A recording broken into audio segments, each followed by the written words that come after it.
actually perfectly.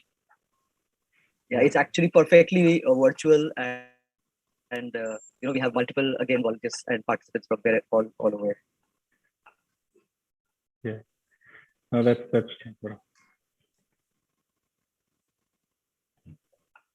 Okay, thank you, Vimal. Mandvi, over to you. We can start the proceedings. You're on mute, Mandvi. You're on mute. Sorry. Okay, so very good morning, everyone, and welcome to the day 3 of the conference, of the International Sustainability Conference. We're so glad to be doing this today on a Sunday morning, and equally glad that people are joining in. I think we'll have more and more people slowly, but it's just the start of the day. From a few words about what happened yesterday, I think there was a very good mix of panels and workshops and plenaries and panel discussions. We've had some very interesting workshops on different different kind of methods. Say, for instance, on serious games, how to build in games to get serious messages across to different stakeholders. We had a session on permaculture using a strategy method called transformative change making. Also poetry for change. It was a very interesting session. I attended the same, and just the power of words, the power of calm in a poem, and how to make it translated into an assertive narrative. That was really an eye-opener. We also had 2 breakout sessions where we talked about different themes such as disaster, housing, media, research, industry, energy, gender, waste, community, education, transport policy. We've got very good results there. We had a very good mix of experts and participants in these rounds, and I think we are a tad bit closer to finding some out-of-the-box solutions for some of the climate woes that we are facing. We had 2 plenaries yesterday. In the beginning of the morning, in the beginning of the day, in the morning, we had Professor Lawrence Surendra, who was talking about innovative and sustainable methods that could be used on a day-to-day basis, very very grassroots, very at an individual level. So it was actually a very good day to the start with all these positive examples and innovative techniques, how to reduce one's own carbon footprint. We also had Dr. Sharada Kulkarni, who was talking about urban health hazards. She gave a very comprehensive view of how different kind of pollutions and activities, human activities, are actually affecting the weather and the climate. Then we had a very eye-opening talk from Adivasi Life Matters. They are working with indigenous communities and tribes basically across India, and how they are working on climate issues, how they are working on integration of these communities. We also had Sivaji Panda, who was talking about, and he's a sign language expert, and also he was talking about and a deaf and a speech impaired person, but he was talking about, sorry?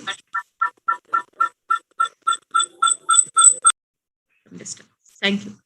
So he was talking about how they are at their location, the school that they run, how they are integrating students with people with certain disabilities, and how they are looking at climate change, how it is actually inbuilt in their entire curricula and not like really specific to it. We also had, similarly, we had Rishi Valmiki school representative, who was again talking about how nature is embedded in the day-to-day education and not as just one subject to be taken as elective or something.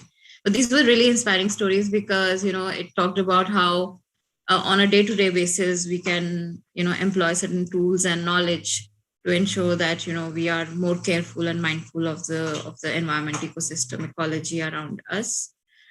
We had very powerful cultural events. We had a poetry recitation by Kavya Sanj. We had school kids who were performing. It was really warming. The powerful words that they use. We also had an overall session where we talked about a policy for climate change, and it was quite interactive in the sense that there were a lot of voices that came in. There were also international experts talking about, also from the FES spectrum and FES offices in the Southeast Asia, in the MENA region, talking about what strategies FES is employing, to bring in more stakeholders and bring more strategies into the entire climate change fold. I think the 2-3 big learnings for me, at least, were that we have to have, also in the view of the COP26 and what is transpiring there, that we need to have contextual climate policies, one size fit all. We know that it won't really help us. And also that, policies also have to be stakeholder responsive and not stakeholder agnostic. So you can't, even in a country like India, you can't have like a broad policy because there are so many stakeholders, different kind of context, different kind of geographies, different kind of climate situations where you need specific kind of interventions. And also that, this conference is providing us a platform for starting new discourses, new engagement, building new synergies, building partnerships across the board. And if this is not the time, then when's the time? So I think with that, we were really satisfied with the kind of inclusivity and the diversity we had on board yesterday. And we are looking forward to equally interesting, engaging sessions today. And what a better way to start the day than to have a very young, dynamic influencer with us here for the first plenary. It's my pleasure and honor to invite Dr. Gaurav Sharma Dr. Gaurav Sharma is a member of parliament in the New Zealand Assembly. And to give you a short introduction, he's volunteering to work as a caregiver in a rest home inspired Dr. Sharma to pursue a career in medicine. And that's why the doctor. Dr. Sharma, upon qualifying as a doctor from University of Auckland, became involved with the New Zealand Medical Student Association. Here, he has been a proactive mentor and contributor to the next generation of doctors. He's also the recipient of prestigious Fulbright scholarship, which funded his MBA at the George Washington University in DC, USA. He became a senator and contributed to the GWU Student Senate and also spearheaded Hillary Clinton's campaign on university campus. Thank you, Dr. Gaurav Sharma. We have a very wide time zone difference between here and New Zealand, and it's probably the end of your weekend. Not a really good time to be talking serious stuff, but we are so glad that you could make it and you're here with us. Really looking forward to hearing from you. Also, please let us know how to, because you're an influencer, you are talking about, you're going beyond the mandate and you're talking about serious climate stuff. I mean, it's really important that we have, young leaders like you taking on the mantle. So do talk about how do you, what are the strategies that you employ to engage youth and other people who are not listening to youth? And also, what are your views on the COP26? It's very important that we talk about that as well. Thank you, and over to you. Kia ora and namaste from Hamilton, New Zealand. I know it's the start of the day for you guys. It's 4:40 p.m. for me. And unfortunately, I do have to run to a TV interview right after this. But I'm just going to start by saying, Inga mana inga reo, inga roranga tirama, tena koto, tena tatu katua. Ko inga Himalayas, ki India o ku maunga tuatahi, ingari ko pironga te maunga inai. Ko Satluj to ku awa tuatahi, ingari ko Waikato te awa inai. Ke Frankton kirikiriroa to ku kainga inai. Ko Sharma to ku whānau, ko Gaurav to ku ingwa. Ko au te mema parimata, mo kirikiriroa ki te uru. Noku te onere, te tū ke mua e koto. No reira tēnā koto, tēnā koto, tēnā koto katoa. So this was just a way of a Maori introduction from my side to you guys. And, you know, it's a tradition in New Zealand to start by basically telling people where they come from. So, you know, people talk about what is their mountain, what is their river, what land they come from, just talking about giving people a bit of an idea of where they're coming from. And I think that is really important when we talk about climate change, because we've got to talk about, you know, what it is that we're coming from, what things have we done, what things have we not done, and where are we heading. So that's why I just wanted to give a little bit of an introduction in Te Reo. And also, you know, in some of the sessions that I've seen from the Sustainability Conference, we've talked about, you know, Indigenous voices. And, you know, Māori being the people of the land in New Zealand, I just really wanted to acknowledge them and their work as well and their involvement in this climate change debate. In addition to that, I just wanted to thank FES. I want to thank Sprout, Manviji, Anuragji, Anandji, and also want to acknowledge Sumeraji and all the work she's doing. I know she's speaking after me, and the incredible amount of work she's done with the WAS in bringing multiple issues, and raising those unheard voices. Thank you to you guys for doing this big conference. You know, logistically, it's very difficult to get people from all different parts of India, not just different parts of the world. And just before, when I was talking, I heard about how you volunteers are based in Orissa, they're based in Karnataka, Delhi, different parts of India. So, you know, it's really good to see people coming together from all around India and all around the world to talk about this very serious issue. Even though it's the end of the weekend, there's never a bad time to talk about serious issues like this. I also want to acknowledge the Indian Sign Language interpreters. Saurav, I think I saw Gargi's name, and there was another person I saw. I can't remember their name now. But, you know, it's really good to see, that inclusivity of people in this conversation as well. I was told that they're members of the LGBTQI community as well. And again, you know, because climate change affects all of us, it's important that we take everybody with us. And there is representation from different sectors on board. I was briefly saying before that I'm the co-chair of PCAL, which is the Parliamentary Champions for Accessibility Legislation in New Zealand. And it is a cross-party group. And the idea is that, you know, the bills that come through Parliament in New Zealand have a focus on accessibility. So it's really good to see, you know, that we do have sign language interpreters on this call as well. And I really want to thank you for doing that as well. Now, talking about climate change, as we come together this week, so to have the world leaders who've convened for the COP26 in Glasgow. And thankfully, for the most part, you know, we moved on from a time where climate change itself was being questioned to a period now where we must all be held to account over both our ambition and our action. We do have a lot of work to do, but I remain incredibly proud to be part of a government that has done a lot of work, at least in the Asia-Pacific region, to help mitigate the risks of climate change. But a lot of it has been born out of necessity. And I just wanted to share some of the things, you know, that we're doing in New Zealand, because I think one of the important part of this discourse is that we share ideas, that we talk about what's working well in one part of the world and, you know, what ideas we can exchange. And I'm not saying, you know, that any of these ideas are the only way to do things, but I just wanted to share some of the work that has been done in New Zealand around this. So the first thing was, you know, around building the foundation for this climate change debate. The first thing we did was we declared a climate emergency in New Zealand Parliament.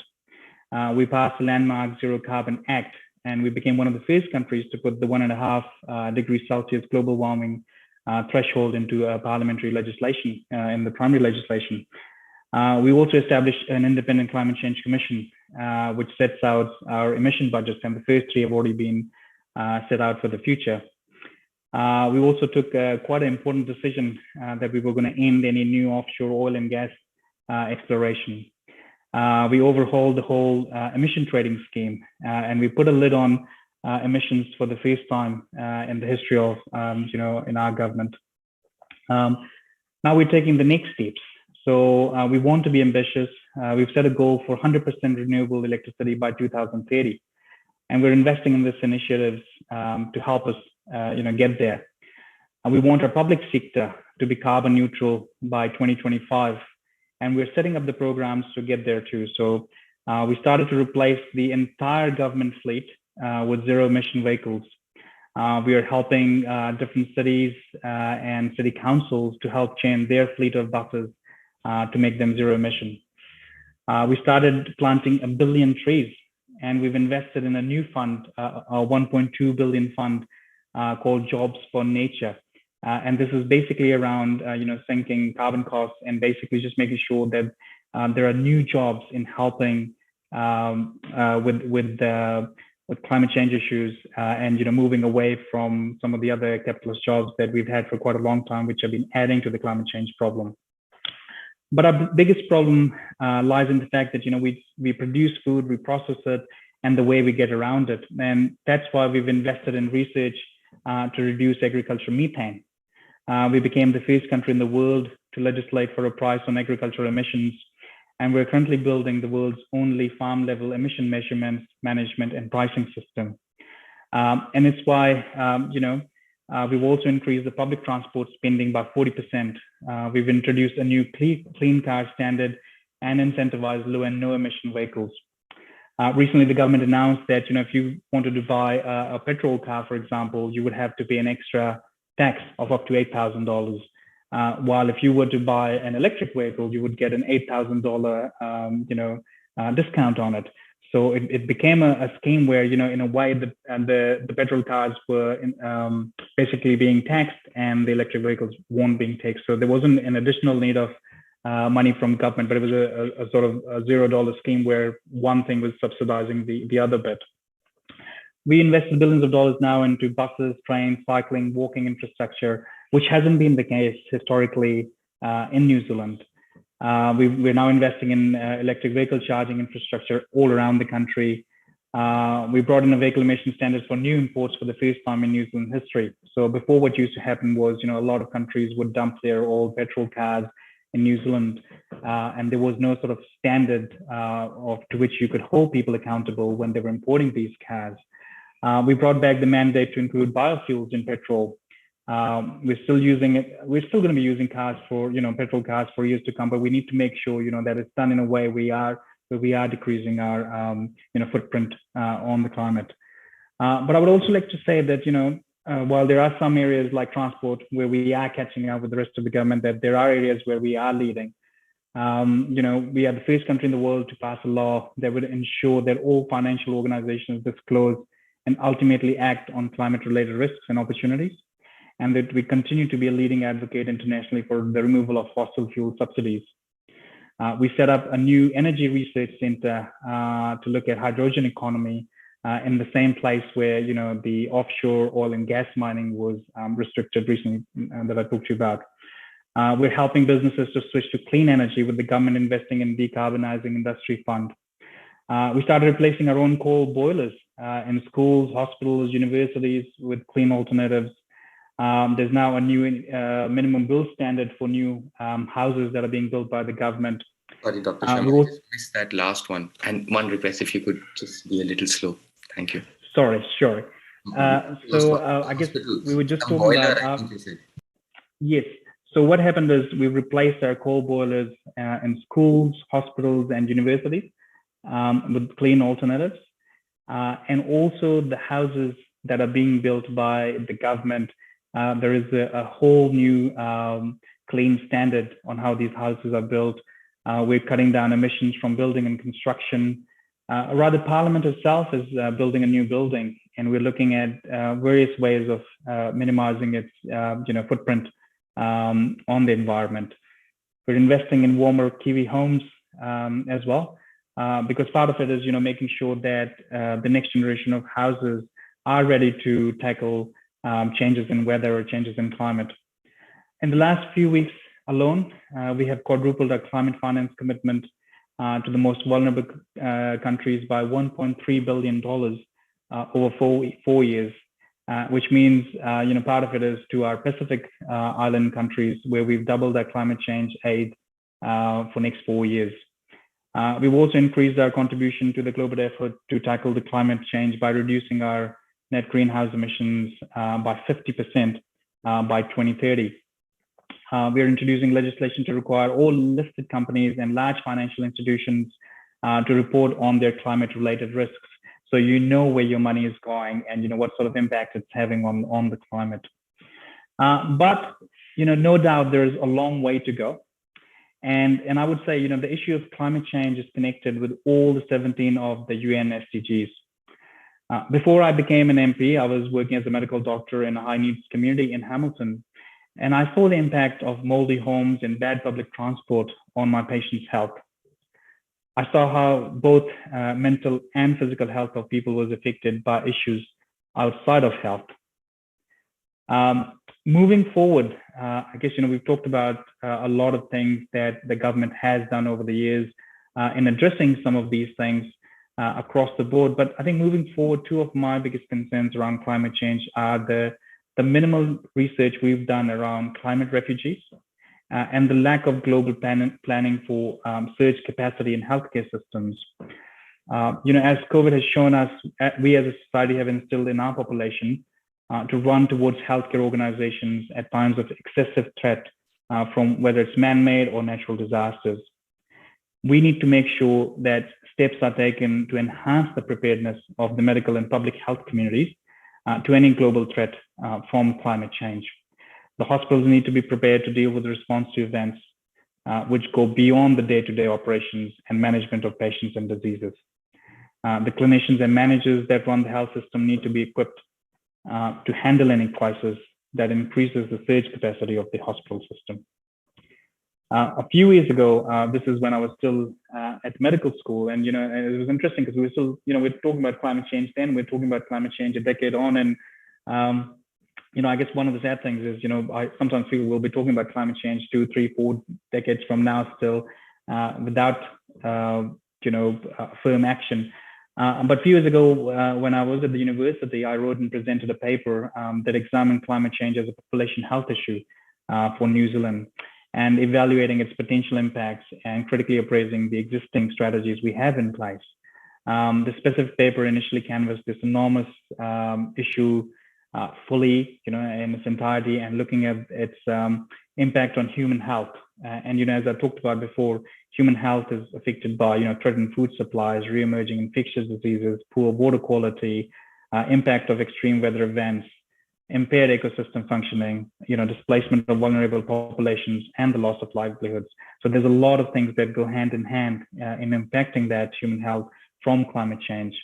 But what we offered was an intervention to address climate change within a population context by focusing on one specific thing, and that was around migration within the Pacific.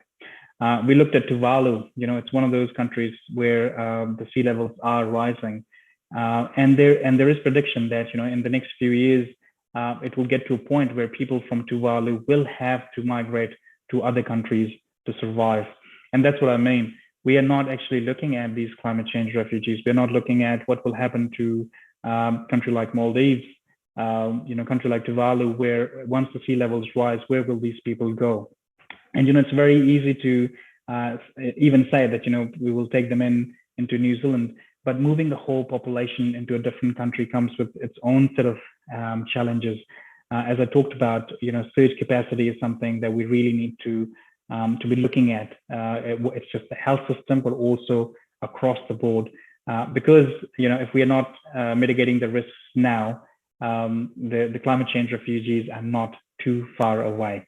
And I think it is important and appropriate that the national planning scenarios include their surge capacity in medical and public health fields. Otherwise, the outcome for climate change related health impact will be fruitless, despite our best planning and intention. And I guess the way I would summarize it is, failing to plan is planning to fail. So I think some of those, I guess, are some of my concerns moving forward. The healthcare system and how it will deal under such a threat, but also what would happen to climate change refugees coming in from different parts of the world. One of the questions you asked me right at the starting, was how can youth get involved? It's been interesting to see, for me at least, that the two groups of people who've been very involved in this climate change discussion are the ones who are either quite young. In New Zealand, we had a school strike where 170,000 students, that's a big number for New Zealand. We're a population of 5 million.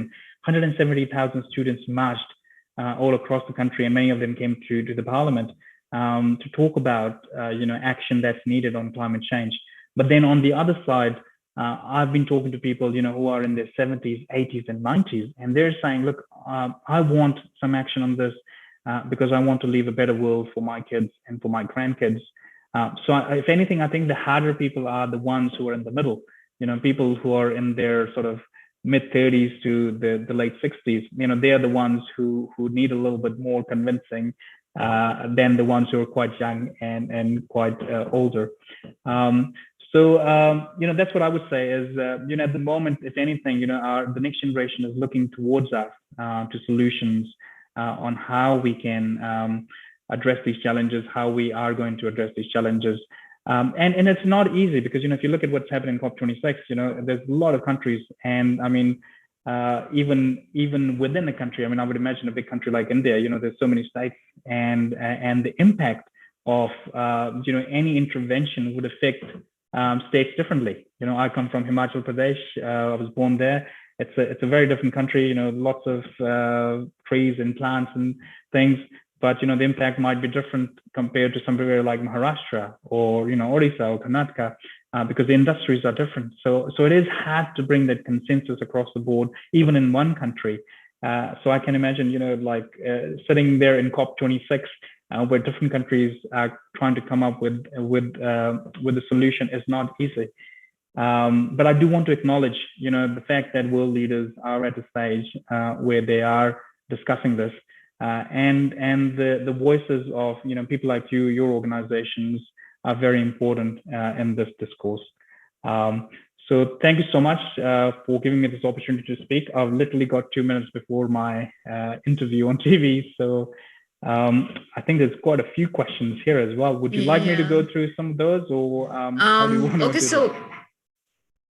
Firstly, thank you so much. I think that was a very, it's one thing to read it in the newspapers, or another thing to, hear it from an MP on what all New Zealand is trying to achieve. And it's, there is a lot to learn there, especially in terms of how you are going, how the strategies for industry, etc. are. There are, 2-3 questions here.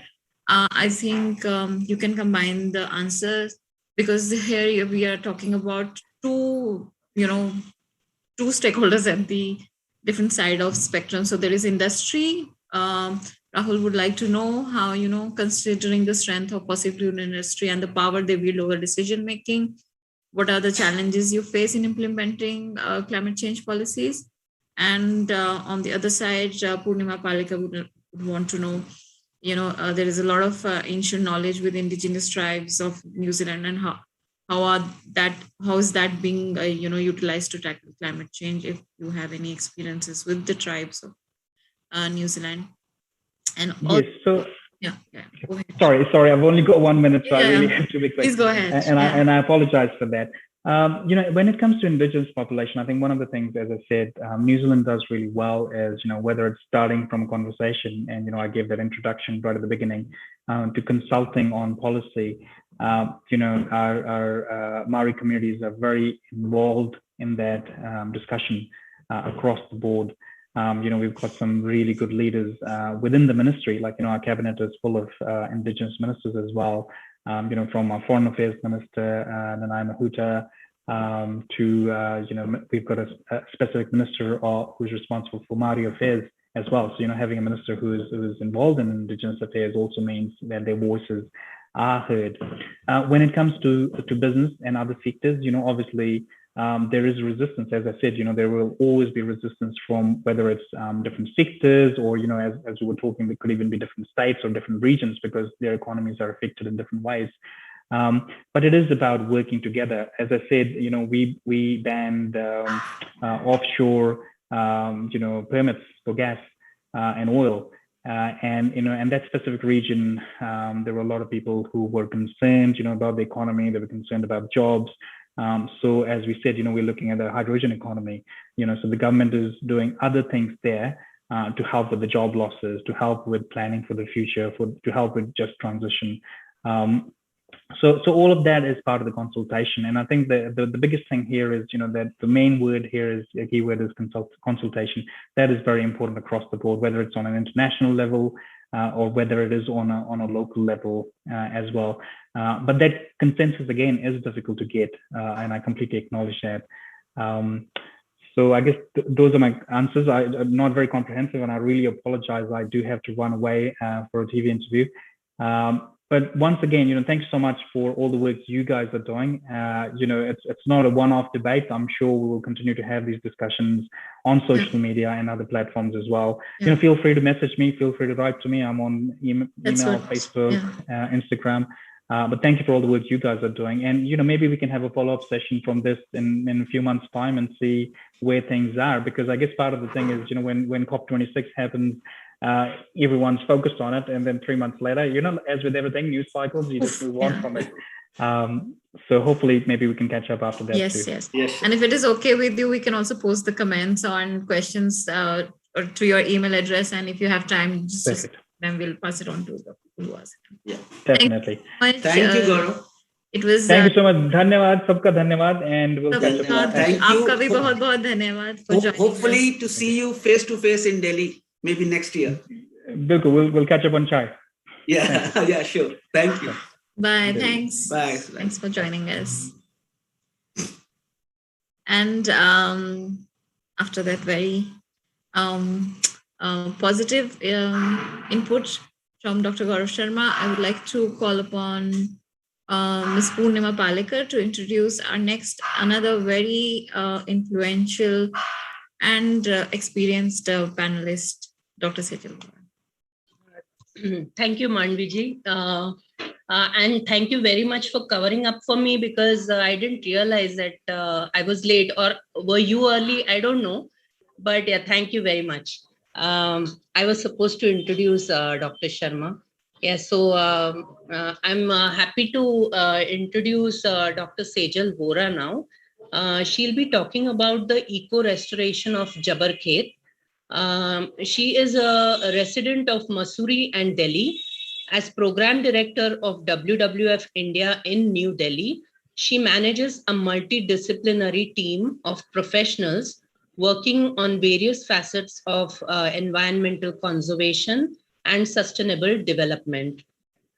Prior to this, she spent over a decade conducting training and supporting participatory conservation approaches in South and Southeast Asia and in East Africa.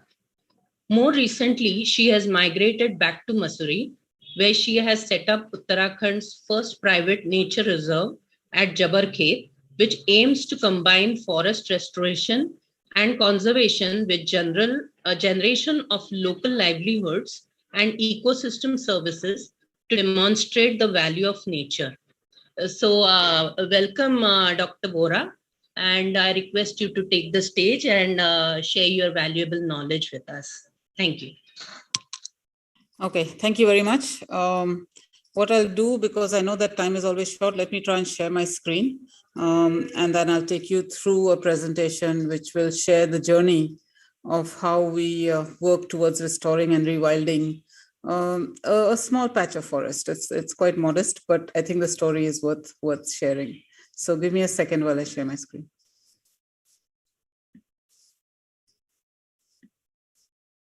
Can you see the screen? Is it visible? Okay. Yes. Perfect. Okay, so let me start this story with a story. So Jabarkhet is basically a small settlement outside of Mussoorie in Uttarakhand. And this forest that you see in this picture is actually a privately owned forest. There are quite a few privately owned forests in India. People may or may not know because one assumes that all forests in India are owned by the government. But there are actually these small patches of forest, and they offer a very unique chance for conservation. And one of the things that we tried to do was to create a model where private forest owners can actually be incentivized to conserve their forests, rather than what they're trying to do now is to sell them and get them developed. So this is a small attempt at that. Let me take you on the journey. So Jabarkhet, this is a small little hillock that I used to trek in and climb in when I was a child. When I was about 10 or 11, we started trekking to this area. And we used to keep coming here for picnics, hikes, etc. And then, of course, it was a magical place. When we are children, everything, outside in the forest is magical. I then went away. I left India for many years. And when I came back, the first thing I did was I made a beeline for this childhood place of mine. And I was shocked. I was shocked to see that it had actually degraded like anything, or maybe it was already degraded, but I had no idea because as a child, I didn't know what I knew as an adult and as an environmental conservationist. So I saw this very, very degraded and overused area. It was full of trash, literally full of trash, with people just coming and, with an absentee owner. It was a typical tragedy of the commons kind of scenario where everybody did everything and nobody really cared about the place. It was overrun with weeds. So this is a weed called eupatorium. Those of you who know the Himalayas know how pernicious this weed is, and it takes over everything. There were cattle grazing everywhere, uncontrolled, which, affected the regeneration of the area. There was massive lopping. Again, those of you who have traveled in the Himalayas know that oak trees are often lopped a lot, but here we started seeing lopping of rhododendron, of all kinds of trees. So it was pretty uncontrolled use. There was cutting of trees going on rampantly because there was no one to check what's happening. The usual firewood collection, of course, by the local communities, and hunting. So just about everything that could happen to an unused or uncared for forest was happening in this place. And it was very clear that unless somebody did something, it was a slow and terminal decline of the area. And of course, this is just outside. So just a kilometer away, this is what the hillside looks like. And one of the things that I was kind of determined to do is to not let the same fate befall the hillside of Jabarkhet. So that's why we started this model. So that was the case. The case was made for me as far as I was concerned that, I had spent, more than a decade training other people in how to do conservation. It was time for me to try and do my own, real action conservation on the ground and demonstrate what I was talking about. So we started very modestly. What the first thing to do was I had to find the owner of this place and convince him to set aside over 100 acres of his land for conservation. Of course, that was not easy.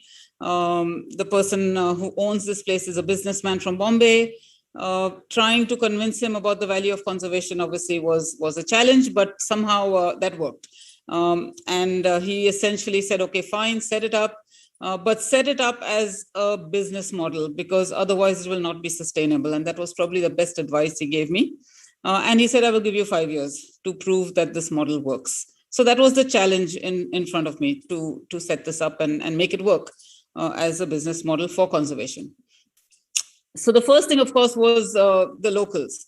So local communities who were using the place. It took a lot of convincing, a lot of meetings, a lot of discussions, a lot of skepticism, because really people didn't believe what I was up to. They had never thought of an idea of setting aside a place for conservation. How would it benefit them? Their current benefits in terms of grazing, firewood, grass collection, all of that would go away. What would they get in return? So we had many discussions about this and how to balance basically sustainable use and the fact that they would actually benefit more if this place was conserved rather than if it was left as it was or indeed sold off to somebody else who would cut off their access completely. So that took a while. Of course, we had we had instances where people were so upset with us, they would break our fence, they would break our walls, they would write horrible things about us. So the first year was a real challenge, where we were just trying to, and these fences are simply notional. They're not there to stop anybody, but just to give an indication. And we actually don't have a fence around the reserve. Today, it's just social fencing that is protecting the area. We then started the restoration. So we started restoring the springs, the water sources in the area. We removed about 800 kilos of trash. As I said, the hillside was filled with trash. So we were busily removing trash. We removed several tons of weeds of eupatorium to try and create areas where restoration was possible, where natural grasses and vegetation could come back. We made a few small water holes for wildlife, because there's actually no water except the spring, which was very disturbed in those days. So we basically started creating a little mini habitat, undisturbed habitat for wildlife, because a lot of the wildlife in this area had disappeared, and we were hoping that it would come back if we created the right habitat. We also started a training program for guides.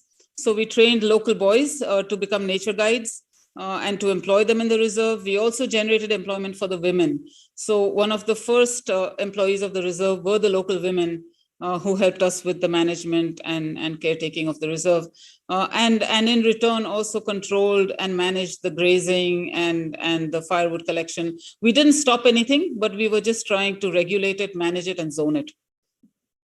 Then we started our first trails. So the idea, the model that we had in mind was that we would create nature trails, and we would have these local boys take people on guided nature walks, and we would charge tourists for it. And that money that was generated would sustain the reserve, pay the salaries of the staff, and hopefully create a small corpus, which would make this whole model sustainable. Of course, people laughed at me when I first said that and said it's never going to work, because why would anybody pay to go for a walk? They can go for a walk anywhere in Mussoorie. You'll have to have residents, you'll have to have campsites, you'll have to have some accommodation, selling stuff. And I just refused, because our model was about restoration. It wasn't about tourism. So we resisted all that and said, no, we will give this a try. And we created a network of 9 or 10 trails, and we trained up these youngsters, and we kicked off with these initial walks. What happened? So that was the vision. It's been now 5 years since we opened the reserve. And of course, our water sources are now flowing perennially. And one of the things we're doing is looking at the discharge volume and seeing if we can even start looking at a small cess, because this entire forest is protecting the water source of the entire cantonment of Mussoorie, one side of Mussoorie. So we are toying with the idea of looking at how we can get people to sort of value the ecosystem services that are created by this forest. Our trails are no longer full of trash, but they're actually very beautiful in different seasons of the year. Surprisingly enough, people are incredibly happy to come and walk on these trails and pay for it.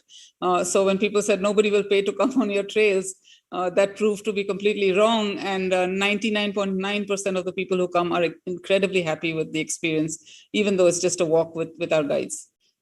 The recovery has been remarkable, the removing the pressure. And this is one thing in India that our ecosystems are so productive that if you just remove the intense pressure that they're under, they will bounce back fairly quickly. So as the grazing got controlled, as the use got controlled, we started seeing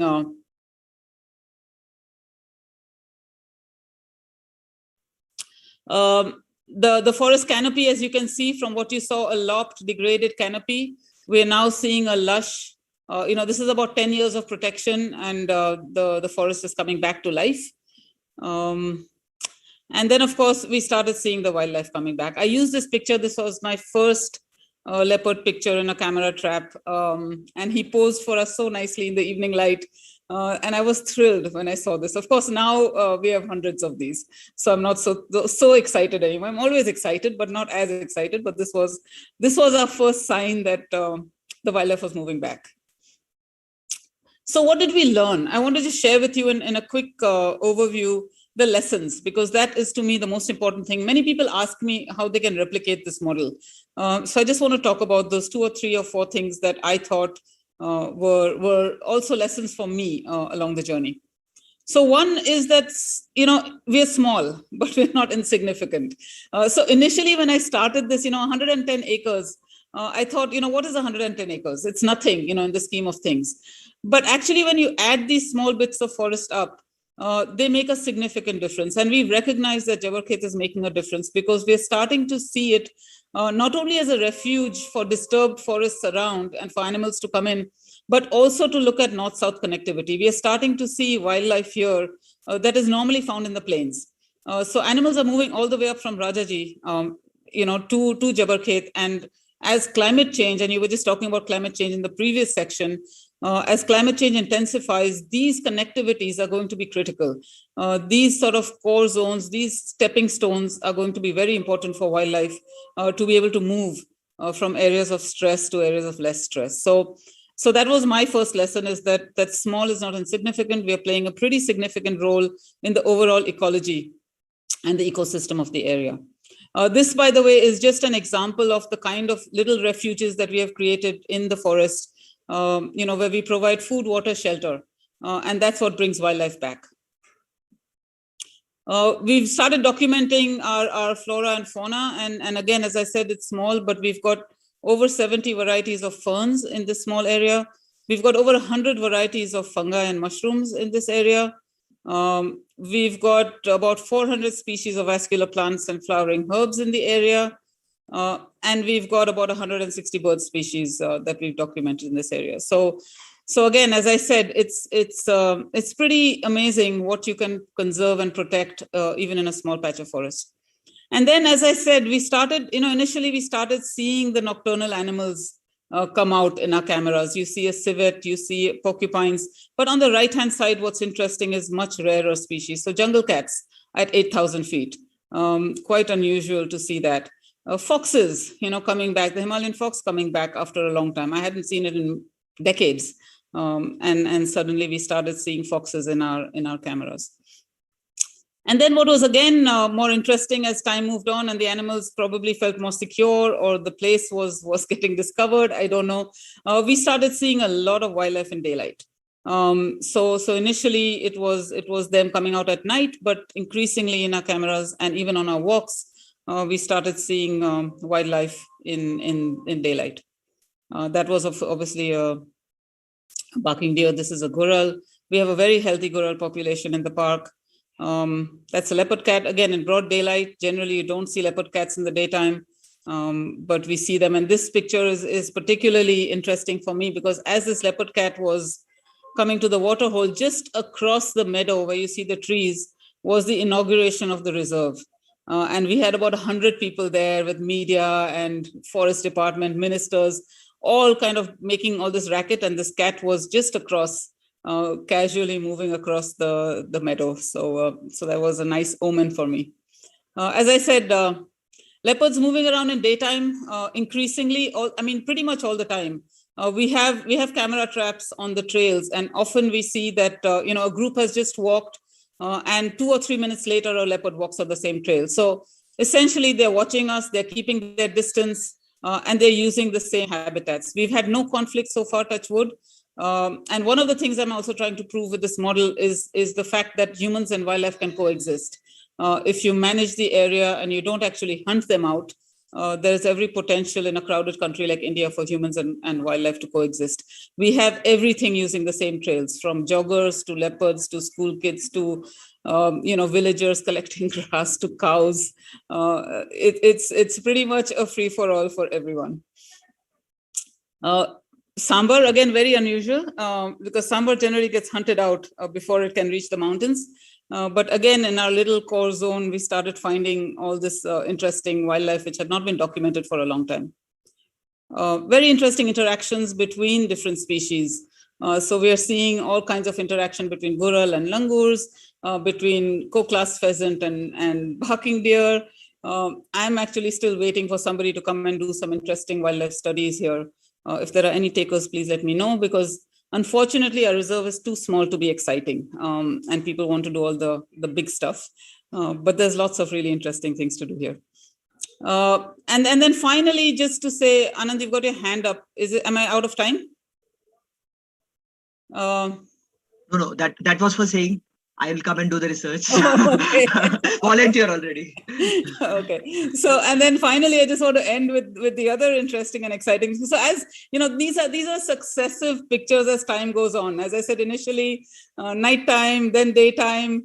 Then we started seeing breeding, and of course that was also very exciting. So we've started now seeing breeding of all kinds of critters over there and all kinds of wildlife. This is obviously a gorilla with a young. That's a barking deer with a young. That's a wild boar with little piglets. That's a leopard cat with kittens. And excitingly, that's a bear with a cub.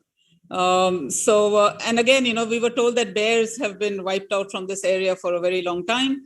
But we started getting bears on our cameras. And when we tried to explore why, we found the link, and this is how nature works, is that once we controlled the lopping and the acorns came back on the oak trees, that attracted the bears back. And then, of course, as we removed the weeds and the grasses came back, the herbivores came back, and the leopards came back. So we've seen this, you know, in front of our eyes. We've seen the recovery of this little patch of forest. This picture I like because you see the lights of Mussoorie in the background, and here's a bear, you know, just roaming on the hill across the town. Again, a very, very interesting model in terms of looking at coexistence, where if you manage an area well, probably wildlife and people will be able to keep their spaces and still live side by side. I like this picture because it looks like this leopard is really having a good time. Again, this is just across this is the town of Mussoorie. The other lesson I think that is that, as I mentioned, is that resource use and recovery can work together. We haven't stopped, as I said, we haven't stopped use of the forest. We still, everybody still comes in, they collect the resources, but it's how you do it and how you manage it, and how the users also respect the rules themselves because they see the value of this forest. This has now created its own economy. So people sort of value the forest and therefore are much more respectful, and also warn us if other people and outsiders are coming in. Sometimes you do get outsiders coming in, and the locals will immediately either stop them or warn us or tell them that this forest is actually being protected. And this is just, again, an example of recovery. You know, as I said, Indian forests, you see that on the left, this tree has probably been lopped and hacked for many decades. But once you leave it alone, it starts coming back to life.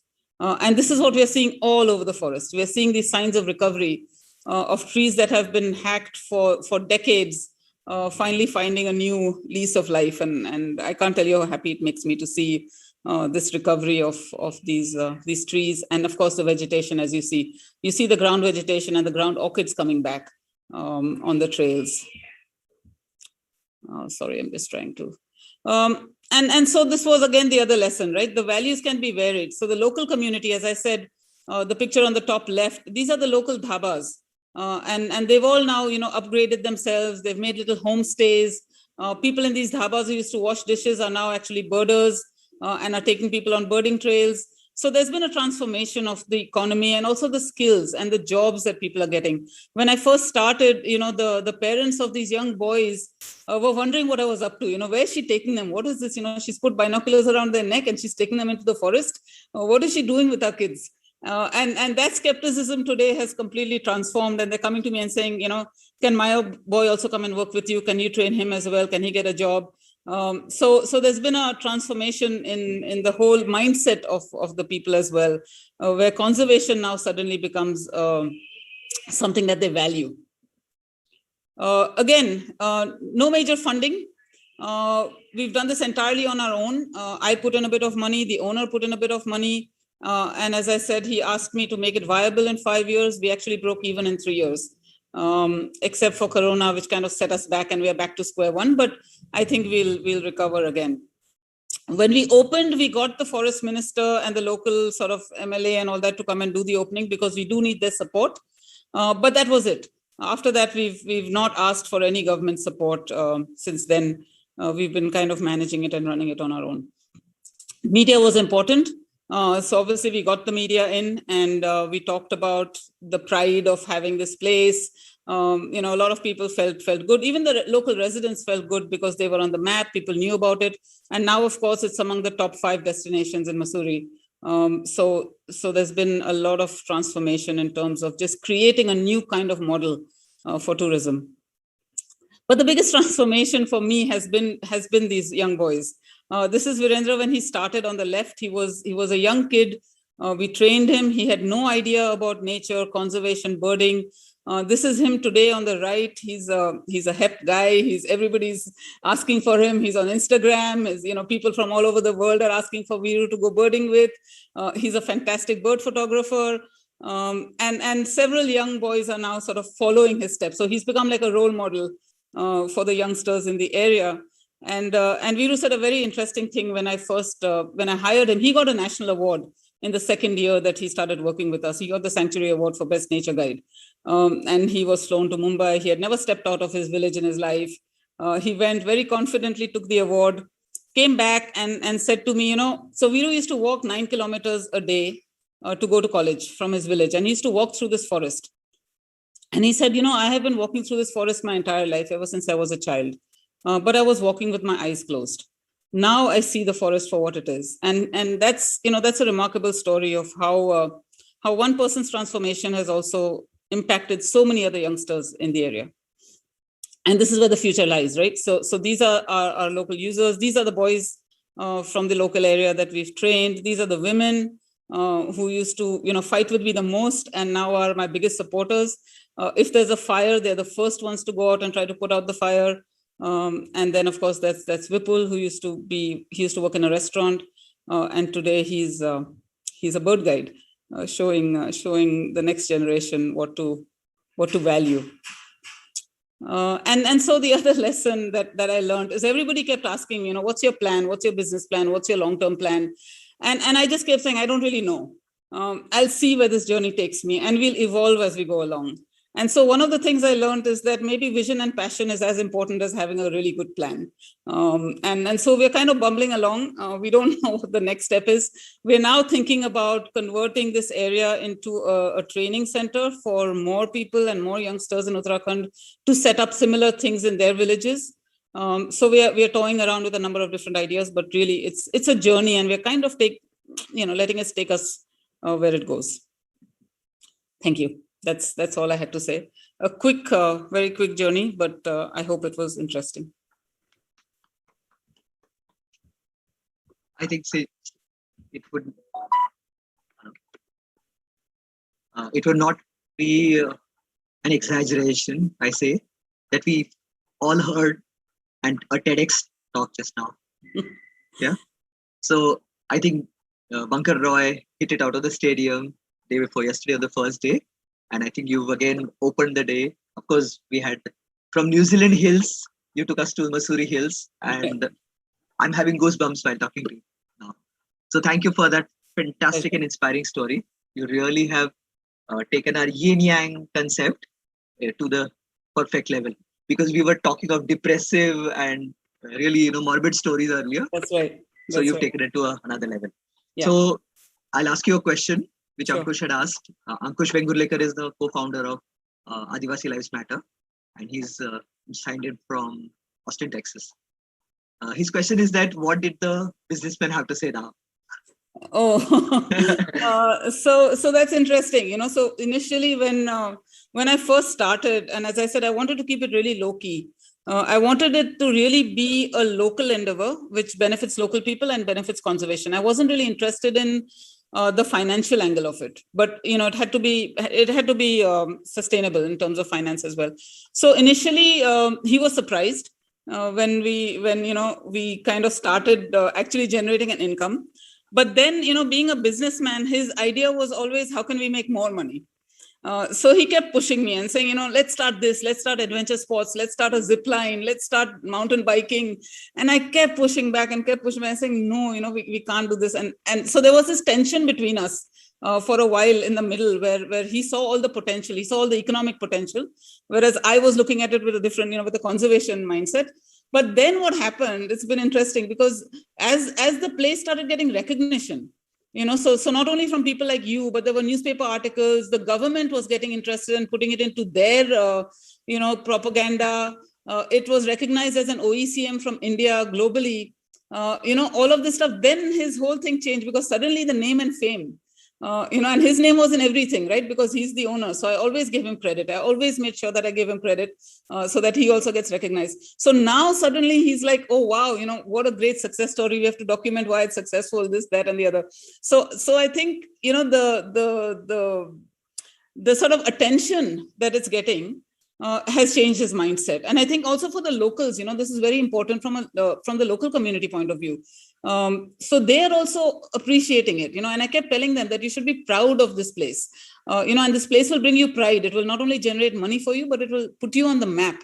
And they've started recognizing that. So there is this sense of ownership, larger ownership that has been created, which I think hopefully will protect us in the long run when other threats come along, which they will.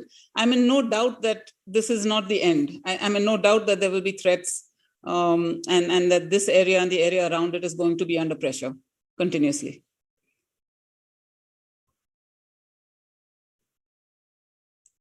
I can't hear you. You're muted. Sorry. There's a second question from Sushmita Kamath, who signed in from New York. Incidentally, Long Island was hit by a tornado yesterday. Yeah. Her question was that after your success story, have people come to you with private parish pouches saying, do this to this patch as well? So two kinds of things. So one of the things that I'm really interested in is that we are managing one side of this hill. You see this picture here. That's on your screen. So the hill that you see in the foreground is actually forest land. Okay, so that is a reserve forest that belongs to the forest department. To the left of the sign is us, and to the right of the sign is another owner who's the cousin of this owner, and they don't get along with each other. So my main motive was to get him on board and to manage this as one area, because the other side is already protected. So whenever he would talk to me, whenever he would come to me and he'd say, I would tell him that come and join us. He says, no, I want to sell this land. It's a liability for me. I get no benefit from it. I just want to sell it to a developer. Let the developer do what he wants. And that was my biggest fear. So I've been kind of trying to get him on board. So every time he would ask me, once in a while, he says, how's it going? How's it running? So I said, it's going really well. Lots of people are coming. It's fantastic. Just trying to get him on board. And he was just skeptical. Interestingly, last year, unfortunately, Corona happened. But the year before Corona, he came to me and he said, I want to make nature trails on my side. And I'm going to work with you to get this side also, because I now see that this is actually a viable economic alternative. So I'm very excited. Hopefully, if that hill gets saved, that's one side of it. But the other thing, people do come to me. So people who visit, come to me and say, oh, I'm in Karnataka, I'm in Sikkim, I'm here, I'm there. How can I set up a similar thing? So, every model is going to be unique. Every private conservation effort is going to be unique, because in India, the land tenure is very, very complicated. So here what we've done, and it's probably not replicable, is that, initially I wanted to buy this, but I couldn't legally buy it because of the cost and this and that and, circle rate. So what we've done is we've actually set up a company. So this is called Jabarkhet Eco Development Limited. It's a company. And what the owner has done is he's leased the land into the company for 1 rupee a year. So we've essentially set up a private company with this land being the collateral for the company. Now, this is unique, right? Because we worked out a model. Somewhere else, you might buy the land. Somewhere else, you might have a different agreement with the owner. You'll have to find your own kind of way around it. But everything's possible. I thought this was impossible. When I first realized I couldn't buy it, I was so dejected. I was like, oh shit, here goes my idea up in smoke. But you can work it around, so be creative, be innovative, and find a way. And my belief, my future vision is that every piece of privately owned land in India becomes a conservation area. Because in India today, it's going to be these small patches. The large patches are already protected. It's these small patches that we are losing without even realizing it. So the more of these small patches of forest that we can protect, the better for conservation and for the future of the country.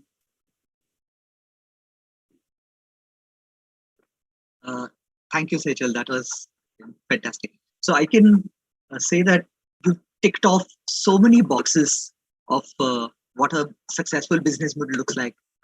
But you also ticked off so many conservation benefits, or what I call as ecological services.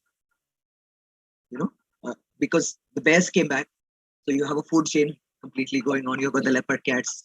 The predators can't come without the prey. You've controlled invasive weeds that are there in that area. So, in conclusion, if other people have to replicate this kind of a model, just a quick line as to what were your challenges and how did you overcome them? So I think my main challenge was convincing the current users to understand that in the long term this will benefit them, because when people are poor and when they've had unrestricted access to an area, it's very hard for them to think long term. And this belief that we have, because we have the luxury of thinking long term, they don't have the luxury of thinking long term. For me, probably that was the hardest challenge, was to convince them to give me a chance. And I just said, give me a chance. I will prove to you that this will benefit you in the long term. That I think was the hardest part for me. I showed you in the beginning the kind of challenges I had. It was depressing. People were just so against me that I really at times felt demoralized. And I said, how do I convince people? Because it's a chicken and egg thing, right? Until you and so I think the one big lesson I learned, and I'm being a bit cynical here, the one big lesson I learned is that money talks. So at the end of the day, what convinced them was when the jobs and the money started flowing. And that was for them the transformation, right? Oh yeah, she's talking the truth. Look, she's created jobs. I've got employment. Money is coming. More people are coming to my dhaba. My husband's taxi is being used. So at the end of the day, it was the economics that turned the tide for me. And I think that's an important lesson for all of us to remember today, that, whatever you say, at the end of the day, people are aspirational. And if you meet their aspirations, then they will be on the cause with you. So thank you so much. And we are so glad that we, pushed to you. We know you were traveling Friday and Saturday, and we switched it to Sunday. So we're very happy to have you with us and push so much of positivism into this discussion, into this discourse. Great. And we will share Dr. Sejal Vora's coordinates as well as of Jabarkhet with everybody. But definitely sustainability, economy, green economics, communities, youth. There's so many of the check boxes that you've covered over here. And of course, biodiversity and conservation. And I think it partly worked because it was small. We do these giant projects on landscape scales and all, and those are good and important. But at the end of the day, if you want to prove something, so proof of concept is here. But you've got landscape species like black bear, which are migratory. Yeah. So, definitely even small patch conservation is also working. It shows very well. Okay, thank you. I have to run. Thank you so much. Yes. Thanks a lot for listening. Thank you. And I'm very glad to hear that there's somebody on your group who's actually been to Jabarkhet. So that's great. Thanks. Thank you. Okay, bye-bye. Yeah. So on that extremely positive note of start, I would like to thank again both the plenary speakers, Dr. Gaurav Sharma and Dr. Sejal Vora, to literally inject smiles and happiness into our blood, into our mind, in this really challenging and negative thought processes that are happening in COP26 or in many of the discourses and discussions such as this conference. People tend to be very pessimistic. Like yesterday, I thought I had got a punch in my gut when we were discussing about what corporates are doing or what government policies are like. And this is a beacon of hope that individuals, small ventures can really make a long-term dent in the thought process. I think it all starts from the thought process. If the thought process is sure and dedicated, we can go in the right direction. So on that note, I'm going to declare that we are going to now have the breakout groups, and there'll be 3 breakout groups today. I'll request Rahul to start the breakout groups because we already have our experts and participants with us. A request to the participants that if you can please either self-assign or chat, put the message in the chat, which breakout group you would like to join us in. So there are 3 breakout groups: health and economy. Second breakout group is agriculture and tourism. And third breakout group is climate and pollution. For the experts and moderators, we will assign you to the groups, or you can self-assign yourself. Yeah, I'll repeat: health and economy, agriculture and tourism, climate and pollution.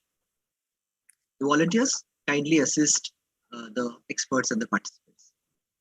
And have a very interactive session I would request the moderators and the experts if we can keep our interactions, our presentation shorter so that the participants can also give their points in.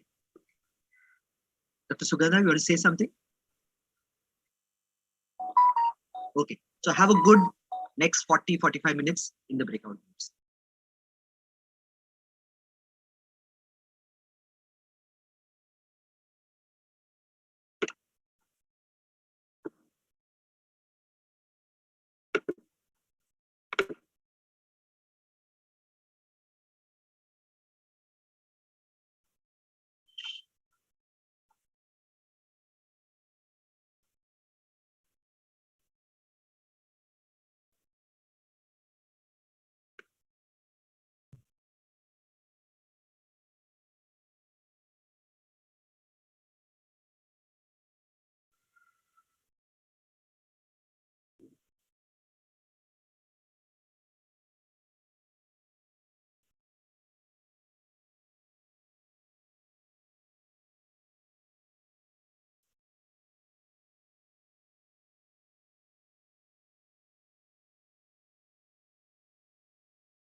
Where should I assign the interpreters? Which group would you like to go to? I think take the pollution group. Climate and pollution. Thank you.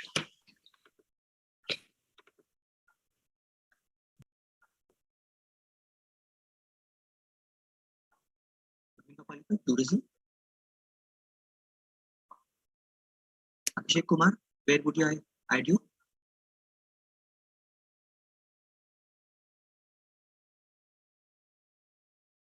Kirk, can you type which group are you assigned to? Prerana Prasad. Can I say something? I was part of this YinYang session. So is that breakout group? Yes, that's right. YinYang. Yeah. So how do I enter that? Tell me which groups you want to go to? Tourism. Tourism. Okay. Thank you. I'm adding. Kirk Zebadiah, where are you from? Bangalore. Okay. And what are your interests? We have 3 breakout groups. Is health economy? Everything. What is your line of work?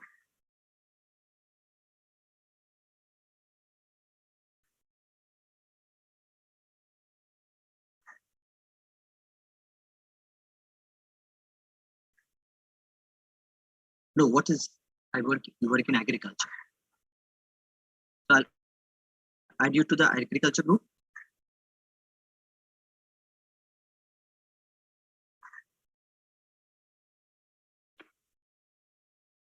Amit Raj Shakti, which group would you like to be added to?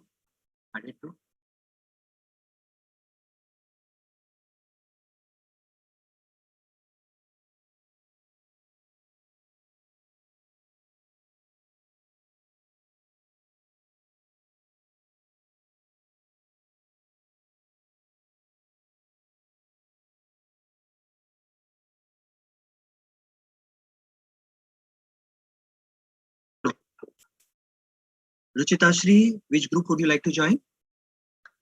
Goshala. Amit Raj Shekhar, agriculture.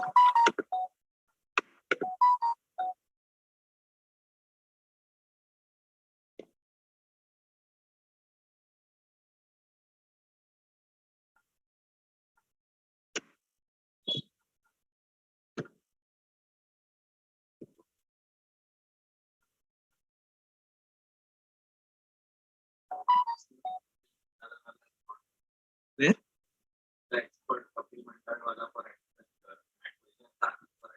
So anybody else is there? I'll join there. Shall I go?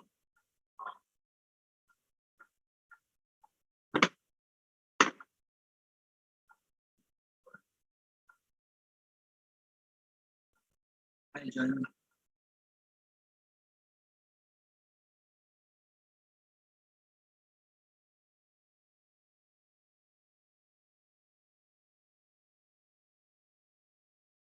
Recording in progress. Likely to be having no worse effect of climate change and weather-related extremes that we are experiencing these days.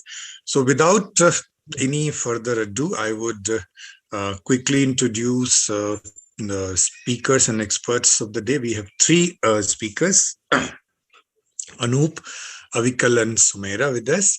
Let me check. I can already see Sumera with us. Anup is also around and Avikal is here. So the process, as Dheeraj, I guess, have just explained to you, I'll introduce one speaker, and then that speaker can present for, let's say, 5 to 8 minutes, so to say. And then I will follow with the next speaker and the third speaker. And then at the end, we can have an open discussion. So largely, the areas which we are looking right now is in this entire discourse of sustainability, weather, climate, pollution. What are the core stakeholders that we need to bring together? What are the core targets, so to say? What kind of strategies that we need to adopt? I would request each speaker to reflect on some of these questions based on their experiences. And together, we can come out with key lessons from this session, right? So let me introduce the first speaker. The first speaker that we have today is Anup Kumar Das. Anup is a meteorologist at the India Meteorological Department, IMD. He's currently the officer in charge of Meteorological Office, Chandbali, Odisha. He has been associated with IMD for the past 28 years and has been awarded Best Administration Award from IMD, Ministry of Earth Sciences, for his contributions to the field of meteorology and climatology. He's an avid reader of books in various fields with his interests in the fields of science, linguistics, metaphysics, yoga, and spirituality. So it's very clear that Anup is man of many moods. I'm sure his deliberations here would be fruitful for all of us. Anup, it's all yours. Okay, first of all, I feel privileged to be here and discuss. So I pay my regards to all the participants in this conference. So introduction already has been made by Sachin Kumar. Thank you, sir. So it is as far as IMD is concerned, just due to time I can take just to introduce IMD. IMD for India Meteorological Department, but in our logo, it is clearly mentioned Adityat Jayate Vrishti. That means Aditya is sun, we know. So, and Vrishti means rain. So Aditya is the cause of rain. So it has been quoted from our Shastras, our Indian classics. So all this is nature, that sun is there and we all get energy from sun. So whatever temperature change and is taking place due to sun only. So it is natural process. But what is the environment we are having? It is consisting of the gases, the plants, and mountains, oceans, all these. They all are affected by this earthly planet. It is. So this planet experiences or get heat energy from sun. So now it is a vital responsibility of the human being not to misuse its environment and to be very natural in living style. So therefore, now whatever we observe, the climatic change and global warming, all because of human misdeeds, you can say. So therefore, whatever we have been observing in our department,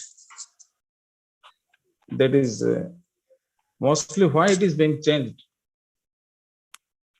2010 to 2019, it is the warmest decade, we can say. So it is because of our various needs we have increased, we have enhanced our needs due to sense gratification. I'm getting philosophical bit. If anybody doesn't like, then I'm sorry, but it is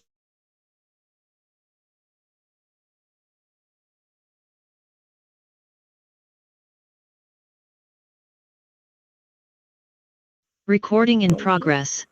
So I just wanted to sort of bring these two things together, and let's look at health as health systems and health economy and economy in general. And because of COVID, this disruption that we have seen, negative disruption that we have seen, what could be sort of what challenges it has thrown up first, especially from a climate point of view, climate change and sustainability point of view. So either of the two experts, I mean, let's give it to Rajuji first. Rajuji, if you want to have your quick comments on this, and then we go to Jayant as well. Actually, Jayant, Shailendra, you reminded me of a couple of lines from Sahir Ludhianvi. In his poem Parchaya, Sahir Ludhianvi's poem is, of course, an anti-war poem, anti-nuclear arms poem. But in that, he describes a drought. And then he says, and how because of the poverty caused by the drought, severe famine and drought, the farmers had to sell the land. And he goes on to say, जीने के तमन्ना के हाथों जीने के सभी सामान बिके. Okay, so in the bid to survive, they had to sell everything that would help them survive. And I think whether it's COVID, the crisis, or the larger climate crisis, this is exactly what is happening to India's poor and the poor all over the world. So let me take it slightly away from just plastics and stuff, because I think that's a very small issue, and let's look at the larger issue of what climate change is doing and what it means to the poor. So there are 2-3 things. We have about 380 million poor in this country. Okay, as per government estimates, so probably far more than that. Okay, but let's stick to government estimates. Okay, because so you're saying something, Shailendra? Well, I'm just saying that as of now, 78 crore people are taking grain subsidy. That's what the central government claims, that 78 crore people are getting the grain subsidy from the government. So if you're taking a grain subsidy, no, you're right. Grain, you're right. I'm going by poverty data published in budget papers. Okay, so even at 38 crores, okay, which is what 380 million is, it's a very large number. Okay, majority of these poor are dependent on agriculture. Okay, our agricultural holdings are fractured. A lot of them are not sustainable. And unfortunately, climate crisis is hitting the hardest in agriculture. You know, there are various research reports point out that it is affecting the yield of major crops, whether it is rice or wheat or others. Some may benefit. Soybean, for example, may actually benefit by higher temperatures, but most of our agriculturists are suffering. They have, of course, frequent droughts, unseasonal rains. So a whole lot of problems in the agricultural area. So climate change is actually pushing these people further and further into poverty. The problem on a policy level and economy level is this. So, you know, I was watching the COP26 debates yesterday when the agreement was finally reached, whatever in form it is. the North wanted to phase out coal. South, led by India, was saying not phase out, but phase down. Okay, why? As a climate activist, you would think this is silly because coal is really one of the biggest issues when it comes to climate change, right? Burning of coal for power and other stuff. The problem in India is different. If you have to provide income and do these crores of crores, whether 38 or 70 or whatever the number is, right?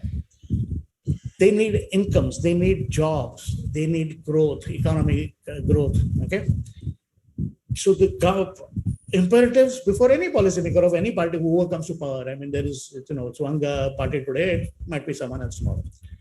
The imperatives are you have these two contrasting very issues. One is climate change is real, it's affecting a very large section of our population, if not all of humanity. Even even if you keep mass extinction away for a minute.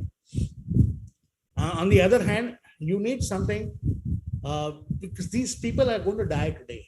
Okay, I mean today in the sense that they need survival, means of survival today, not about how in 2030 or 2040 or 2050 or 2070, as the PM said, we'll go neutral.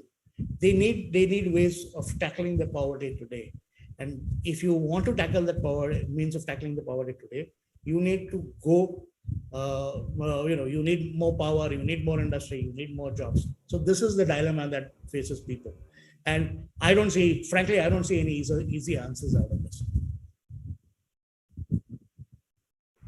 I think that I'm completely on with you on that point. And though you talk about, let's say, the large number of poor, and I mean, the estimates vary, but let's even stick to the conservative estimate of 380 million, and they have been badly affected because of climate. I mean, just a point, because Anurag also spoke about that I trek in Garhwal Himalaya. It's more of an anecdotal thing, but there are certain communities or certain groups which are actually which are very, which depend a lot. And we did a major project with FES on green livelihoods, where we were looking at people who actually depend on nature, natural resources to earn their livelihoods. And not in an exploitative sense, but they depend on them. And they are the ones who have been really, really badly affected because of things. And because they are right at the edge, they get affected much more than anybody else. We living in city may not get affected, but for them, the effect is immediate. It is not 2030 or not 2050. It is already there. So I do treks in Garhwal Himalayas, and these grasslands are called bugyals. And these are all 3,000 meters, 10,000 feet plus.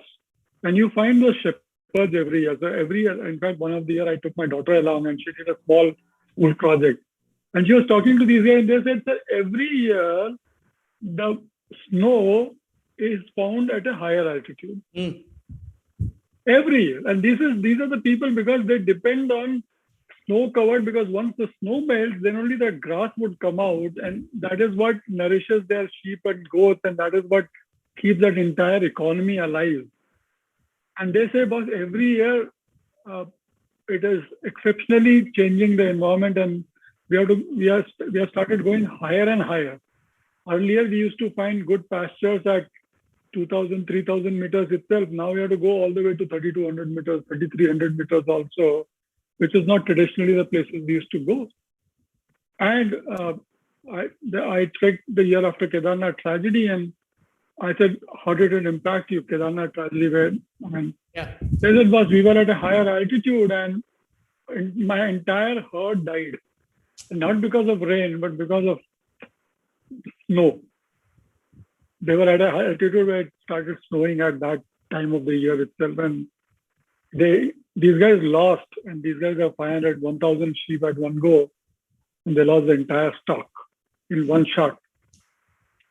So though we talk about the regular kind of, let's say, large masses, but there are more communities which are at the fringes on very hugely dependent more. I mean, you gave example of agriculture, which is really, in India, agriculture is totally dependent on monsoon, nothing else for marginal farmers. but also other communities which are really dependent on nature in terms of living close to them, they have been affected very badly. Yeah, I just thought I'll just bring this. This is more anecdotal. It's not a research in that sense, but I think we can find more evidence, similar evidence as well.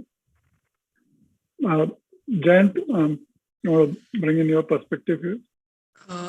Yeah, so I'm not really an economist, but yes, what I can share is a few of my opinions and two paradigms, in fact, and a lot of questions which I personally have. I really don't have an answer, unlike what is expected out of an expert. So one is the whole way we understand economy. The more we consume, better it is for the economy, better the GDP, and then there's growth. But then that whole approach to economy is so skewed or so faulty, because the more we consume, then this whole consumer-driven attitude is what is actually killing the climate. So the way we look at economy and what we actually teach in business schools is actually harming the climate. And me, even as a professor in one of the management colleges and having a PhD in management, I constantly am in this dilemma. And I try my bit to see how best I can balance, but I don't know. I mean, I haven't found a solution to this really. So that's one part of it. And how we can encourage students to think of circular economy. Circular is not just in terms of finance, but the larger picture where you also take climate into account. It is difficult. I mean, of course, you go talk in the class, talk in the seminars, but when it comes to living your daily life, you're very happy picking up a packet of chip, and then, when you finish, just dispose it off on the road. And I mean, how many people can you talk to and correct? And so it's really, I mean, I don't know actually how to deal with this. That's point number one.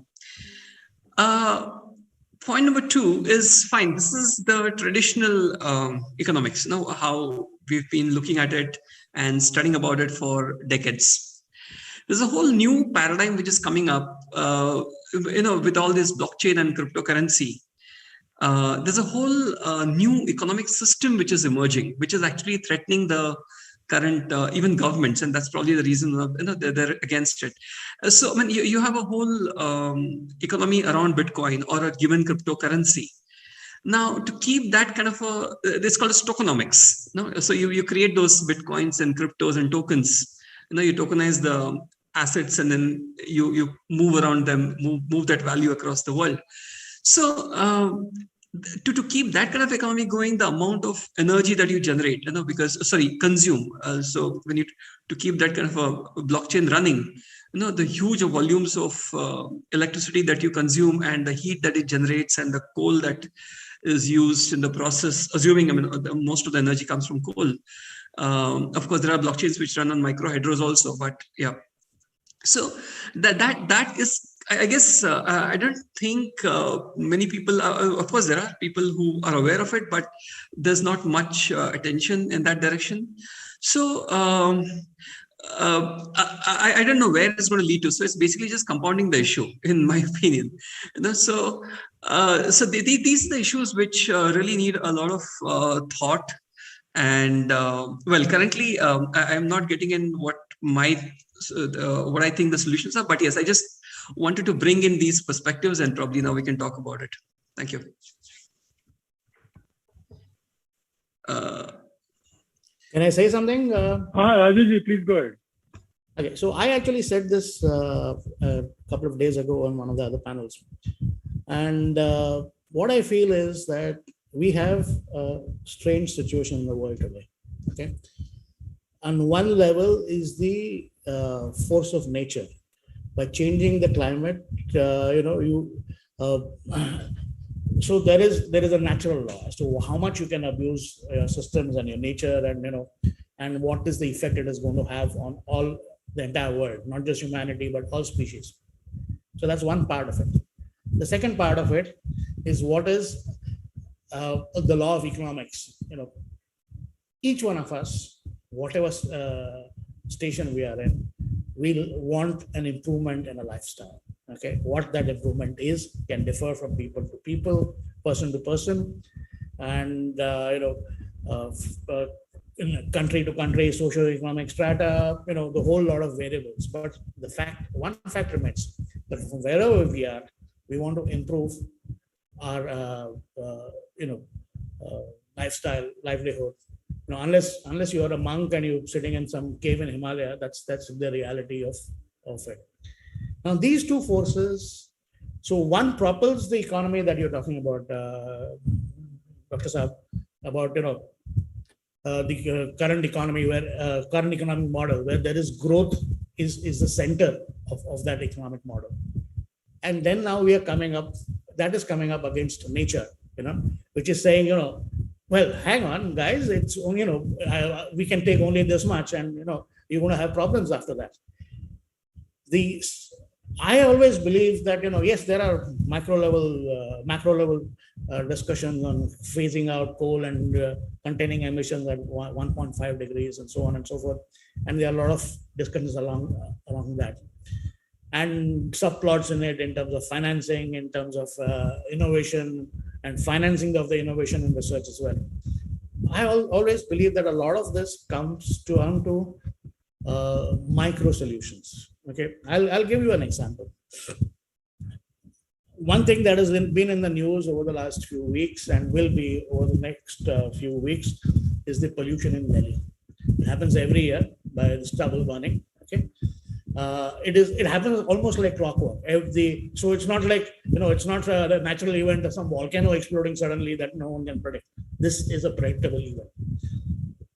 Now there are enough companies in the country itself who make briquettes from bio-waste, from agricultural waste, and they use them to power their boilers. Okay, and they are actually in Maharashtra and a few places I know, they are actually going around to farmers and saying, give us your bio-waste, we'll buy it from you, agricultural waste, and allow us to make briquettes, because then we can. I don't see any reason why and this is just one of the solutions. There are some research institutes in India which have come up with other solutions as well.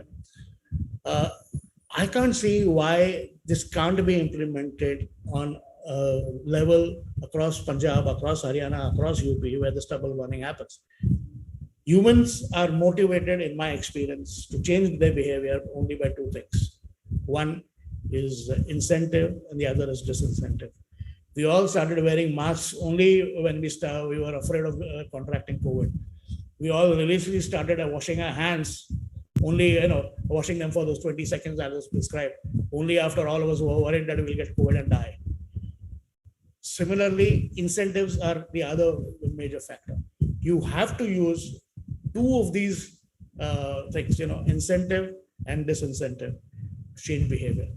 And a lot of behaviors in the world can be changed by intelligent use of this. Unfortunately, in India especially, but all over the world, we just don't have the political will to do it. Very, very, very insightful again. I mean, any quick comments from other panelists or other guests? I see Amrita is also here. Amrita. There's just one thing, Rajuji, and again, this is again, I can't recall the exact policy there, but one of the reasons as to why farmers have started indulging in this stubble burning is the shortening crop cycles in some sense. That they wouldn't want to wait, even when if they have to sell that and briquettes have to be made, it would still take time. Now, what is happening is that they would want to get on to the next crop as early as possible. And this is also happening because of earlier paddy sowing. So paddy season in Punjab, more specifically, I lived in Punjab in 91, 92, and they used to do it in May. Now it's almost shifted to April. So that means that in October, November, they are not finding enough time for ensuring that they could do something about it in terms of they're plowing it down or cutting it and giving to somebody else and stuff like that. So the fastest, I mean, I'm not apologizing on behalf of farmers in that sense, but I'm just trying to bring out one facet there, and it is driven by the procurement policy of the central government as well and the state government as well, that the procurement policies have created an incentive, farmers' incentive to sow early. And when they have started sowing early, the time between two crops has been reduced drastically. So they wouldn't have any incentive. The incentive to sow early is greater than leaving it on the field and then trying to figure out, can I make some money out of it or not? But this is just a response to what you're saying in terms of incentive not working there.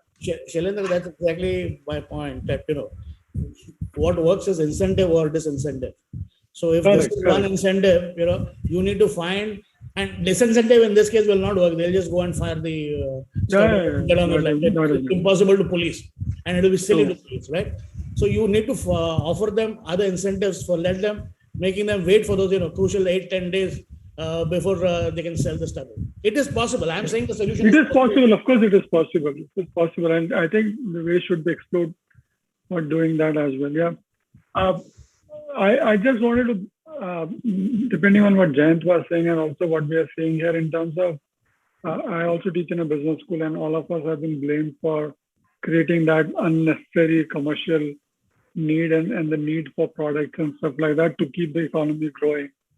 But there are examples as well. So I just wanted to point out, if somebody would want to talk about, it's a circular economy where, let's see if we could reuse and reduce the original thing. So instead of getting into a linear model where you produce, use, and then discard, and thereby creating both health and sanitation challenges as well as unnecessary wastage, could we get into more sustainable economic models as well? And one of them is definitely in terms of getting into a circular model where more reuse. I mean, as a country, I would say we have, informally, we already have that model where most of the stuff is reused. But over last few years, we have seen that trend, especially because of what is happening in urban areas where use and throw happens to be more dominant model, and thereby creating, one, in terms of unnecessary expenses, and two, in terms of also creating sanitation, health and sanitation issues.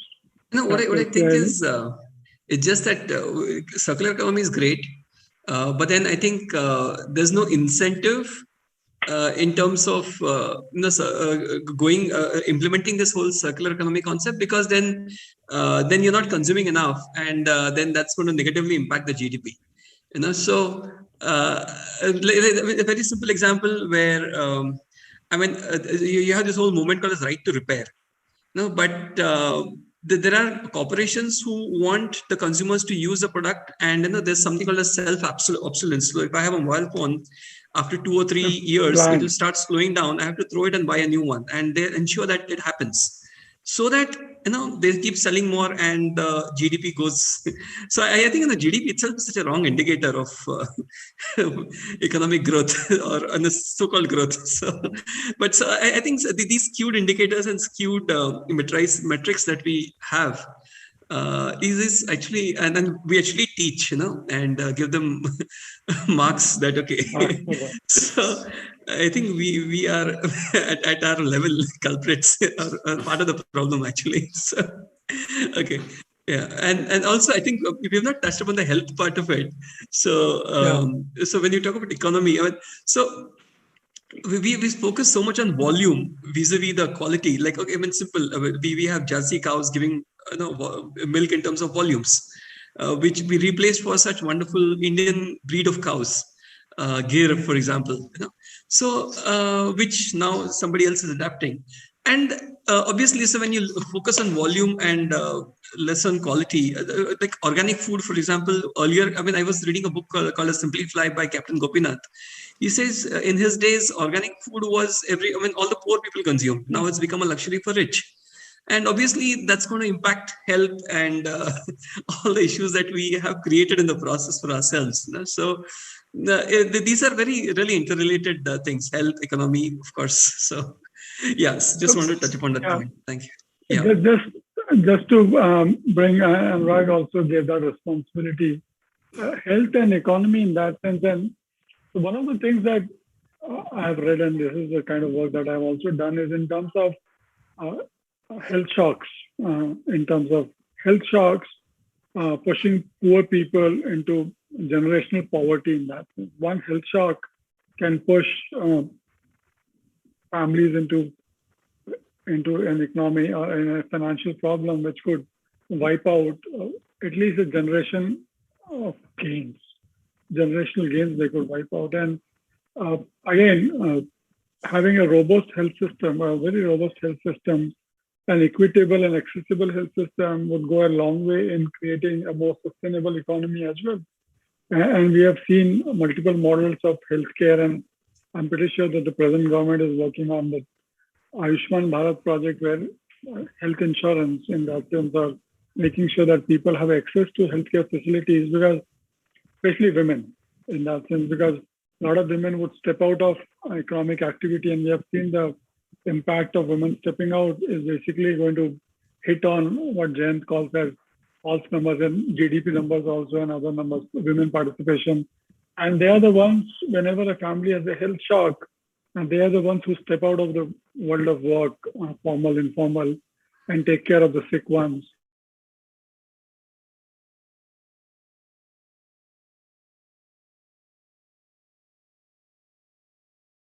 Recording in progress. Priyanka, she here? Priyanka, okay. If not, then Nikhil. Yes. So I will talk about agriculture. So basically, what they have already said, that the problem is here that because we are using a lot of chemical-based agriculture, and the policies which is buy from government, everything, the seeds, the chemical fertilizers, the insecticides, pesticides, it is getting a toll on the environment, and we are clearing more forest to feed more the people. So, and then all this food is stacked at one place, okay, at suppose FCI, the Food Corporation of India. And if this food is not properly taken care, if the walls are deteriorating, or the roof is not there, it is getting infested, it is not properly kept, the whole this resource is getting wasted without reaching to the public when there is need. Plus if it is black marketed, there is a problem. And then if I cannot say that how much land is required to feed the local people or to feed the whole population of India, but I think that if we do not stop this, creating more agriculture fields rather than forests, or we make agroforestry, that will be a solution. If we make agroforestry where there is forest, there is agriculture, which I've seen in Karnataka, they don't cut trees and they think, and local people are one of the stakeholders. The consumer, basically the consumers of all India are the stakeholders, and the government should be important because should make policy for agriculture. Yeah. That is one of the things. Should I tell about tourism also? Please go ahead. Very quick, but yes. So tourism, very simple, because of the pressure tourists have on the local people. Local people start using the resources whatever they have because they want to make money. They want to become more rich. Okay, they will use the resources in the local area to maximize their profits. But there has to be something policy which will not degrade the environment and degrade the aesthetic beauty of the local environment.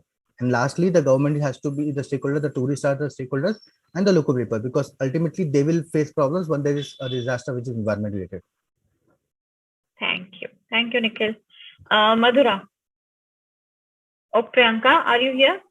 Okay, so let's take Madhura. I'm here. Okay. May I please ask Madhura to go first, and then Priyanka? Yeah. Sure. Okay. Hi. Thank you. I'm an ecologist by profession, and I now live in Goa.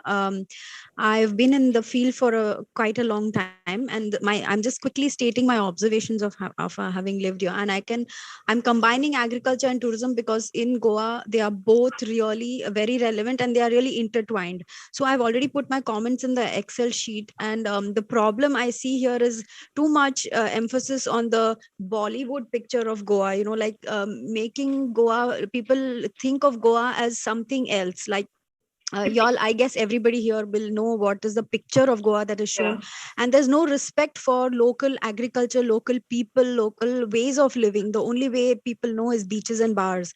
So the respect for local agriculture or local forests or anything is not there at all, and that's why the local the youth are not even trying agriculture. They only want to be in tourism, and for that they are becoming taxi operators or working in the casinos, or there is no respect for things like agroforestry, or there is an amazing culture of coconut and cashew plantations which can be really tapped in, and tourists can be taken to the hinterland and shown the other side of Goa, which there's no respect. So I just spoke about the problem, and also the stakeholders, I think, I've just pointing out one or two things. There are several, but the stakeholders here are actually the local people who have local professions like growing paddy or growing local fruits, kokum and things like that.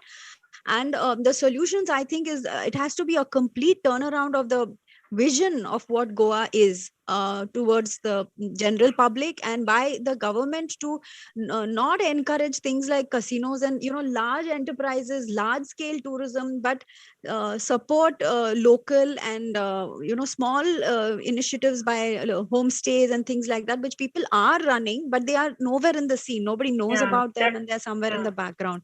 So that's really in short. There are other things also, but I think in the interest of time, I'll just withdraw. Thank you. Thank you. But also, please do keep writing in the chat or in the sheet. Yeah, sure. I also think in this context, the tourists also have to be one of the stakeholders, because when they have this, like you're saying, very Bollywood notion of what Goa is, so they also need to be educated on, Yeah, and when we are living here, we are walking on the street and we see people pulling out beer cans on the road, parked there haphazardly, and they have no respect for the local people. People come here and they wear all kinds of clothes and behave in a strange way, and they think that, oh, I'm not in my hometown, so I can do anything here. So it's become like a trash place.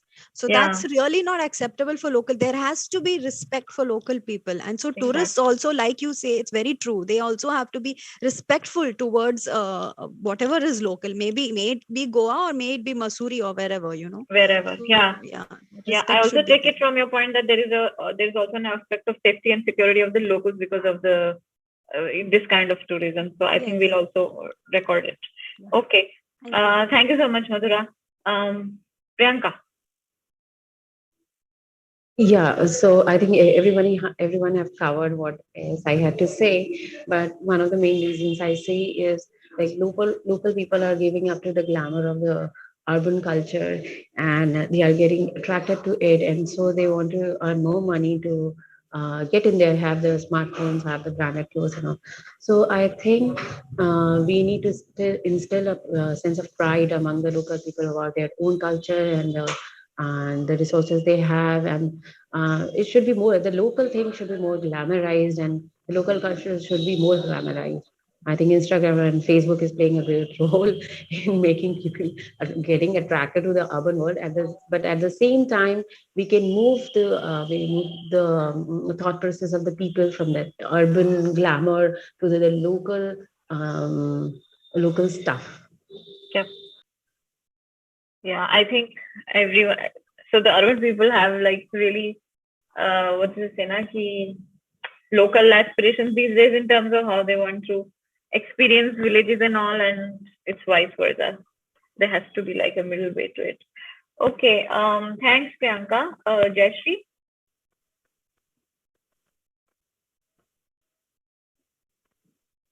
Hi, Jayashree.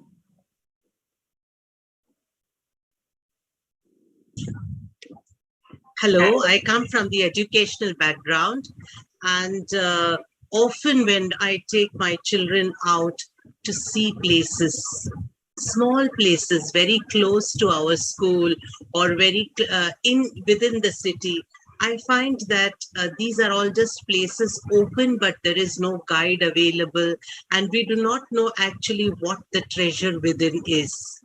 And even as a teacher, I myself don't know many things. So if I have to know and value what is inside, I must know the worth of it. And for that, we really need people who will explain. At best, what I have seen, because I am an avid, person who likes to take children everywhere. And what I have seen is we have security professionals who are there to tell us, please keep away, don't touch, don't do that, don't do this, move fast, go away, and that's all. So my children are terrified of even, keeping their eyes on an object to see a little more than what they can understand. And that, I think, is hurting. I'm talking about places which are say buildings and so on. But as far as open places are concerned, when we take our children, what we usually find is there is nobody around.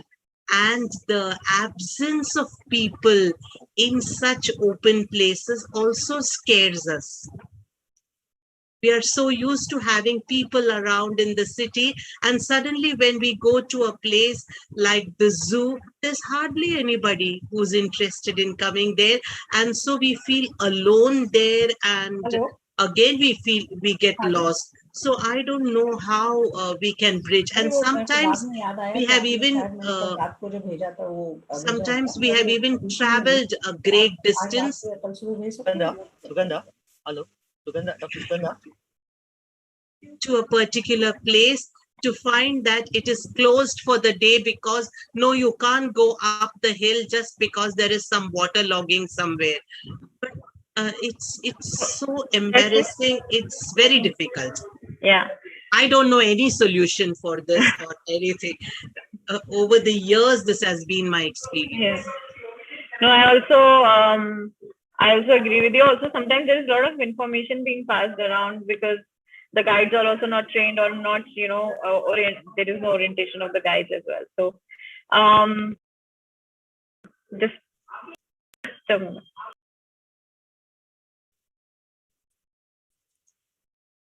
So if I can respond to you, Jayashree, actually, if you go to a farm, you take children to farmhouses or to agricultural field, that is where they can run around, they can touch things, they can, pick up things, smell them, taste them, eat raw vegetables. The word soil is turned into dirt. Americans use this word dirt. How can what grows our food be called dirt? So, we need to change the vocabulary. So I think, immersive experiences, experiential learning is when you feel the cold, when you feel the heat, when you feel the soil, when you feel the smell of the cow dung, that is an immersive experience. It has to be a multi-dimensional, 6-7 dimensional experience that is there. So I think, farmland, agricultural areas, there you don't have this don't touch philosophy. Yes, we do go there. You fall down, you get hurt. It's okay. So, and in international schools, that's what, the lawyers follow the children into all these places. So we have to break that. Going on trekking, going to these, so sleeping in the tents with the bucky ships, that's an immersive experience. So I think outdoor education and agricultural experiences are very, very, and they are very, Anand, we do that. Let's also give, because we don't have time, and I know you, you please keep on writing in the chat, but I would also like other people to speak. Literally 2 minutes here to go. Amit Rajshirke.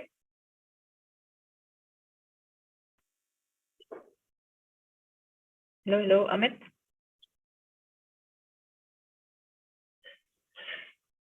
Not here. Okay. Hi, Amit. Would you like to say something, Amit? Is he writing on the chat? I can't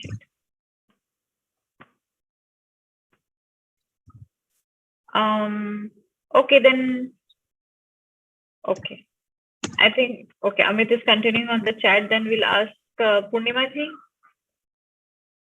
Yeah, I think all this are in.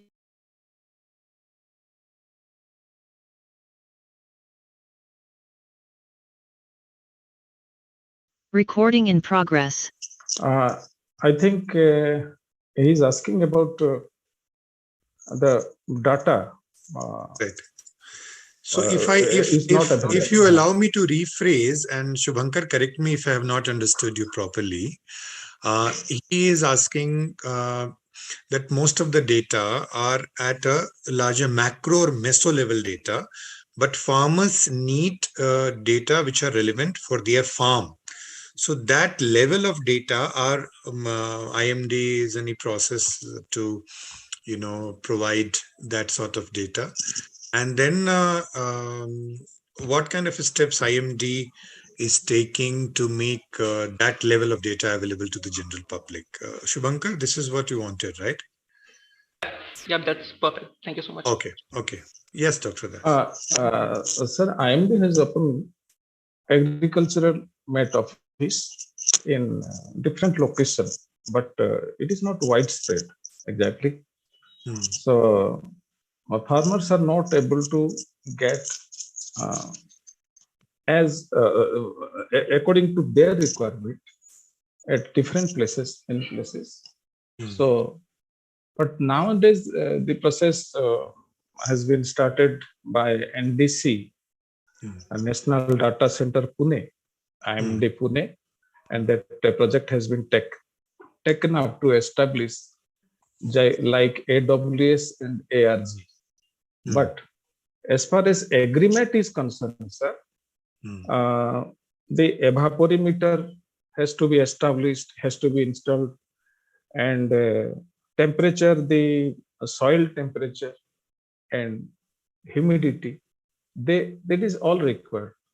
So that is not widespreadly established, these stations are. So because of that, it is not available. Otherwise, temperature and all other parameter of weather are available in our website. That is imd.gov.in. You can go, and from there you will get many things. Okay. Thank you, Dr. Das. Shubhankar, just to add to what Dr. Das just said, I know one organization in Himachal Pradesh who is taking information from IMD and giving localized climate-related, weather-related update to farmers at a very nominal fee. I have forgotten the name of the organization, but I remember the name of the person who runs it. So the name of the person is Kamaljeet, and I'm just missing the name of the organization. So, but there are agencies, not IMD. IMD's effort, Dr. Das just pointed out the efforts which are in pipeline. But I know a couple of other agencies who are doing it, and farmers are finding it very useful. Actually, I was contacted by that organization to do an impact study of their intervention, which I am still in the process of designing. Any other comment? Sir, one thing, Mr. Ghosh, if he wants, then he can approach Regional Meteorological Center, Kolkata, if he belongs to West Bengal.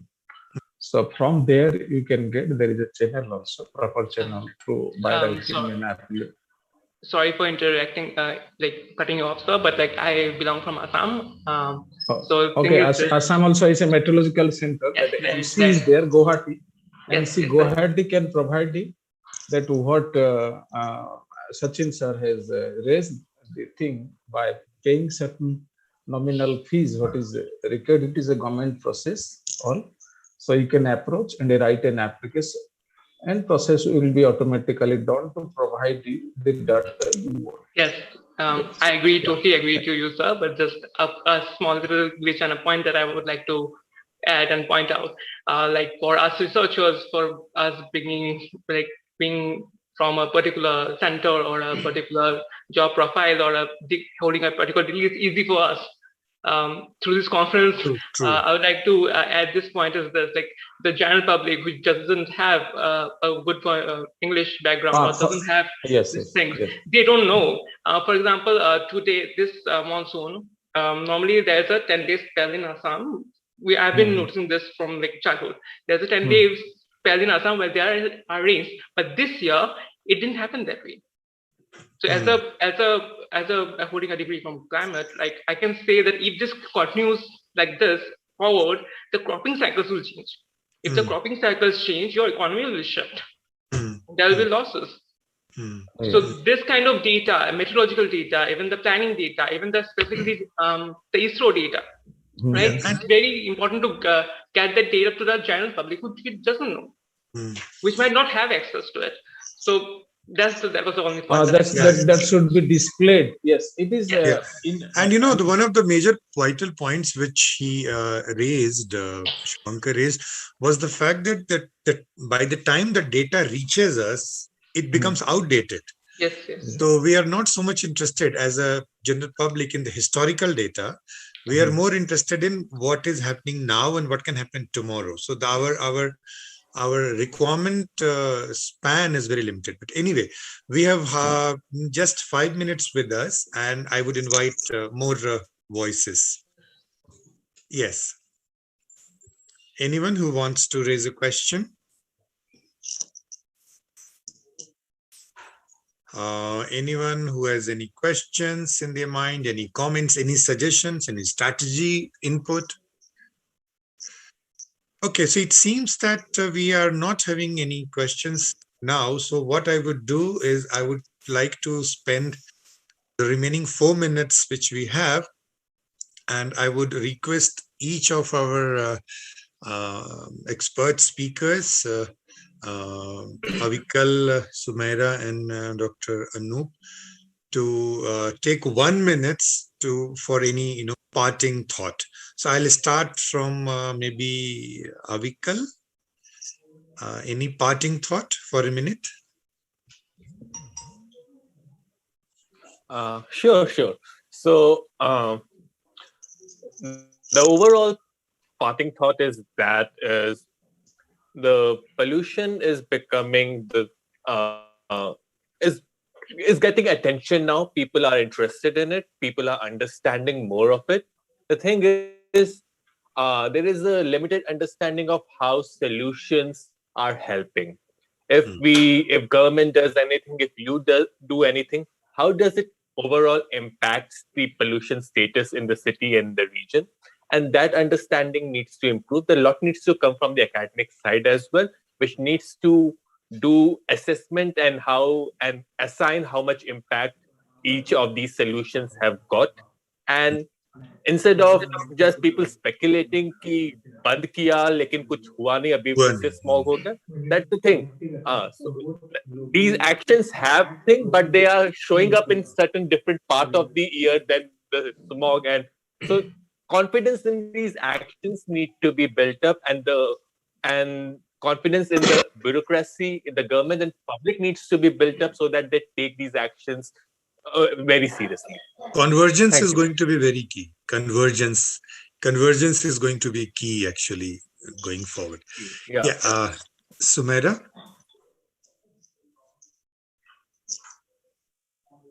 Yes, I also agree that convergence is going to be key. And it's the most difficult thing to bring all stakeholders together, right from the front end to the back end, whatever that may mean, and all the stuff in between. And that's why we need people to get together to take this issue seriously. And once again, it's people who are going to make stakeholders take the issue seriously and come together, from industry to government to technical people to communicators, everybody. We need all hands on board because the climate emergency threatens very human existence as a species. Thank you. Dr. Das? Yes, I do all agree with Ms. Madam. And now my point is that the effort should be made to bring about awareness among the people, the planet, both globally and locally, so that everybody should be conscious about the things and cautious also not to get the environment polluted due to the causes that is human, right? So, and many conferences like this are you people are conducting, that should be done more and more, and efforts should be made to adapt to the climatic change. So we should not go any wrong step to make it a havoc for us in the future. Yes. Thank you. Thank you very much. I really thank all the speakers who have again reiterated the importance and urgency of the issue. At the same time, it's very clear that it's a multi-stakeholder enterprise, and bringing people together, all people on board, as Meera just rightly phrased, is going to be very crucial. And as Avikal has just pointed out, the good thing is that now the climate has really become an issue for which perhaps we don't need any further buy-in. People can see, people can experience that it's happening all over. And engaging people in meaningful way on a common platform is going to be a challenge. And the conferences like this is an attempt in that direction, because in this session itself, you can see we have the three persons have very different backgrounds and very different but yet common agenda. So one comes from academics, one comes from practitioners, development practice point of view, and one sits at the very interesting science policy kind of common platform. So events like this are likely to bring people on a common platform and exchange ideas and share views and strategies. And I also thank our volunteers. I also thank our ISL team, Gargi, Saurav, Preeti, and really I thank you all.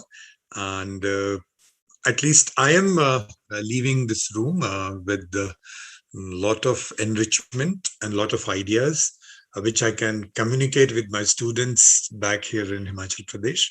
And I'm sure through them, the message will move on further. And maybe when we meet next year, we would perhaps have, a better situation of the things, better control over what things, the kind of things which are happening all over. And perhaps we would have, different questions perhaps, and more tangible solutions going forward. Thank you. Thank you once again. So I guess we can, Dheeraj, can we leave the room and join the plenary, or? Yes, we can leave the room. Okay, thank you, Dheeraj. Thank you, everyone. Thank you, everyone. Thank you all. It's been a pleasure.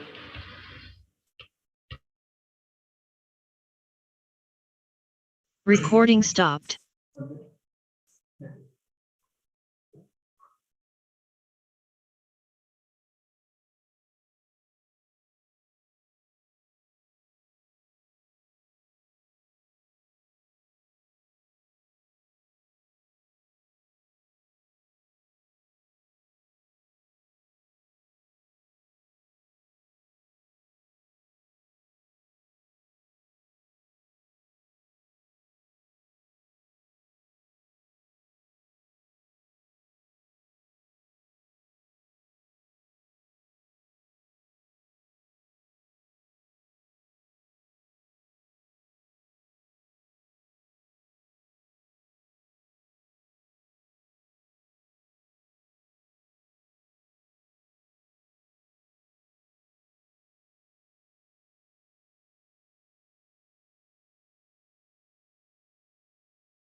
Recording in progress. We are looking at anywhere between 15 to 20. Okay. Just a second.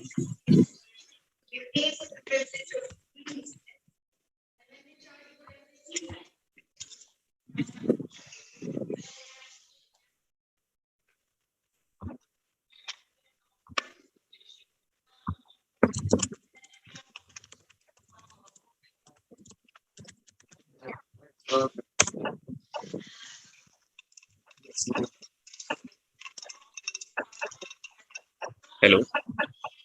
You're prepared with the film, no? Hello.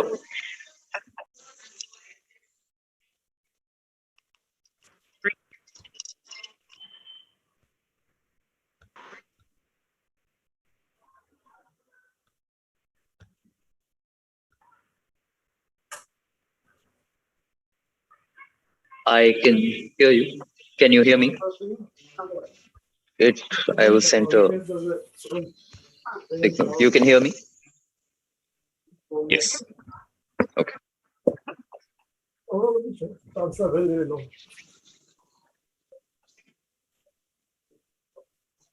Request all the others, please mute yourself.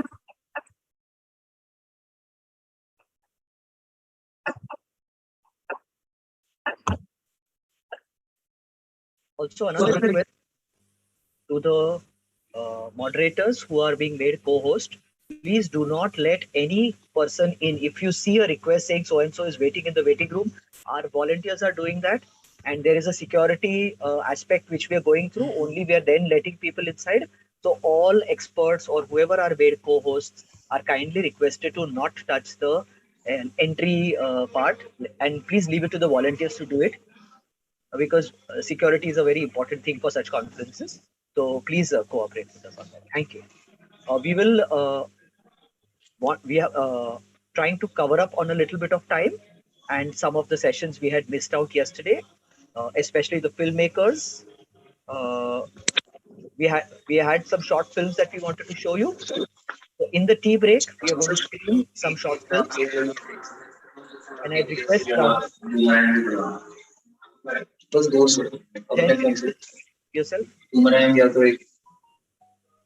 Samir, your sound is on.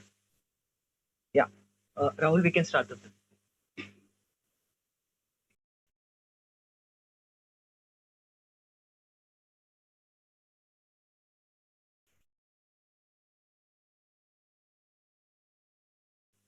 The workshops will start at 11:15. Oh, sorry, it's already 11:15. Another 5-7 minutes after that. I'm sorry for that. We're running about 5-7 minutes behind. Sorry.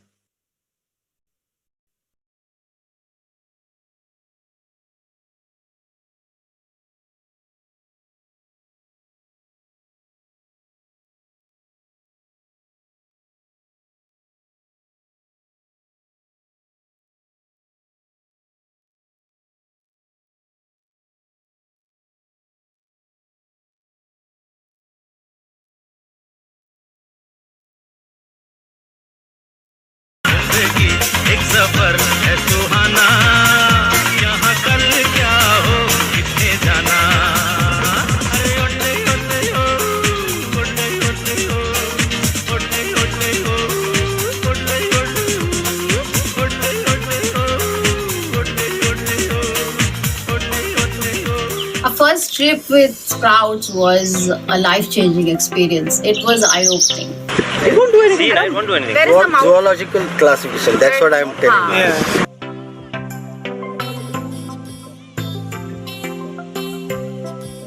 Being a city slicker and somebody who probably never understood the importance of nature.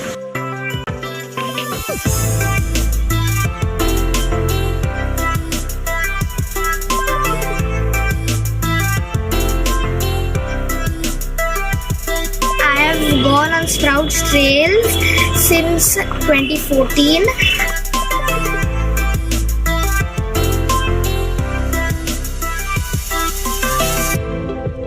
We've been going out with Sprouts for the last 5 years now.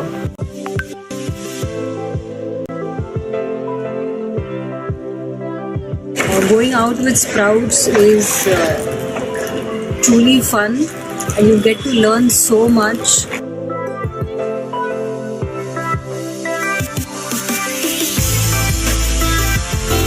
I've been associated with Sprouts over the last 3 years.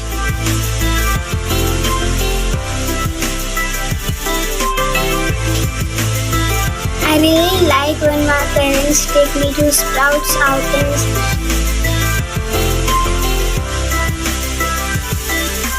I've had the pleasure of getting out of the city environment.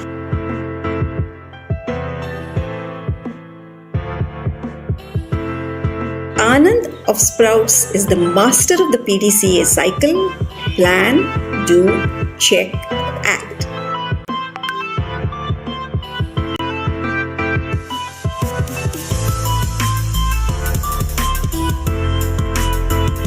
Been to many bird trails, beach walks, camps, as well as lectures.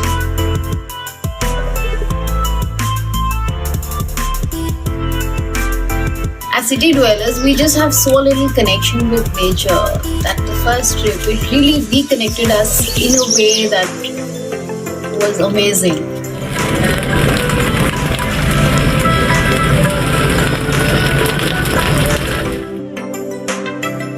We've done some amazing nature trails and beach walks.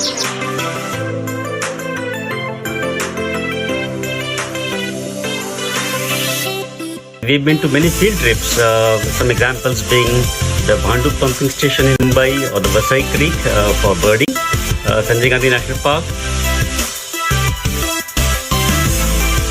I have gone with them on Tungareshwar Trail, Sikkim Biodiversity Festival, Fansar Wildlife Sanctuary, Breakout Trail, Juhu Beach Walk, SGNP Shilonda Trail. And going into a place like Sikkim, one of the best trips I've ever had.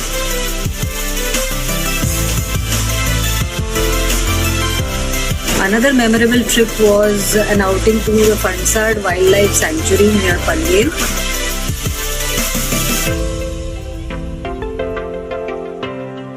He plans systematically, implements meticulously, while checking periodically the impact he has had on the participants.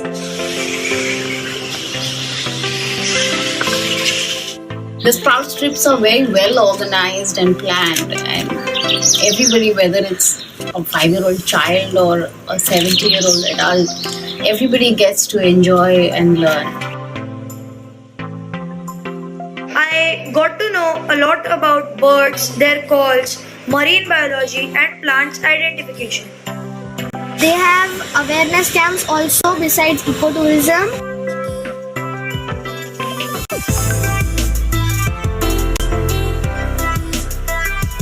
Zongri trek would rate as one of the best with my family.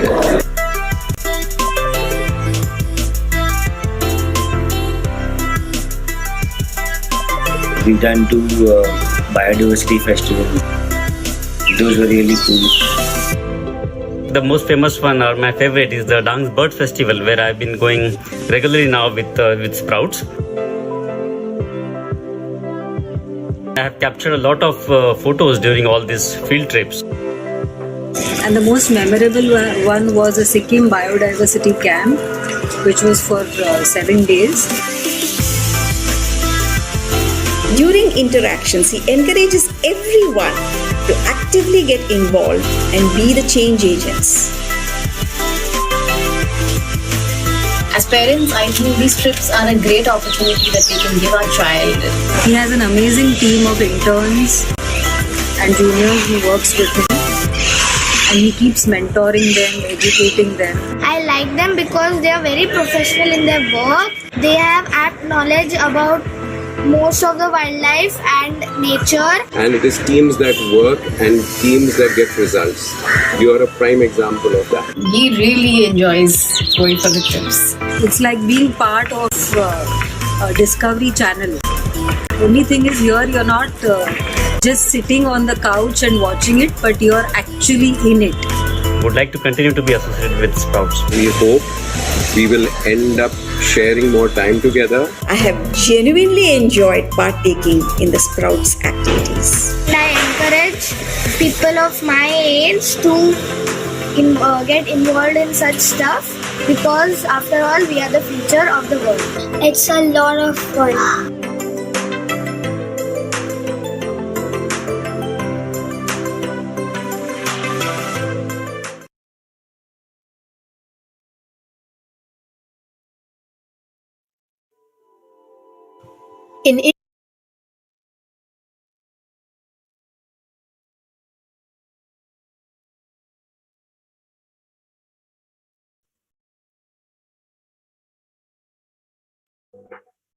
We will now start the workshops, breakout groups. There'll be 5 breakout groups, and if you all know which breakout groups you all want to add yourself, you can do it directly. There's a workshop on filmmaking by Sridhar Rangayal. There's a workshop on getting investor ready by Urmila. Are you there, Urmila? Yeah, and Kavita. Yeah. There is a physical fitness workshop and how to handle your stress by Samir Bakshi. Samir, you're there. I can see you. And there's a workshop by Kalpana Talpade on how to make gourmet food from leftover food. And there is Shruta Rawat from Humsafar Trust, who's going to be taking a workshop on knowing genders and the spectrum of sexuality.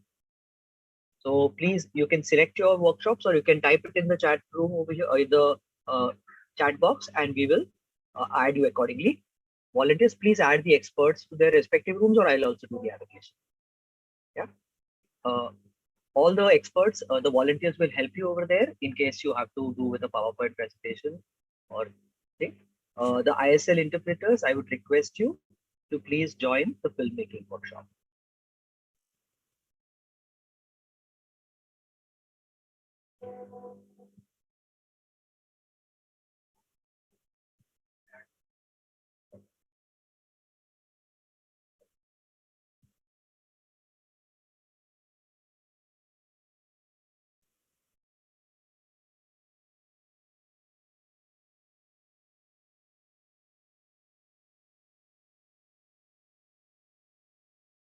Somebody added Sridhar.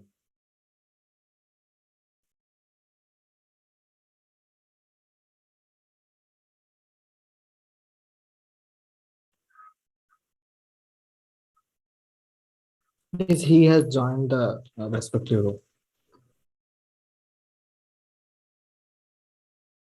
Should I just add the workshops here? Someone's asking. No?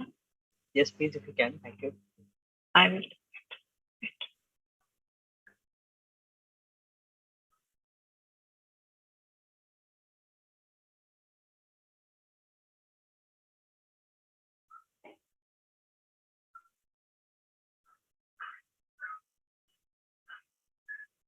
Recording stopped. There is understanding gender, gourmet food from leftovers, rapid fitness for stress relief, getting investor ready, and basics of filmmaking. Prosenjit, where should I add you?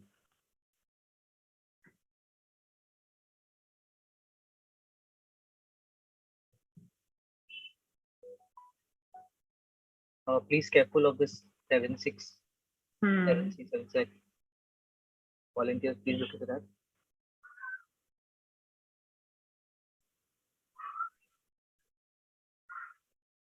Samuel Prakash, where would you like to go? Understanding genders, gourmet food, rapid fitness, getting investor ready, or basics of filmmaking. Kumar Anubhav, where would you like? Should I allocate you? Sugandha, are you there? Pradeep Patade, where would you like to? Should I assign you? Welcome to the work conference. Sugandha is not there, na? Sugandha, I think she forgot to log off. Log off. I'll call her. Pradeep, if you can either type in or let me know which workshop would you like me to assign you. Manvi, Anurag, would you like to go into any workshops? Welcome. Which one? Whichever you say, all are interested. Whichever, up to you. Gender or? I will go to understanding genders. Okay. I will go to filmmaking. Okay. Thank you. Just give me a minute. I'm just joining them. Sorry? I'm joining them. Yes, yes. The filmmaking. Rahul, the other Rahul, which workshop would you like to be assigned to?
क्या क्या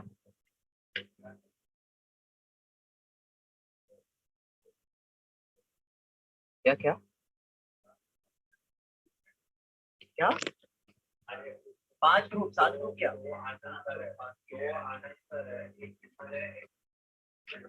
Pradeep Acharya start करो show हाँ तुम लोग हुकूमत start करो time is very important no waiting हाँ धीरज तू कुर्ता जॉइन केलंस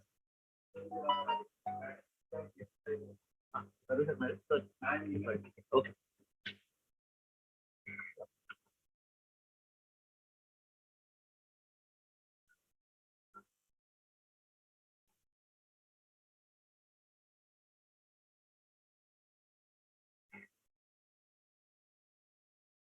Rahul put that slide up ना वर्कशॉपची स्लाइड किंवा तो वाला आपला poster So Kanya Bhuya, which workshop should I assign you to? There's one on understanding genders, gourmet food, rapid fitness, getting investor ready, or basic filmmaking.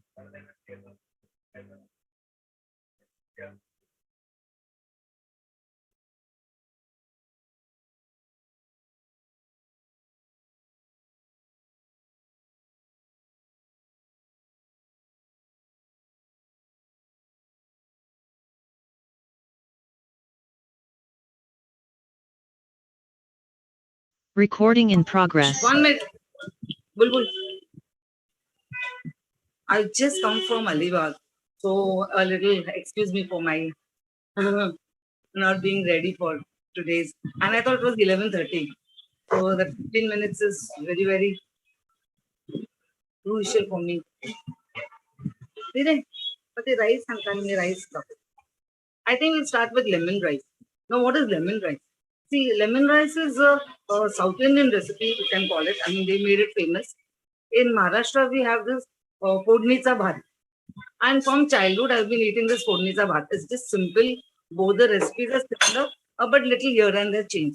And when you say South Indian recipes, they add urid dal, chana dal. So that is a South Indian recipe. And for my Maharashtrian recipe, mustard is common, yes, but we have garlic. So which one would you like? You like the podnitsa bhat or you like the lemon rice? Any response? You like the lemon rice or you would like the podnitsa bhat? Although just want one, say one for lemon rice. One for lemon rice? Yes, lemon rice is fine. One.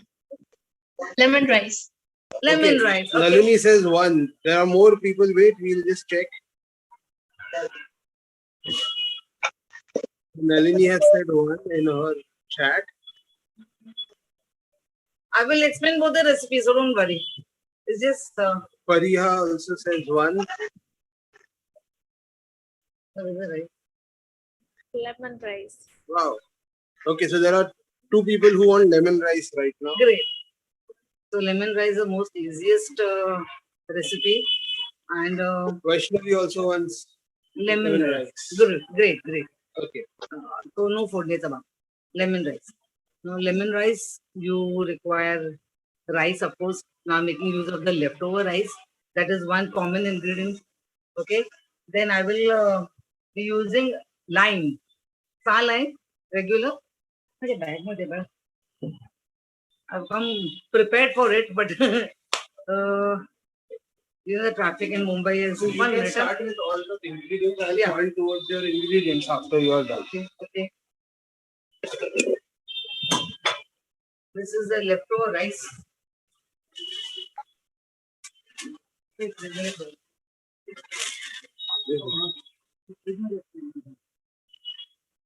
Lemon rice. Bulbul जरा मेरा नाम एक गाजर piece के दें गाजर आणले ना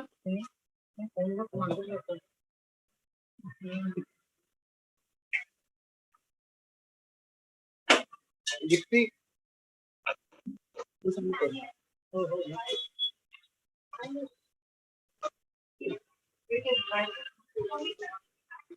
Okay. That's what I want.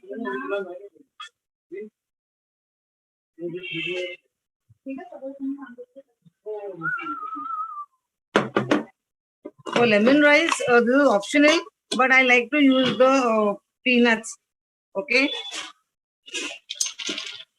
this is optional. Rai, rai.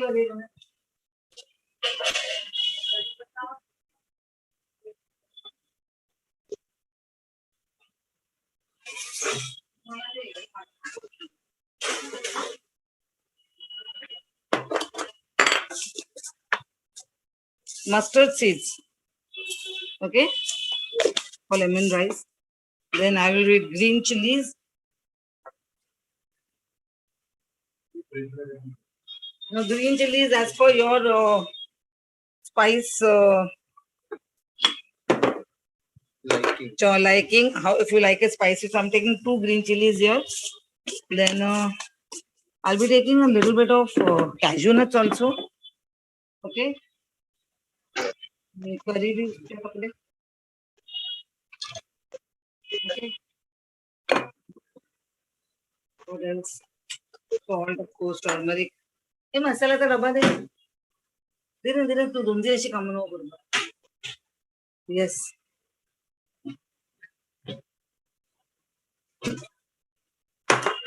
Curry leaves are a very, very healthy ingredient. I love to use it as much as I can.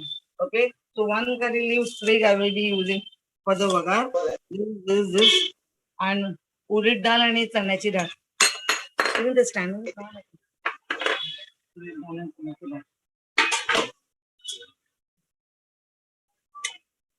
I'll be using half a teaspoon turmeric powder and half a teaspoon hing. Okay. Turmeric powder here is more for the color than for the taste. Turmeric powder. It's lemon rice, remember? Rice. I'll be using half this rice, fine? So it will go faster.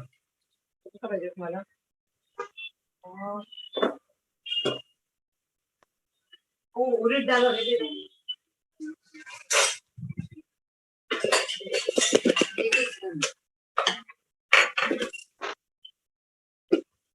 See, as I told you in the beginning, this is a South Indian dish. So South Indians use a lot of urid dal, and this is chana dal. Okay, don't worry, we'll be giving vagar, so it'll get cooked. Chana dal, urid dal, green chili, curry leaves, mustard seeds, and what else? Hing and haldi. These are the peanuts. This is really optional, but they give a nutty flavor. And curry leaves are already taken. Of course, they are rice. Okay, so let's start now. I'll go in the kitchen and we'll start with this.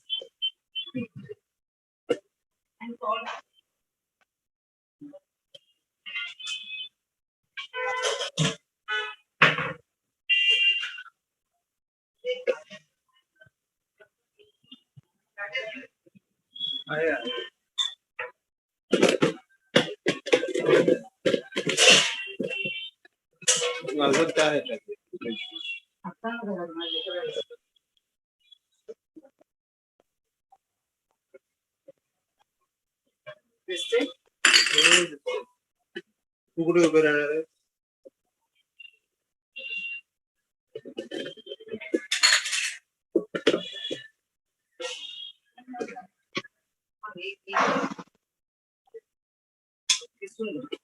Okay, so I've just taken a little oil here, fine, and Have you switched on the gas? yes, I didn't do that.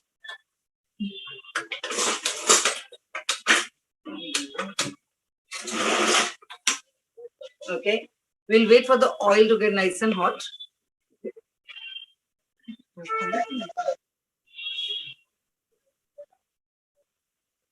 When the oil is nice and hot, you add the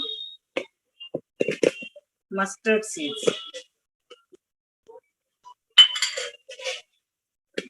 You have to wait till the mustard seeds flutter.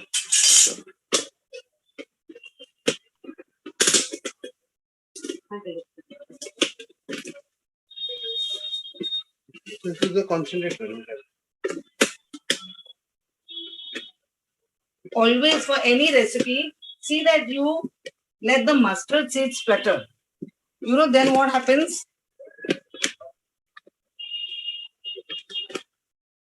The same mustard seeds, when they are not splattered properly, they give you a different taste altogether.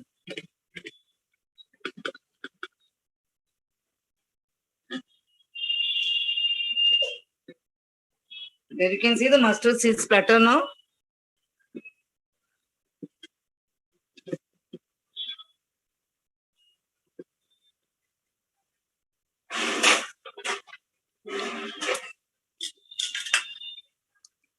There, you can hear the sound, that spluttering sound. Okay, so the mustard seeds are ready now. So you'll reduce the flame. Reduce the flame, don't forget. Then add your chana dal and urad dal.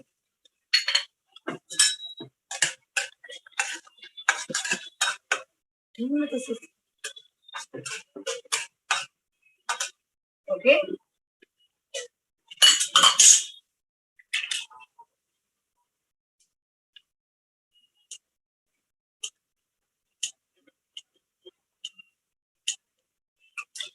Okay. Now we'll have to wait for the chana dal and the urad dal to cook a little brown. You need a little brown color. Okay.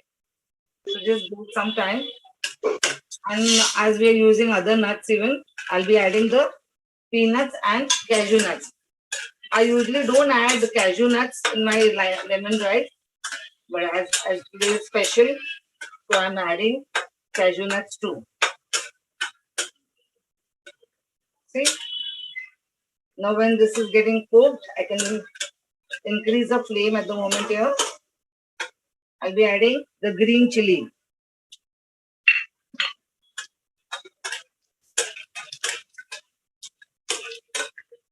Okay, give it some time to cook. Now the curry leaves are really special. You have to add the curry leaves.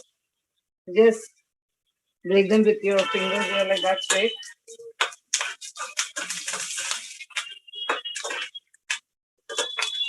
Now the asafoetida, that is hing and turmeric powder.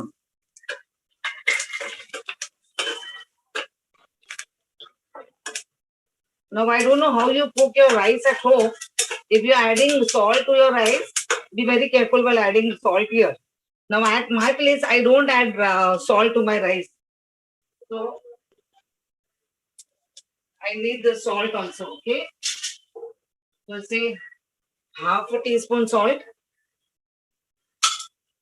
And now I will add my rice.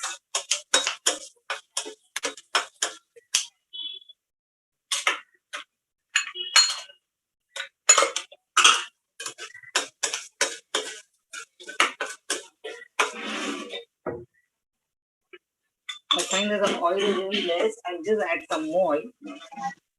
Wow.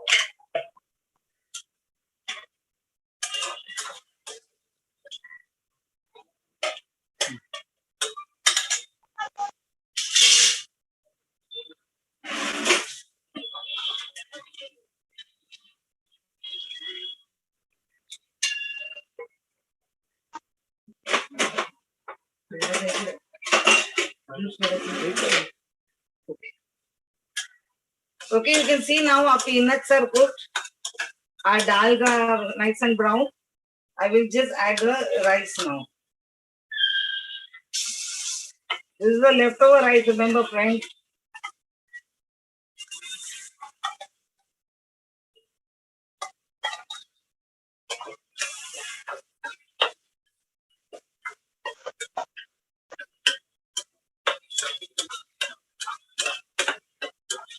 अजून भात केले ना भात आहे अजून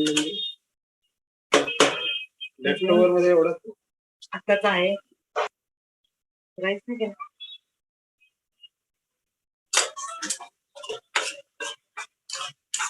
lemon rice is got a nice and crispy.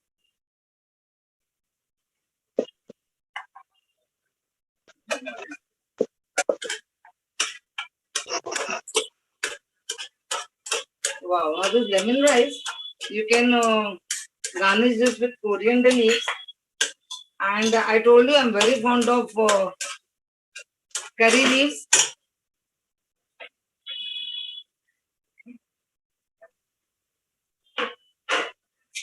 I'll just take a few of these curry leaves. A little salt I will sprinkle on that. Just okay.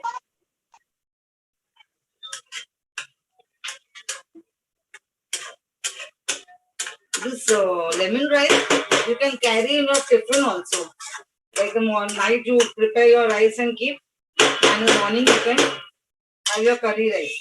So the curry leaves, I've just added some salt and just for a yummy flavor and smell. When Nalini is saying that she can smell it. Wow, how lucky you are! I don't have that device at home. Then, Looks delicious. yes, our lemon rice is ready.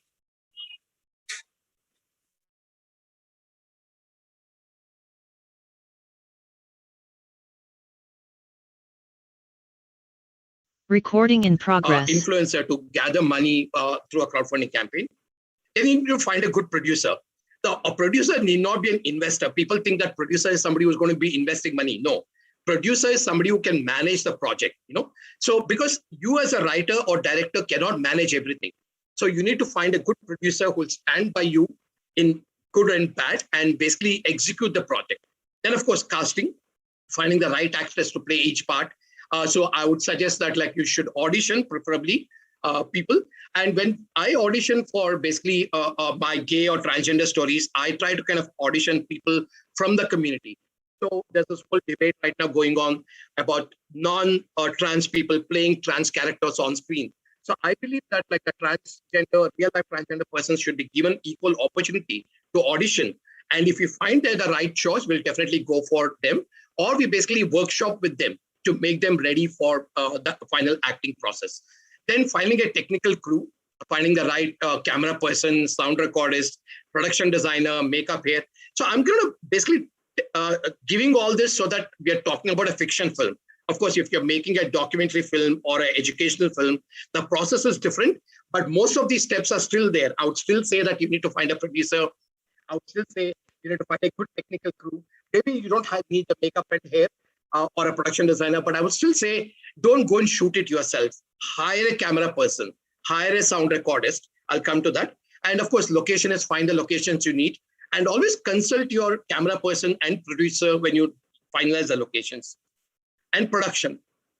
So scheduling. So you need to be sure that how when you have 20 a page script, you might have around 30 scenes. So how do you schedule these scenes? They need not be shot obviously in chronological order. You might shoot the middle scene or the last scene first. So scheduling according to the location and the day and night thing and the availability of the cast members is really key. So if you make a good schedule, 80% of your issues is solved on the sets. And since I'm an engineer and I believe in logic, so I make a really good schedule and I really basically finish all my films in time and in the lowest budget possible. And equipment, apart from getting on board good technicians, it's important to hire equipment suitable to your project. You can go with a DSLR camera, you can even, or a big camera, but you need to make sure that the camera and the light and sound equipment you choose is correct for your particular project. And never compromise on your vision. And always be alert. Basically, if you have a script, make sure that you adhere to the script, make sure that everybody is rehearsed in advance so that you don't waste time on the sets. And also backup. This is something really, really important. Always back up your shoot on 2 hard drives. People just don't pay attention. There's a very small detail, but really important that you need to back up your shoot and keep it in 2 different hard drives so that if one gets corrupted or one gets lost, at least you have another backup per se.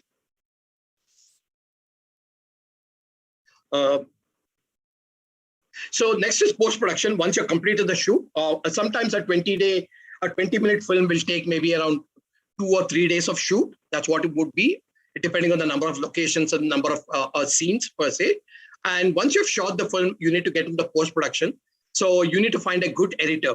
So these are key people, basically the camera person, the sound recordist, and a good editor are key people whom you just have to get on board. So if you don't have connections in the industry, I would say go to a media college. There are a lot of students from media colleges who are ready to help out. So find them and you can basically give them a small honorarium or a gift and they'll be ready to help you out. But make sure you have a good editor and a good camera person and a sound recordist. Then the sound mixing. So you always, sometimes when you're shooting, you're more focused on the visuals, but never forget the sound because that's really the most important thing because films are an audiovisual medium. You need to hear the sound and also see the visuals. So you need to make sure that the sound mixing is really good so that you can highlight the dialogues and the sound effects and also bring out the silences. Silences are really important in the film. Don't fill your film with dialogues all the time. The music, the right background score adds emotions of its own that you know already. And color grading, that's something I would really recommend that get a good color grader who can basically spice up your output per se. So then, of course, like once you have the film ready and you're shown it to some of your friends, made the corrections and edits and everything, and you have the final output ready. So the next system would be the distribution. So film festivals, submit to the film festival suited to your film genre. There are millions of film festivals across the world. So even if you have a film on environment, there are like, I would say 200 film festivals focus only on the environment, not just in India, but across the world. And whatever the topic of your film is, basically you can find a resonance with film festivals across the world. There's a film festival a submission platform called Film Freeway. You can look at it and put it out there free and you can distribute it across the film festivals. Then community screenings, gather people around who believe in your topic and show these films. Because for me, once you make the film to be seen is the most important thing. Then OTT platform, try to get your film on any of the OTT platforms. I mean, it's a difficult challenge for a short film, but you can definitely try. I basically made my own way. My first film, Gulabi Aina, was on Netflix, and then Breaking Free was Netflix. So you have to push the doors, and the doors will open for you for sure. Or you can put it on YouTube so more audiences can see it. And of course, you're the filmmaker, and you know the film the best. So don't ever shy from promoting your film. So at every given opportunity, talk about your film. If you're going to a party, talk about your film. If you're going to a conference, talk about your film. If you're in the classroom, talk about your film. And also like create a Facebook page and the Instagram page so that you can promote your film better. And of course, last is plan your film, obviously. That's the next thing. Once you've completed this and the film is successful, plan your film. And so this is my Twitter handles, etc. You can talk about it. So thank you. So what we can do is like we can take some questions right now. Whoever the participants are, any questions, if you're putting it, like if you can speak out or you can put it in the chat box and I can definitely see the questions. Any questions about my own work or filmmaking process, anything is welcome. As I said, like I basically have graduated from, I used to make film on hearing impairment and cancer. So I've also come out of the same thing, same school of filmmaking where I started making short films on cancer and hearing impairment. And then basically graduated to television projects and now finally graduated to making feature films. So every person has a filmmaker within them and each one of you can be a filmmaker yourself.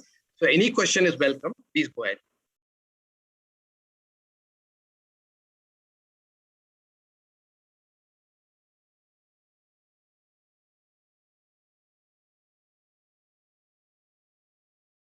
Recording in progress. But वो killed him.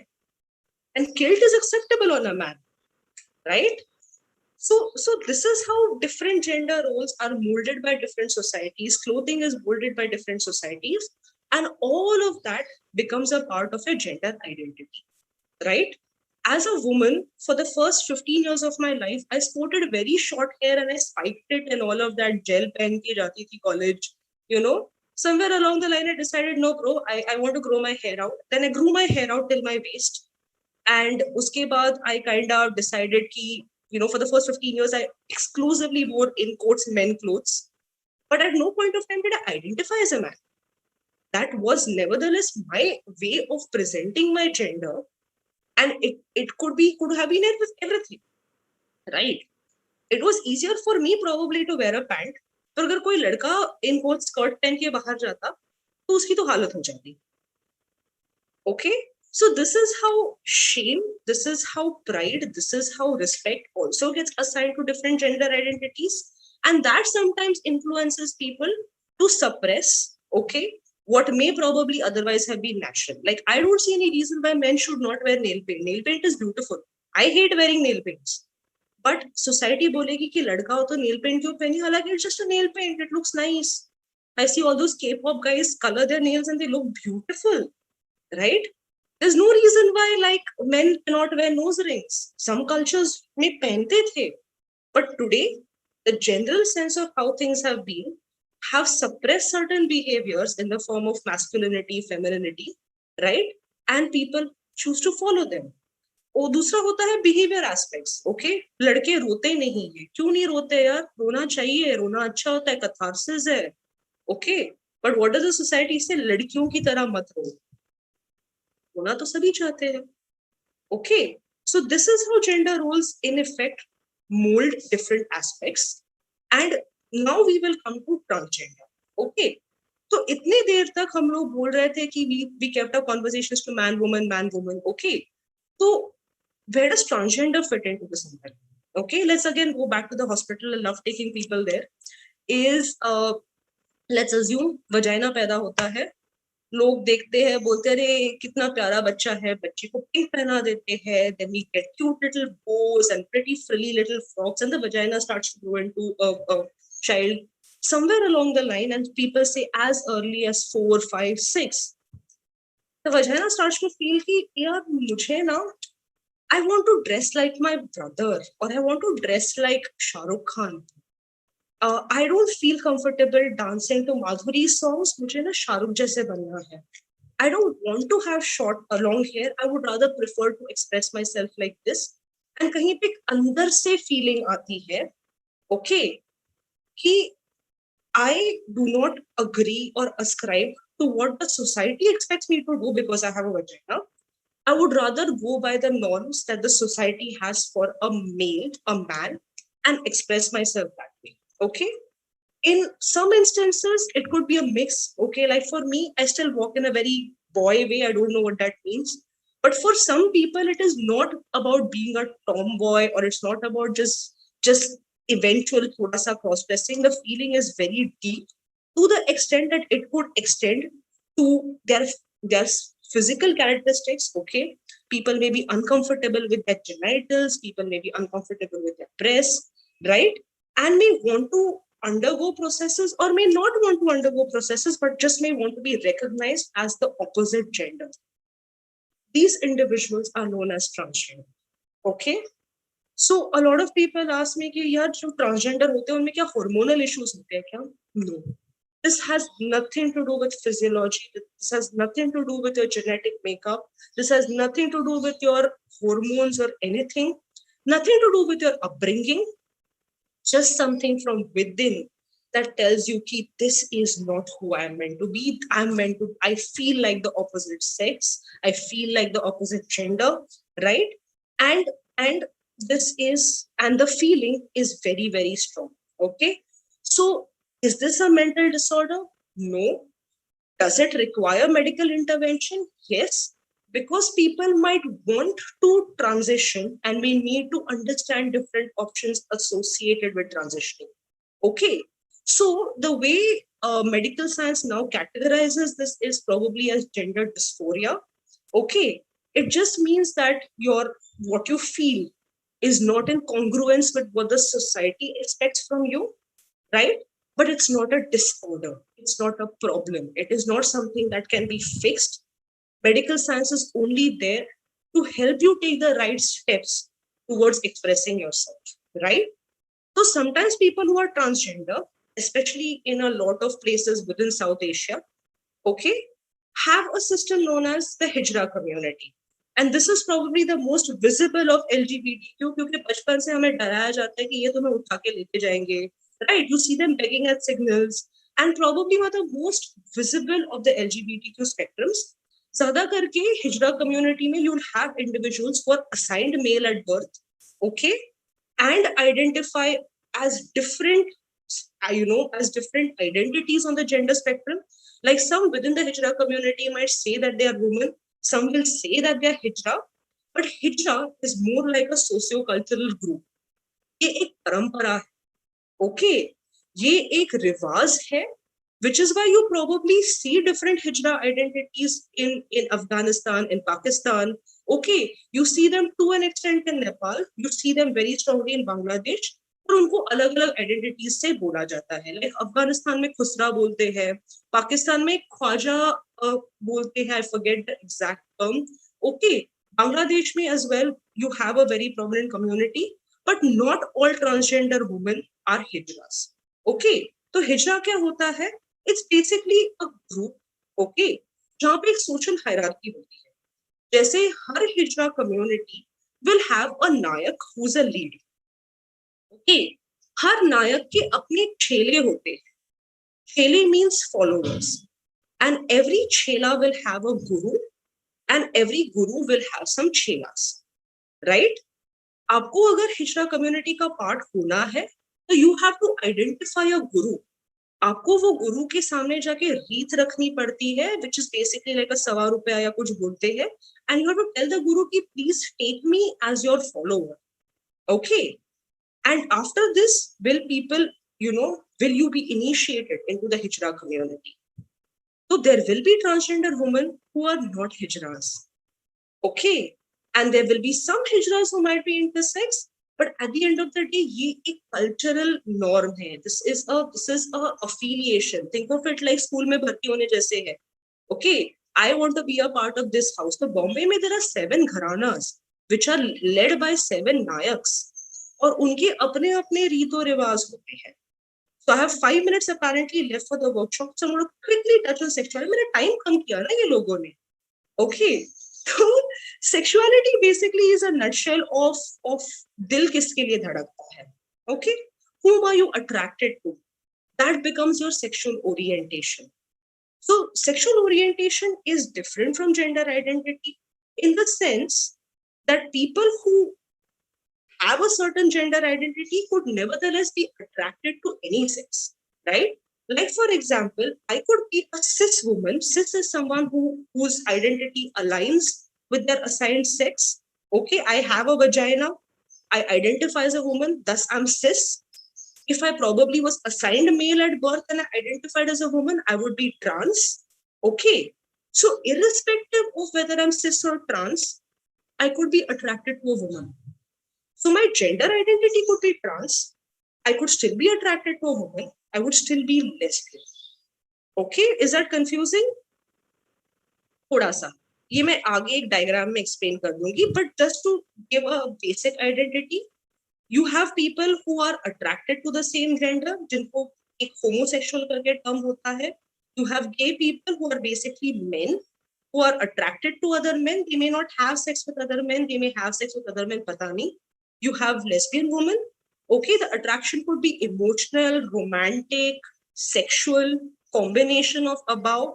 But if it tends more towards women or if it's exclusively towards women, the person is lesbian. Now, bisexual में यहाँ पे definition है both male and female, which I strongly disagree with. Okay, bisexuality is a spectrum. Equal नहीं होता 50-50. Okay, it could be that I'm attracted to people who are my gender and who are not my gender, thus opening it up to different identities.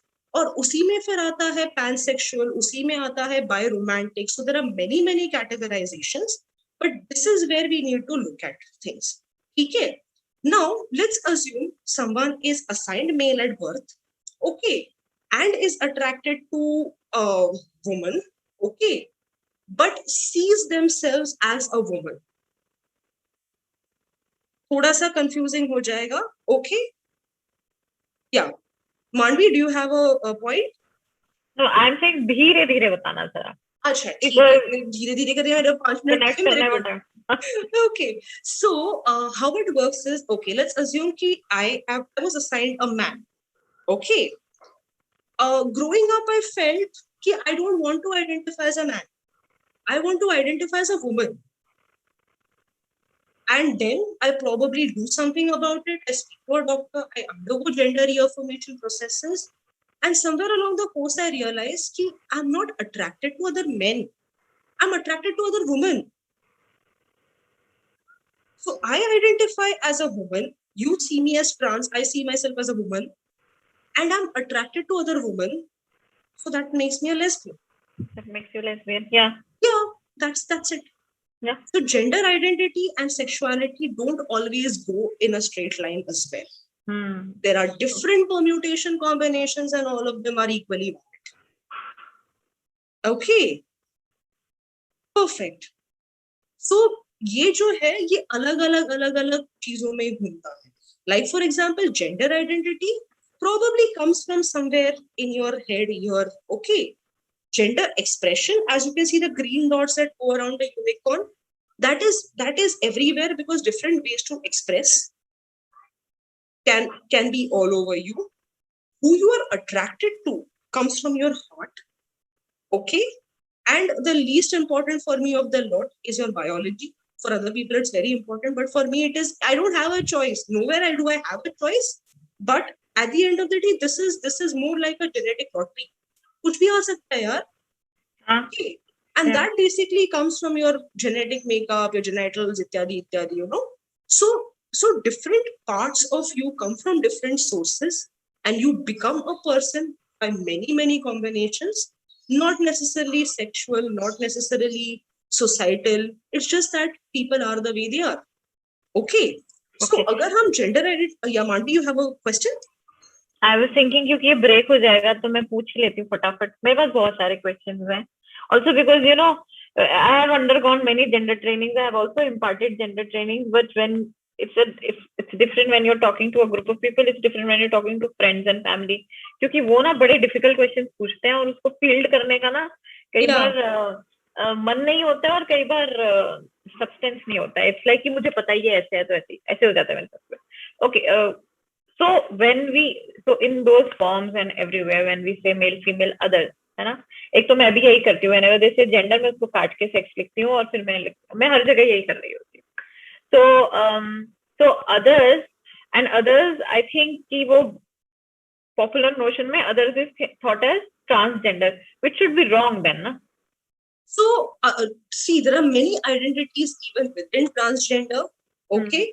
जो फिर पूरा encompass करने में others होता है, others हो जाता है. It's more out of a convenient situation than anything else, right? But I wouldn't say it's entirely wrong. One second, हाँ मेरी बिल्ली ने कुछ यहाँ पे गड़बड़ कर दिया.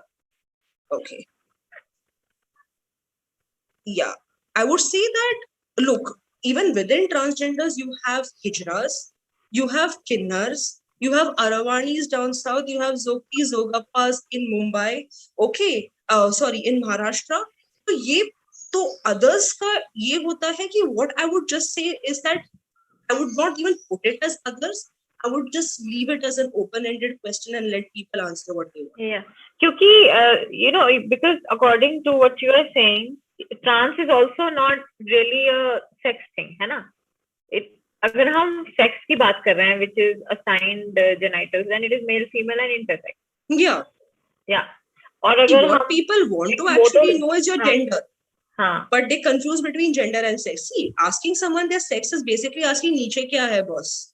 नहीं, पर एक्चुअली मुझे नहीं लगता है कि सरकार को जेंडर जानने में इंटरेस्ट है क्योंकि उसको पता भी नहीं है. मतलब they don't.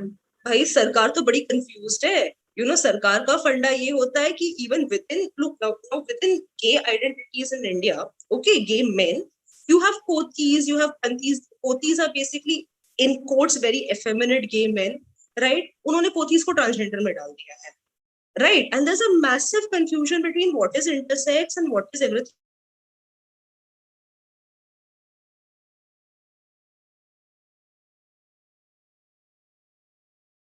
Recording in progress. You know, sometimes the reporting is just description. If you see annual reports many non-profits put out, they put out stories of impact. Definitely they've created impact. But besides those personal stories of impact, on an overall basis, on a measurable basis, how far-reaching has their impact been? How much depth has there been in their impact? Is it real impact or is it touch points but not real impact? Has it changed the lives of those people in the future? I think that is where the challenge is. Globally, there are some standardized metrics that are being developed. There is a global impact investing network which has come out with some kind of standardized metrics. I think if you research, you will be able to see that. But this is an area which needs to have greater focus and needs a lot of development going forward for the social sector. Yeah. I think this is okay. I think you spoke about communication. Yeah. These are some questions we'll leave you with. You can on scaling up. I think we can share the PPT. Rahul, we will share the PPT, the presentation. You can share it with the people who are interested. I think an interesting fact also, Rahul, since you mentioned you are into investing, is SEBI is introducing the concept of social stock exchange. I don't know how far it will happen, but they are seriously getting into it. They are taking feedback from market participants also. Nascent stage, where fundraising for dual impact and non-profits will become easier. It'll be like a stock exchange for social impact. Okay, that is great. Thank you so much. Sorry. Can I just have one question before we break? I think we have 30 seconds or 40 seconds. Sure. Maybe it's a small question, and maybe I don't know. That's why I'm asking this. If the CSR funding that are available, are they only available to the NGOs, or they can be tapped in by the private limited companies or somebody who has a dual bottom line? You have to be registered as an implementation agency and demonstrate impact creation. So I'm not sure right now if any profitable entities really, I don't think a profit-making entity as such will be able to access it. But if you are into creating impact and you are self-sustaining and earning revenue also, then I don't think that is a prohibition. No. So I think that will need further, detailed analysis depending on what type of entity. Yeah. Maybe we can connect after this. Yeah. Thank you so much. Yeah, no problem. Yeah, Rahul. I wanted to thank you for bringing to light all these factors. I did not know about this, and since I am more or less working in technology, all I am familiar with is Silicon Valley, profit, scaling, hemorrhaging money, and then going bust after making a few billionaires. So this was very good.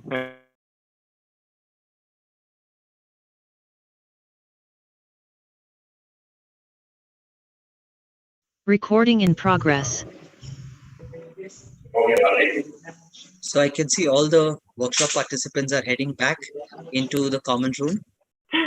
Someone's having very nice snacks. This felt like my exam. I got the paper yanked out of my hand in the last 5 minutes. I was going, teacher, no, wait, let me complete 5 more minutes, and it was out.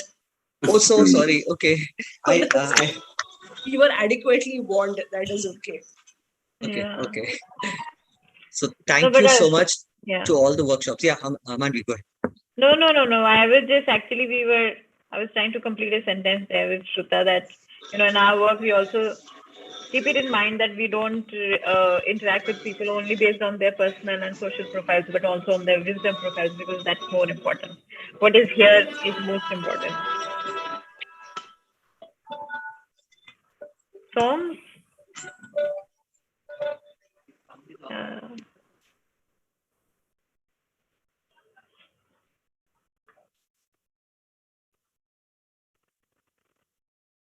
Anand, you're on mute if you're saying something. Yeah. Shruta has put her details, shruta@humsafar.org. You can contact her. Thank you to all the workshop holders. I hope you all had an enriching, enlightening, mind-opening, visualizing experience, and physically invigorating in case of Sabir. And yeah, mouth-watering. I don't want to say that because I'm very hungry at this point. Yeah. So yeah, I think those workshops have really brought in a different dimension to the entire conference. As I mentioned earlier, I'd like to repeat that sustainability comes in the body, mind first for ourselves. So self-preservation, self-sustenance is the first thing if you want to work in the space of whether it is activism, whether it is legal advocacy, whether it is education and outreach, research, or media studies or media work. Each of this is very, very taxing. And Mandvi will agree that on a Saturday and Sunday, we are taxing you more with very, very heavy work and ideas and thoughts. But I think we are all Herculean, our Atlas is carrying the earth on our shoulders. So, but I'm very happy to see all of you all on this Sunday morning to be with us on this workshop. So over to you, Mandvi, if you would like to say a few words. No, I think actually my session was very interesting. I hope it was for 2 hours because these things are ever evolving, and like I was telling Shruta, we need to keep learning and unlearning and learning because one can't be working with fixed notions in mind always. One has to keep up to pace with what's happening around us. And also because sustainability is all about inclusiveness and inclusiveness of all sections of the society, we need to keep educating and updating our information. So thank you so much, Shruta. It was really great listening to you, and also we'll be in touch with you. And I think this goes out for all the session workshop holders. If you have any pending questions, any information that is required from the session holders, please feel free to contact them. I'm sure they'll be more than happy to share their resources with us. Thank you so much. And now we go into a break. Sorry. Cultural activity. Rahul, please, may I ask you to take over?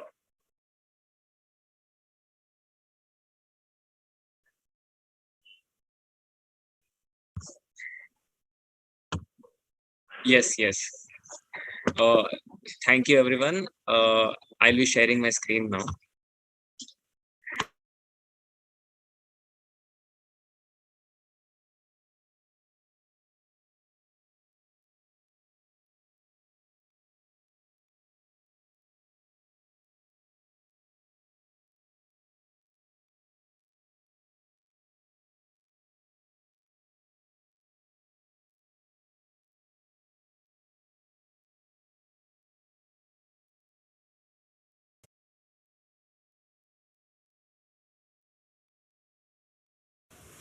How to grow forest within. Try talking to a tree. You don't have to go to forest to do this. That tabibuya on that busy road will talk to you through its soft colors. Now Millingtonia may drive you nuts, talking to you through its intoxicating aroma. Gulmohar in its fiery red will talk and mostly possess you. Jacarandas, oh boy, they are the silent communicators. You have to feel them. Pongamea is talkative and will shower conversations through its moon buds. And silk cotton will talk, silkily soft, through its cotton seed pods. Collect the seeds, flowers and silk. Make a poem pillow for the sweetest sleep that you will ever know. Now a tree whose name you do not know will also talk to you tenderly. They all do. And when you have known how to not just talk, but connect with trees, you will find dense forest growing within you. My wish for you, my friend, is may you always carry forest within you and grow forests wherever you go. Thank you.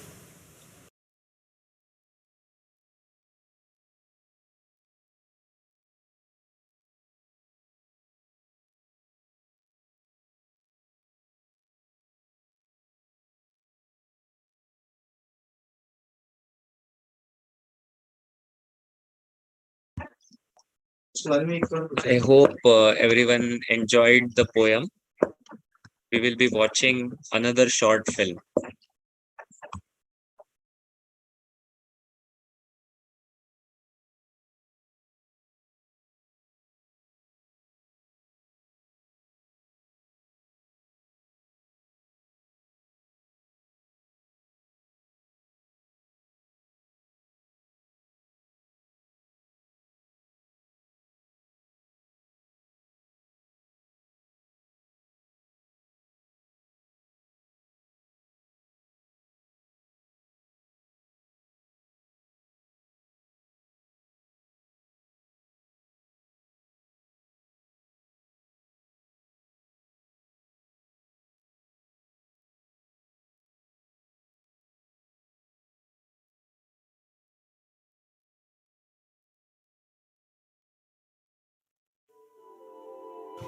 In India, there are over 1 million hidden houses that are rich in culture, but villagers do not have a good source of income.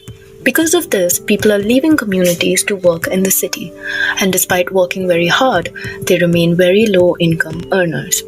The number of such migrants rose from 26 million to 50 million in just 2 decades.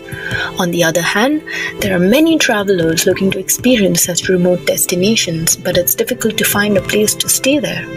Realizing this being a major problem, in one such Himalayan community, we identified a village, restored houses using local resources, brought back 5 youth who had unwillingly migrated to the city, created self-help groups involved in capacity building and training, bringing the quality up to a minimum standard. Next, we connected with travelers looking for authentic cultural experience. In merely 3 weeks of operation, 6 months of salary of these migrants was recovered. Even more powerful than these earnings was the psychological empowerment. This was the beginning of Not on Map journey.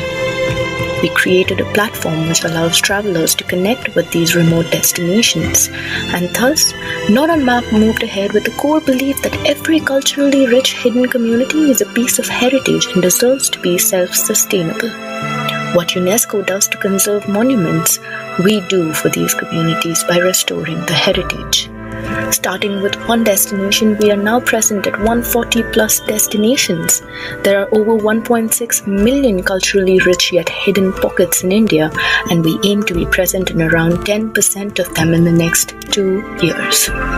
Not on Map created impact in the community, increased income by 120%, minimized unskilled migration, created more value for locally grown products, opened library in villages, preserved local crafts, and empowered women across multiple dimensions. We are not on map.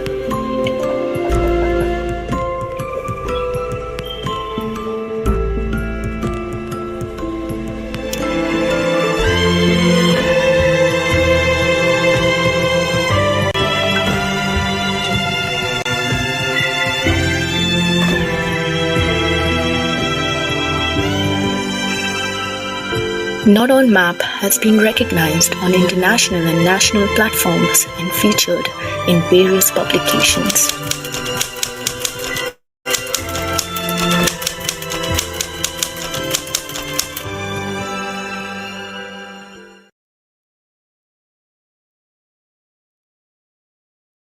परंतु आज के वक्त में भी आदिवासी दातुन का ही इस्तेमाल करते हैं।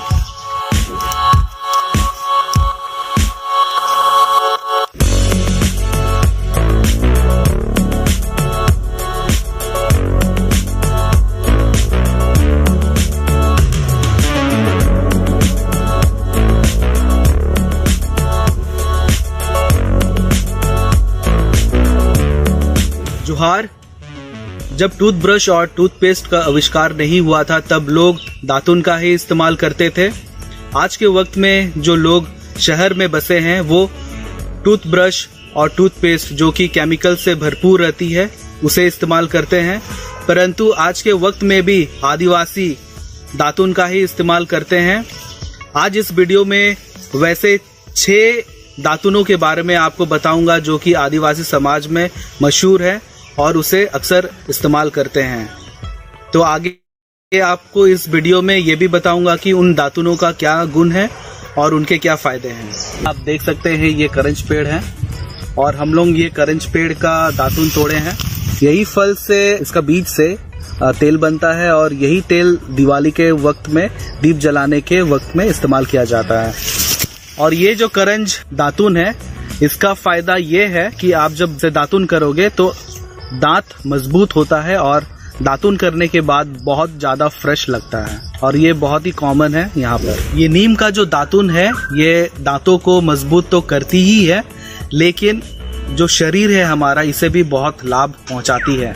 इसे चबाने के टाइम पे जो रस जो रहेगी उसे निगल लेना चाहिए और जो भी पेट में गड़बड़ियाँ है उसे ठीक करती है। अगर किसी का पेट खराब है या फिर उसे लूज मोशन हो रही है तो ये जो साल का दातुन है इसे चबाने के वक्त में इसका रस निगलने से वो पेट का गड़बड़ी और लूज मोशन ठीक हो सकता है।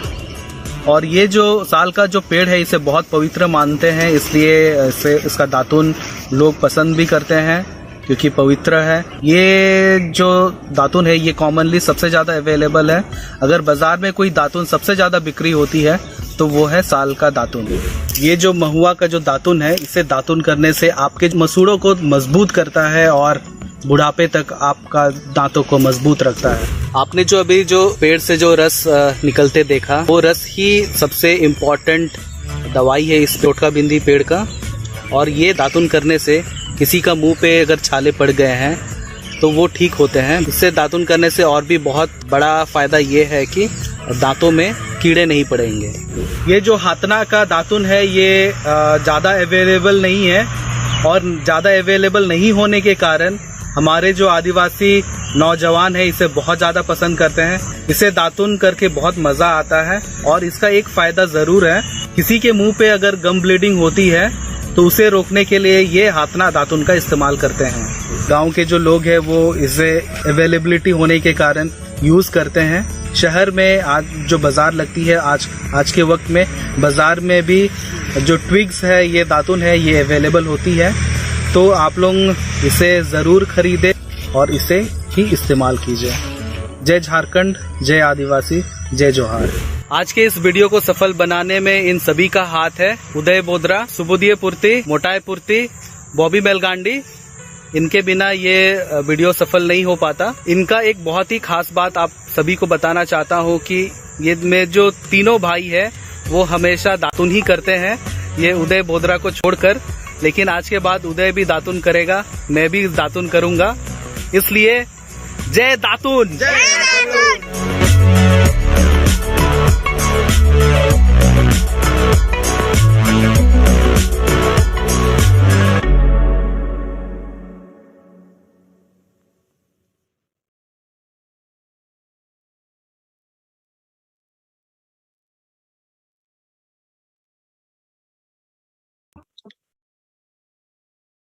Thank you, everyone. Now,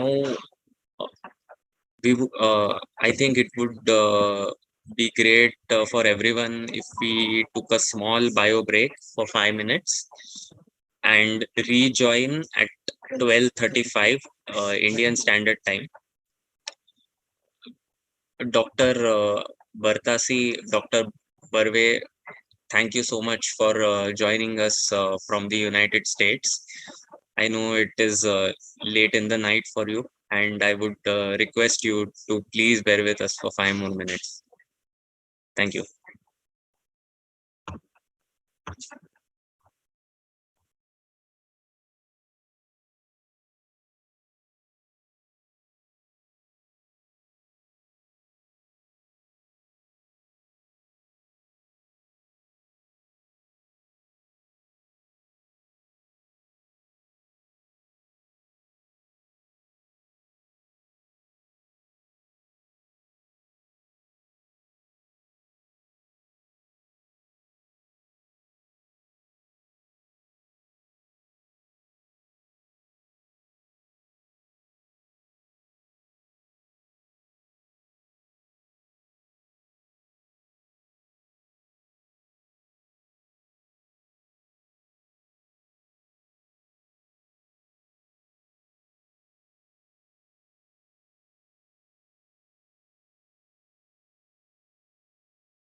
So Vijay Barve is first.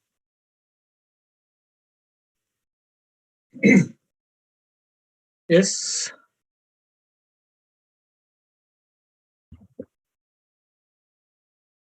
Hello. You called me? I'm Vijay. Yes, yes.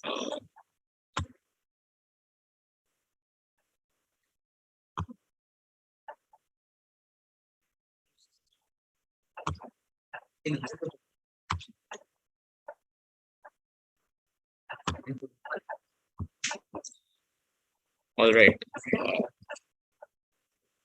Welcome back to the International Sustainability Conference 2021. Now we will be beginning a segment known as Innovation Talks, where experts from various fields will showcase the innovations they have made or implemented in their respective fields to the audience. Speakers will speak for 10 minutes and then the floor will be open for questions. So I would like to call upon Purnima Palekar to introduce the first speaker, Dr. Vijay Barve. Yeah. Thank you, Rahul. The topic of discussion is biodiversity and tech.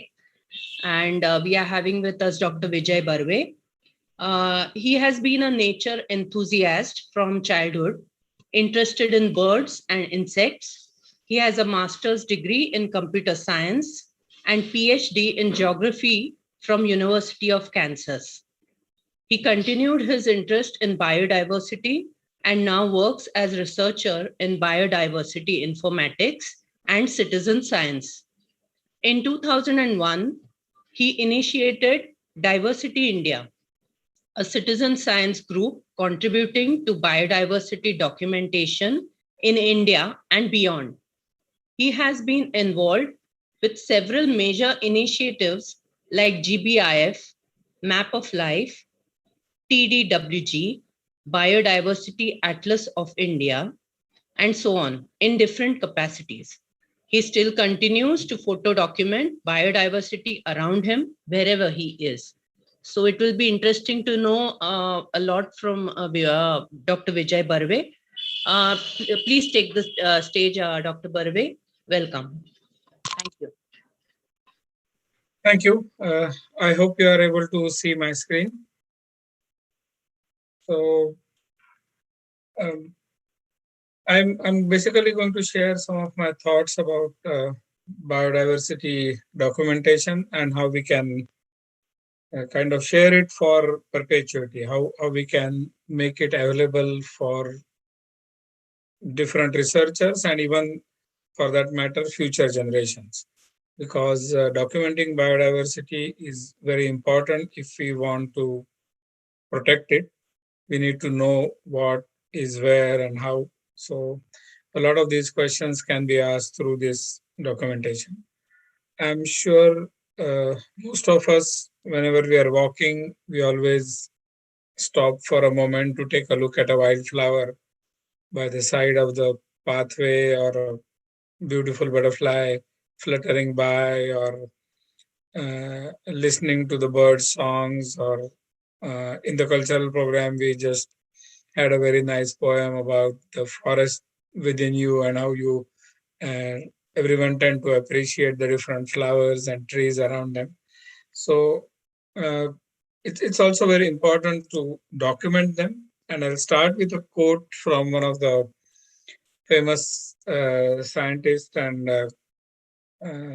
so what he says basically is when we look at the nature, every species is actually a masterpiece in itself. How it has kind of adapted to the particular environment and how it is surviving. And so basically the question is, who are we to destroy or even kind of limit them to something else? We should let them grow and protect as much as possible. So what is biodiversity in general? I mean, people have different interpretations, but like it's variety of life on Earth. So there are a lot of species which are yet to be discovered. We don't even know about it. We only know a small portion of it, and a lot of them are facing risk of extinction, and that's mostly because of our own activities, because we are not developing things around us sustainably. So there are estimated about 8 to 9,000 species, but we have only described about 1.2 to 1.3 million. So that's the huge number that still needs to be discovered. And the importance of them is everything, almost like the air we breathe, the water we drink, the food we eat, everything depends on biodiversity in some way or the other. And extinction of any of these species would have kind of ripple effect, and then there are going to be catastrophic problems that we will face. So it's our job to protect it, basically. And just looking at the diversity around us, the vertebrates itself, if you look at the number of species that are there and how many species are there in India, when we look at it, it's anywhere from 5% to 12-15% of the biodiversity. Each of these major groups is already documented in India. It's very important that we protect all of these. We also if you look at some of the invertebrates, the arthropods and the insects, again, the diversity is fascinating and the numbers are similar. We are looking at something like 7 to 9% of biodiversity, which is available in India, and we need to study and protect it. So, as we all know, how bad is this biodiversity crisis? One of the best known and well studied species is Indian tiger, and we know that the population has reduced from, I mean, there are different estimates, but most other people agree that what we see now is only 3% of what was actually available around. So that is the kind of loss that human race has kind of carried out around them. And this we are talking of is like a major and charismatic animal. We don't even know what's happening with smaller animals like insects, say butterflies or moths or dragonflies. We don't know what exactly is happening with them. So what exactly is documentation? Biodiversity documentation is simply identifying and recording the presence of these species, whatever is the plant or animal. And that can be done in urban setting, in rural setting, in forest, anywhere. Basically, it can be done through collection. It can be simply done through detailed record keeping in the book. It can be done through taking photographs or recording sound. And until recently, this job was supposed to be done by scientists. But now more and more people are getting involved, to whom people call them citizen scientists. And it's a very important role because scientists is a small community. They cannot be in all places in all the time. But wherever we are, if we see something interesting, if we record it, that is going to be helpful. So as I was talking about, there are various ways in which various sources by which the biodiversity is documented. We all can easily think of videos, images, sound, making a field trip, looking at it and noting. There are also certain things that certain kind of data that can be collected using camera traps or remote sensing data. And then there is a lot of information which is already published in the form of journals. There are already some collections being maintained for centuries now, 200-300 years, where preserved specimens are kept from different places. And then we are also looking at now the recent tools of biological sequencing or fingerprinting, or genetic fingerprinting, whatever we call it, to save this. And then the very new thing that we discussed about is the citizen science data, everyone contributing to that. So field data, which is kind of getting outdated, but there are still some serious scientists who still maintain very meticulous notes. There is an example here on the screen right now. So that is one form, actually writing down information about it. And then all the modern tools, photographs, video recording, observing field notes. And now with the new technology, camera traps and setting audio recorders in wild to kind of keep on recording what is happening there.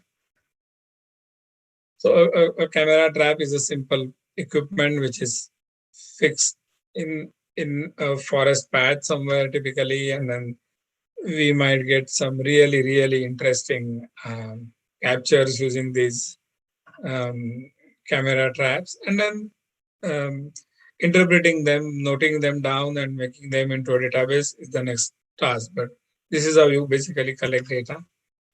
And then there's a lot of information which earlier scientists have kind of distilled for us and published. That also making available in a widely available format and tables and databases is another important source of information. And then, as I was talking about, there are some collections where historically scientists have collected certain specimen and preserved it for hundreds of years, and we can know a lot of things looking at those specimens because they have a lot of information like when and where it was collected, and we can take certain measurements directly looking at those specimens. So that's another important source. And obviously, a lot of people are getting interested and involved in documenting and noting down when they are going around and studying. So a lot of students doing it, a lot of nature enthusiasts doing these kind of things. All these data sources are really important. And how do you and me can kind of easily start documenting this? So we need to understand that the most important unit of this biodiversity documentation is what is called as primary biodiversity record. So it's simply a combination of what you have seen, where you have seen, when you have seen. So when and where will give you seasonality and kind of distribution ideas, and then who recorded, basically just to know or just to try and contact that person if the scientists need any more information. So this is how the primary biodiversity data records are visualized. And then there are different websites, like there is one called iNaturalist. There is a Indian version of similar portal called India Biodiversity Portal or Biodiversity Atlas of India. These are the places where you can go and share all these photographs rather than just sharing them on WhatsApp or Facebook. These are the better places because then this data is tabulated and then more and more scientists can look at it. And then these kind of things may suddenly bring to light a lot of things, like this one particular example, this person going on a beach with his son, and he saw a weird looking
bring in these innovative ideas and also start thinking differently, because we are usually thinking in set ways, and because of education or normalization of ideas, or I don't know what, and also big interest, vested interest.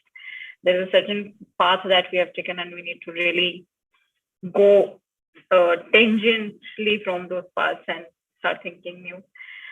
Thank you so much, Andrea. Thank you, Dr. Barve. It was very educative, actually. Really listening to you both, and I think one important aspect in both your presentations were how to engage common citizens into all these initiatives, which is really important, because things can be, like Anand was saying yesterday, things have to be top down and bottom up at the same time. So thank you so much for joining us. It was a pleasure listening to you, and I'm sure the audience has also took a lot from your presentation. And if some of us would want to contact you, I'm sure you'll be open to receiving our questions later on. Absolutely. As well. Yeah. Thanks a lot. And I think with that, we can break for lunch. It's 1:21 p.m. by my clock. And I think we can go up till 2 p.m. to take this well-deserved lunch break on a Sunday afternoon. Perfect. Enjoy your lunch, and thanks again. Thank you. Thank you. Thank you, everyone. Thank you. See you in 40 minutes, kind of 38 Thank minutes. you. Thanks. No, I'm not very far from you. I'm in Gainesville, Florida. Okay. I drove by there a couple of days ago. So maybe there might be some. All right, we should meet up. Yes, for sure. Well, good night to you then. Yes. Good night. Thank you so much. Bye. Ritika also from Australia. I think it must be you're heading into good night for there, or a little evening as yet. Yeah, but it's amazing that we have people from so many different time zones. Somebody from New York, somebody from Florida, somebody from Australia. So that's nice. And of course, various parts of India. Thanks a lot, everyone. See you. Thank you.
Hello and good afternoon, and we'll be starting in about 10 minutes.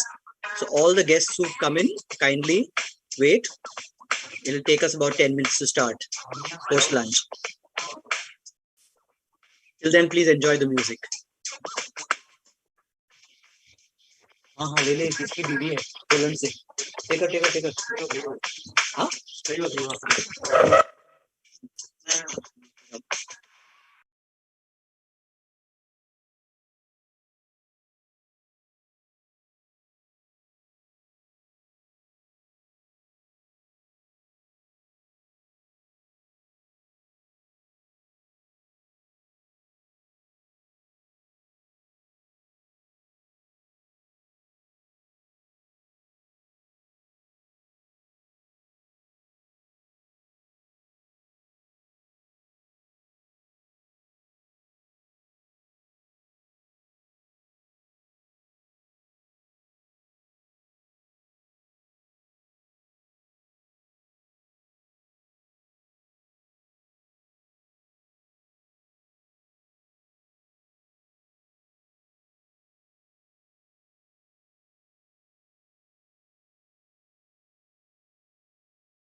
Hello.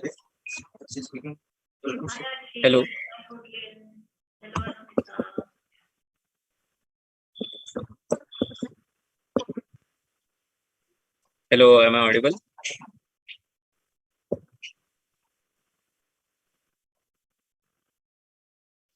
Hello.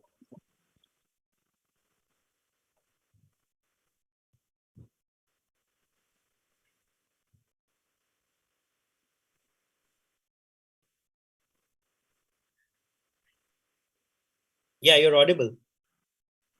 Great. Hello, everyone, and welcome back post-lunch to the third day of International Sustainability Conference 2021.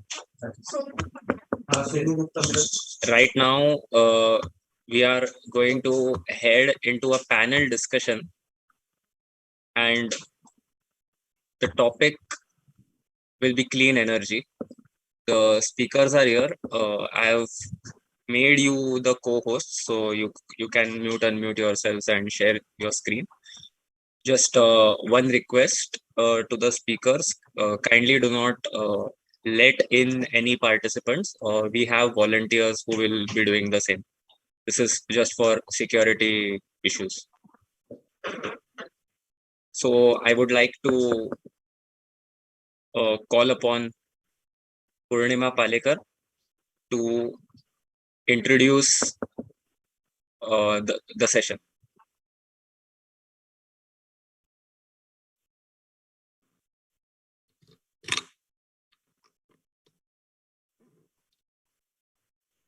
Hello. Hello. Hello. Hello.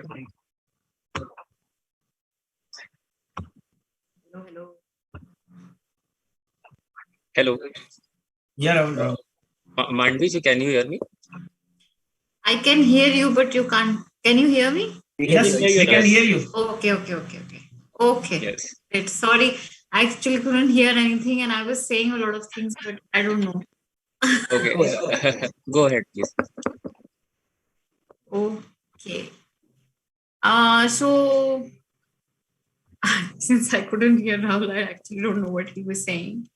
But a very warm welcome to everyone after the lunch break. We'll get into a very interesting session now with 4 experts, also because our moderator is an expert on clean energy. And because in the last 2 days, we have already heard that energy transition, how different sectors are using energy is really important for how we would go ahead with climate change policy, climate change action, resilience, etc., etc. So this session is going to be very interesting in that manner.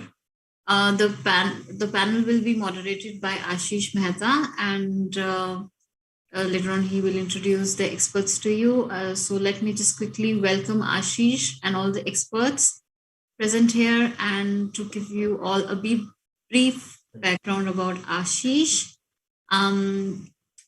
Following a rich 20 years corporate experience, Ashish is currently focusing on scaling of decentralized, sustainable, and impact solutions.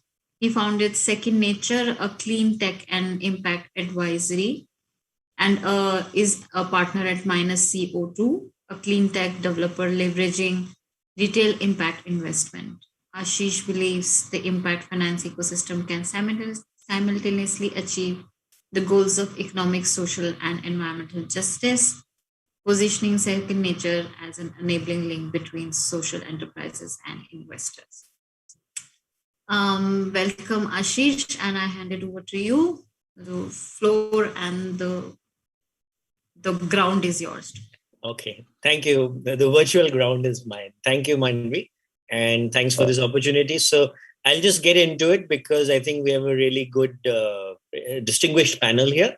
With not just a focus around policy and advocacy, but it seems like across the socioeconomic indicators. Because while Abhishek is focused on energy transition, we have Gotalind who's talking about gender energy.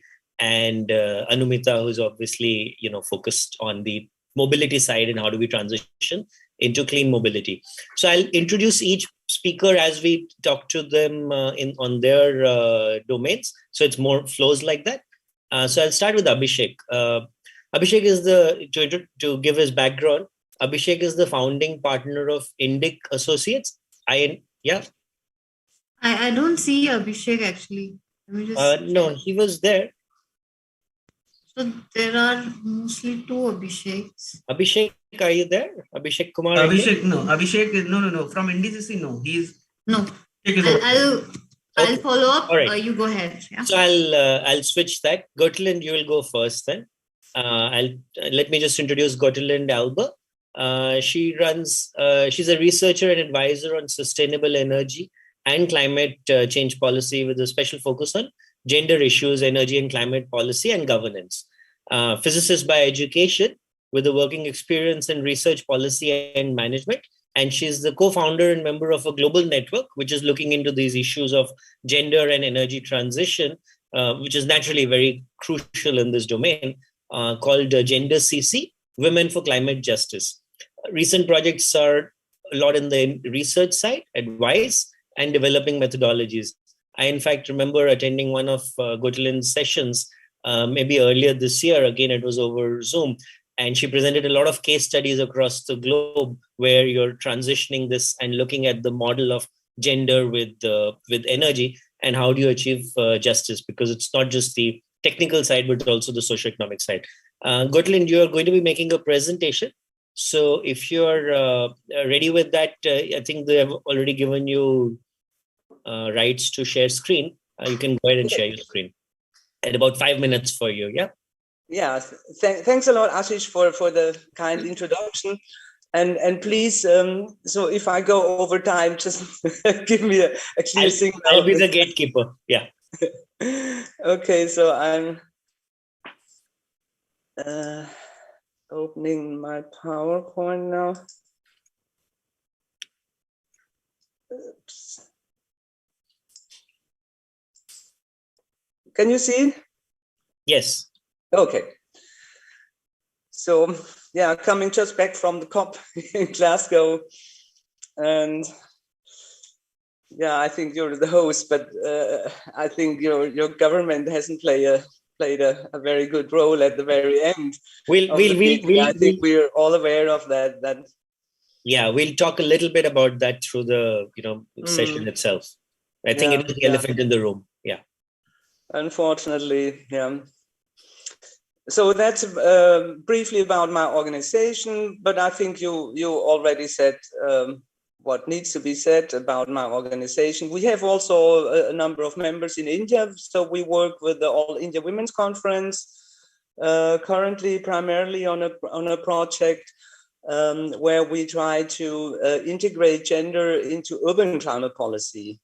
And the All India Women's Conference, in this project, they work in Delhi, Mumbai, Kolkata, and Chennai.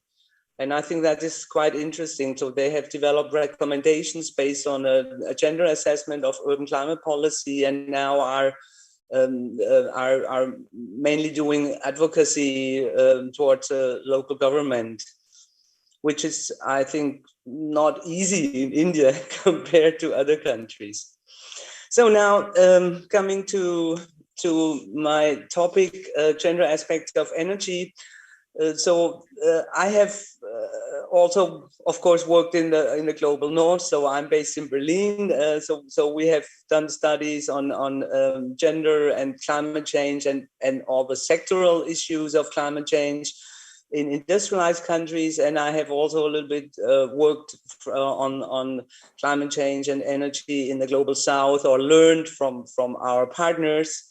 And interestingly, there are some similarities when you look at gender.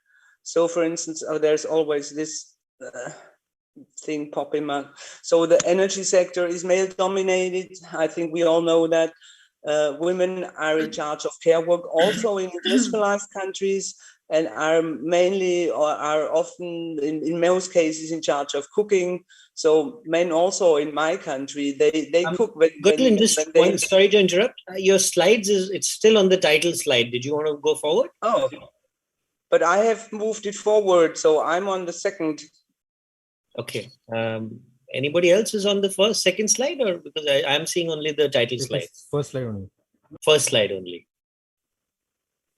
But I don't know what I can do. What else I can do then, because I can see the second slide. Okay, maybe we can ask Rahul or any of the volunteers to share Gotelin's presentation. Then Gotelin, you can close this. Or I can try to again start it. Yeah, I think why don't you stop the share and then reshare? Okay. Yeah, I'm sorry. That's okay. I thought because you're talking through your top deck. Yeah. So will you share now? Or someone who is in charge? I don't think they have it. Let me try at my end. No, they have it. They have it? No, you share it. It's okay.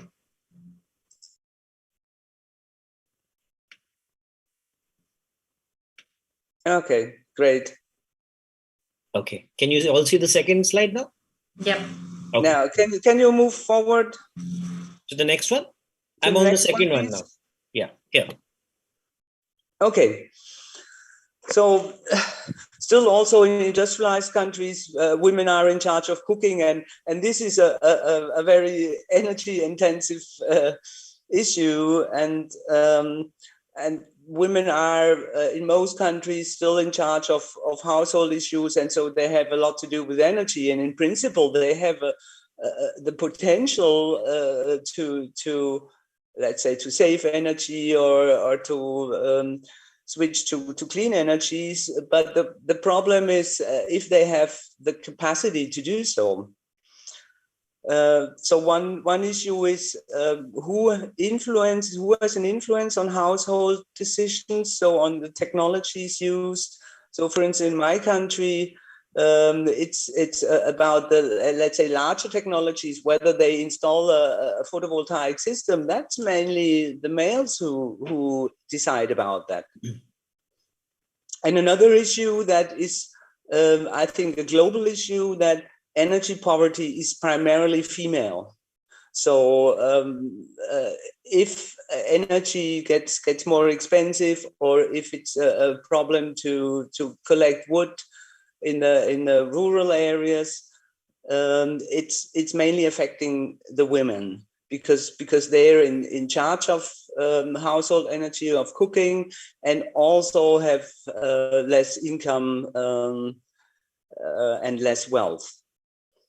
And then, of course, what is also a global issue is that we have we see physiological differences, biological differences. So, for instance, women have a slightly higher comfort temperature, which in my country leads to a higher energy consumption because we need primarily heating.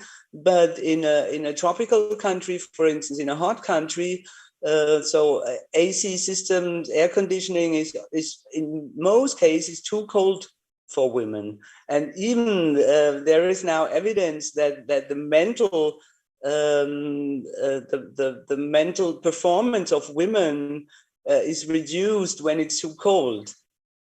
I think that is quite interesting, and the question is who controls these systems.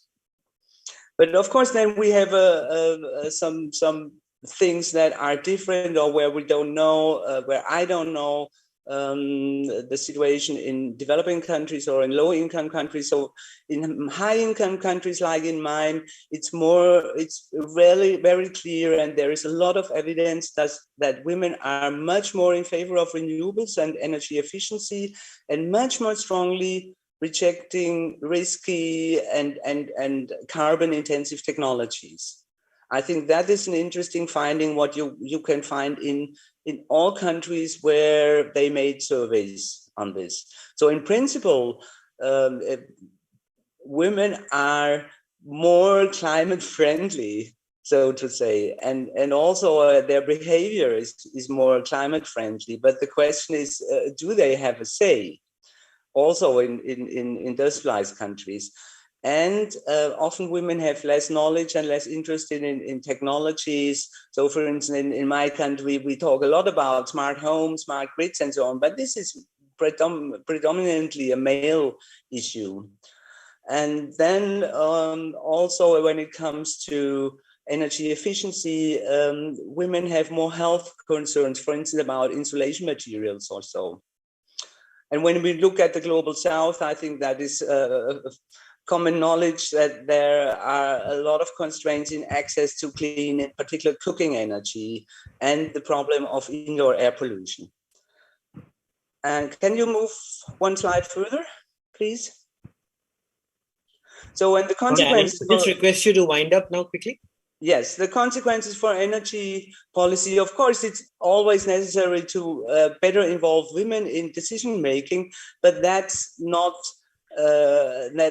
sufficient. So also in energy policy, we need to take attitudes, preferences into account, that the care work, and therefore we need gender assessments of the impacts of policies, of the unwanted, undesired impacts of policies on people, on the different genders. So for instance, what we found is that only relying on financial policy instruments has definitely adverse impacts on women.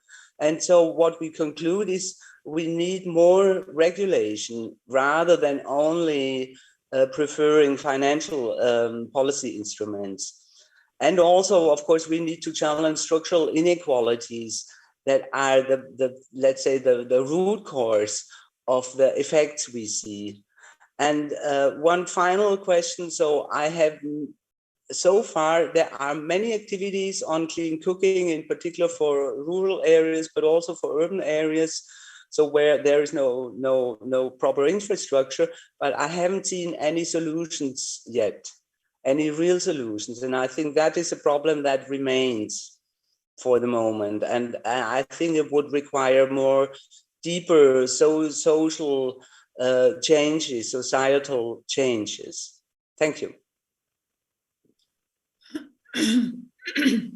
Thank you, Gotland. Yeah, I think, that part about the women's comfort level on temperature is something that's an interesting stat. Wasn't aware of that.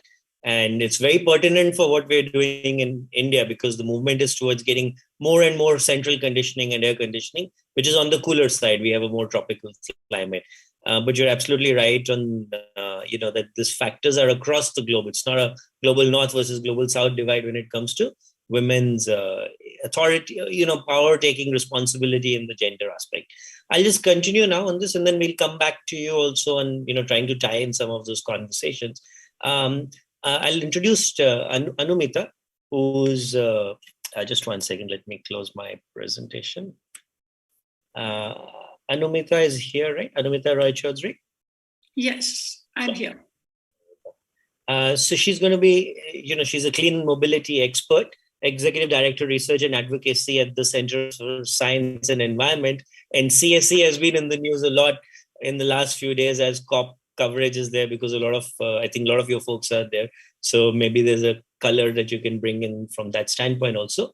Anumita has a distinguished career in research and advocacy on sustainable urbanization across clean air, carbon mobility, and decentralized and decarbonized approaches, where even sustainable buildings, habitat are also some things that she's been working on from a climate standpoint, but also health crisis. She's built the campaign on Right to Clean Air, and it's been recognized by the Clean Air Award was awarded to her by the California Air Resources Board in the USA. So over to you, Anumita. I think you're going to talk a little bit about the focused on this transition from a mobility standpoint, and what does that mean for decarbonization in the future? Thank you so much, Ashish. It's great to be here with all of you. And so I will focus on the whole decarbonization agenda in the transport and mobility sector. And right now, as you know, all of you, that all eyes are on Glasgow, and we were all waiting and expecting this treaty to come now to see what the world is committing to.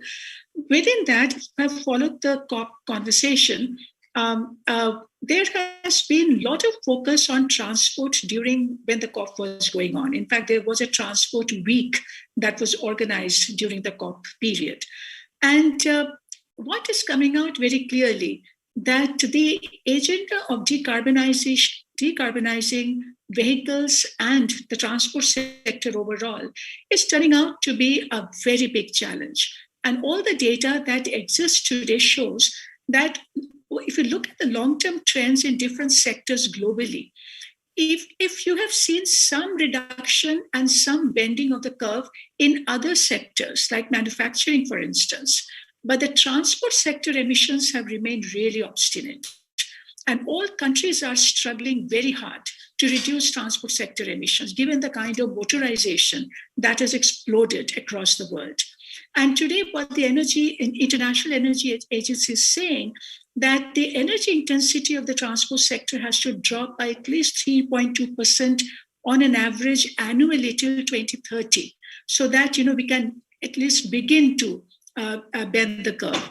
And within this, road vehicles, the on-road transport, that accounts for nearly 3/4 of the transport sector emissions, even though aviation, railways, shipping, they're all part of the problem, but particularly in the developing world now, like in India, the road transport is a very big challenge. Now, another interesting point that emerged globally first is that we had the pandemic 2020, and because of the lockdown, we have seen a temporary reduction in emissions across the world. But the recent report from the UNEP on the emission gap report also saying that the emissions have also bounced back very quickly after that. And that kind of is a warning for us that if we are not prepared with very aggressive agenda, then it will be very difficult to tame. Now, within this global context, let us also understand that India in Glasgow has also made a lot of commitments. I mean, it is promises. And one of them, it has said so many things about renewable energy, etc. But overall, one promise is that India is going to reduce at least 1 billion tons of carbon by 2030.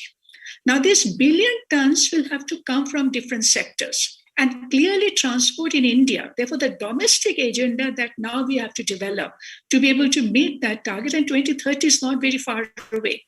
So within that, therefore, how will India address this? Now look at India's own challenge. Do you know the way the vehicle numbers are increasing in India today? We always love to say this, that it took 100 years in India, first 60 years to get the first 100 million vehicles. But after that, it took just about 7 years to get another 100. Now, that is the rate at which numbers are growing. And not only that, with the travel demand growing, the passenger kilometer is increasing. That's going to increase another 3 times in the coming decade. The travel trip length is increasing. Overall, the intensity of travel is increasing. And the forecast is that if we remain business as usual, then the private transport is going to overtake public transport by 2040. Now, what do we do, therefore? Now, there are 2 agendas. One is the technology agenda, another is the mobility agenda. In the technology agenda, the other big development in Glasgow was when so many countries came together to pledge on zero-emission vehicles. And you know now that about close to 30 countries have said that they are going to phase out internal combustion engine in that time frame of 2035 to 2040.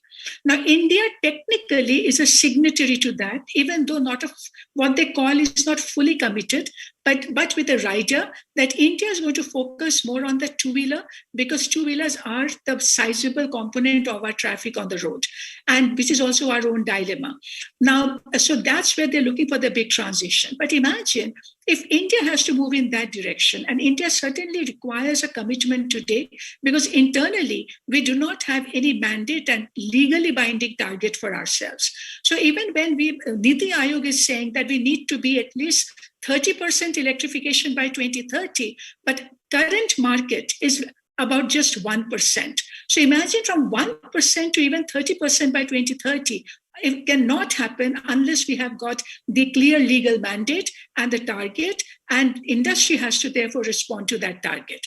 The final segment where we just want to touch upon the mobility pathway, because technology can give you some solution, but not the full solution. You can keep improving the technology, but if the overall travel volume in the cities are not reduced, then we are in big trouble. And from that perspective, what is very clear that in India, we do have a very good baseline. If you look at the numbers today, even today, despite the explosive motorization, the majority of Indians are still walking, cycling, and using public transport. And the irony is, but when you're looking at the transport sector investment, 80% of that is going for the car-centric infrastructure, which is used by the minority. So that has to change. And also the road design and the urban design, we have to build compact cities, reduce travel distances, have transit-oriented development, transform our cities like the way we have just transformed our Ajmal Khan Road and Shahjahanabad, taken away, now we have taken the space back from the car for the cyclists and the walkers, and we need the low emission zone.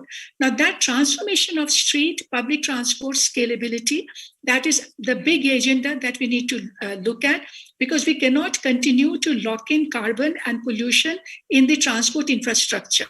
And therefore, to decarbonize the transport infrastructure, we have to create incentive and also inducement to move towards sustainable mobility. But only providing public transport is not going to be enough. You also need deterrence. And that's why we have to recover the full cost of owning and using a car through taxes, through parking charges, so that you can have a level playing field and create incentive for the sustainable modes. So that is my final point, that let us understand the agenda is big for us. What India has set for itself, it is possible only if we have action at scale, speed, and urgency. Even though change has started to take place in India, it's too small in bits and pieces across the country. But all of that will have to be mobilized now for the full-blown scale and at a big speed, so that we are really able to decarbonize the sector by 2030 at least. Thank you, Ashish. Yeah. Thank you, Anumita. Very compactly put, and really you've covered a lot of information while you've also expressed where it should be going. I was remembering a comment that I heard about, how you should look at transport aspirationally, and that's do that 1% or 2% of the elites, do they try to use public transport? That's the aspiration we should go for. And the dichotomy is we're going for this where we want the 90% to actually start moving towards, road infrastructure-based movement. And India as a case study should be very interesting, because we have still to go through that travel boom. And I think the second comment I had is this whole aspect of social cost of carbon. While it gets talked about in so many other places, how does that start coming into the ecosystem of financing payments for vehicles? So you're seeing some of those offshoots in the rest of the world, especially some Asian countries. But you're right, we don't seem to see that part coming in for our decarbonization future. So thank you for that. We'll come to COP a little bit later, because I had some thoughts around that and, wanted to posit to you also. So Abhishek is in now, I believe, right, Manvi? Yeah. So let me move to Abhishek. He's going to be talking about energy transition. Abhishek is the founding partner of Indic Associates, INDICC. I guess it's India and Climate Change. So it's very interesting name also of the company. Over the past decade, he's handled several initiatives around the intersection of environment, social, economic policy. And that's why we're thinking Abhishek would be the right person to talk about from a standpoint of what does it mean for this transition, but what does it also mean from an energy, from a just transition standpoint. He's done work across the sector of projects. There's the bio says it's skills, jobs, livelihood. So it's basically everything on advocacy, policy, and how do we make these environmental changes. Abhishek has authored several chapters. He's written many op-eds and also edited 2 books, besides making 50 documentaries on development issues in India. Over to you, Abhishek. 5 minutes for your comments. Thank you, Ashish. At the outset, my apologies. For some reason, I had In my calendar, 3 o'clock booked instead of 2 o'clock. My mistake entirely. Pleasure to see you, Anumita. We've interacted in the past on air pollution and hope to interact more, and happy to meet everybody else. You said INDICC, it literally stands for Individual, Citizen and Consumer, and our focus is to sort of increase their involvement in life of an economy through a systems approach. Since just 5 minutes, I'll straight away jump to what I want to discuss. So there are a lot of undercurrents on an energy transition. But even before that, I would like to pick on one statement that was mentioned by a previous speaker about the gender dimension. I think it's a very, very critical dimension. And since we tend to look at sectors from a holistic perspective, I can tell you that in India, we are looking at, according to JP Morgan report, a net income loss of about 200 billion in 2021 and the same amount in next year. And the worst impact would be felt on women workforce participation. So it's extremely critical to look at gender and energy together in the larger context as well. Now, coming here directly to the energy transition part, of course, there are so many things one can discuss about, but I would like to pick on specifically on some of the trends that we are seeing on the divestment. So in that sense, I will try and gear my argument towards the financing for the energy transition. So first of all, what are we seeing? We are seeing a lot of vanilla trends and we are seeing a lot of subcutaneous trends. In India, if you look at vanilla trends, you see increasing investment in coal, gas, etc., because of the fear of stranded assets. But if you did look at how multilateral institutions are reducing their financing for fossil fuels, the banks, the other financial institutions, and put together all the other narratives that are coming out of different instruments that have come out in last decade or so, we have a very, very clear direction in which we are moving. Of course, the question on how much is required and how to mobilize it remain. So I will discuss about some of these overarching issues. So first is, fossil fuel divestment, as we know, that is picking up globally with trillions of dollars moving away from fossil to non-fossil industry. And this is led by different institutions, whether they're governments, educational institutions, businesses, banks, NGOs, etc. So as I said, with this, there's a fear of stranded assets in the fossil fuel industry worldwide. So there is a principles-based approach towards greener future, which is also now being complemented by favorable economic factors facilitated by techno-commercial viability of energy solutions. And I think that's an important factor to keep in mind, because if I look at this, the divestments, the history of divestments, in the era of apartheid, you had huge divestments happen, but that was probably mostly on moral ground. But here in the energy space, what I sense is that there is also a sweet spot in terms of economic viability that is also complementing it. And that is a very important factor for divestments. So there's economics first and then morality second, which is coming together. But the transition on a whole entails, I guess, a differentiated approach because it is contingent upon a number of factors. And here is where I would like to talk about the availability of finance. So in other words, different financial institutions have adopted different trajectories and targets for divestment. So having said that, if you just look at some of the drivers and challenges for divestment and try and get an insight into various instruments with regards to both, you will see that some of the new instruments that we're talking about, for example, you have now a lot of socially responsible investment funds. Plenty of studies have now shown a strong correlation between the performance of environmental, social, and governance funds and positive investment returns on that. So this ESG framework, and we are right now as we speak, getting to understand this space in the MSME sector. And it's a very interesting revelation that is coming out on the ESG front in MSME. Similarly, green investment and sustainable finance have also picked up because of their inherent attractiveness. So unlike, say, for example, investors putting money on, say, non-green assets, the level of transparency is not that great. But here you know where the money is being put, how it's going to be utilized. So there is a greater deal of transparency and very high attractiveness, particularly because of high transparency. I think that is a very interesting differentiating aspect of green finance that needs to be looked at. Of course, open questions remain on how to really define green, because there are a lot of gray areas. And in that sense, I was just discussing in a panel yesterday, India has already embarked on what you call developing a taxonomy for defining what the green activities are. And this will be critical, because I think this is where we need to have a segregated approach on transport, on agriculture, on industry, and also try and look at the whole proposition, not only from an economic perspective, but also a social perspective.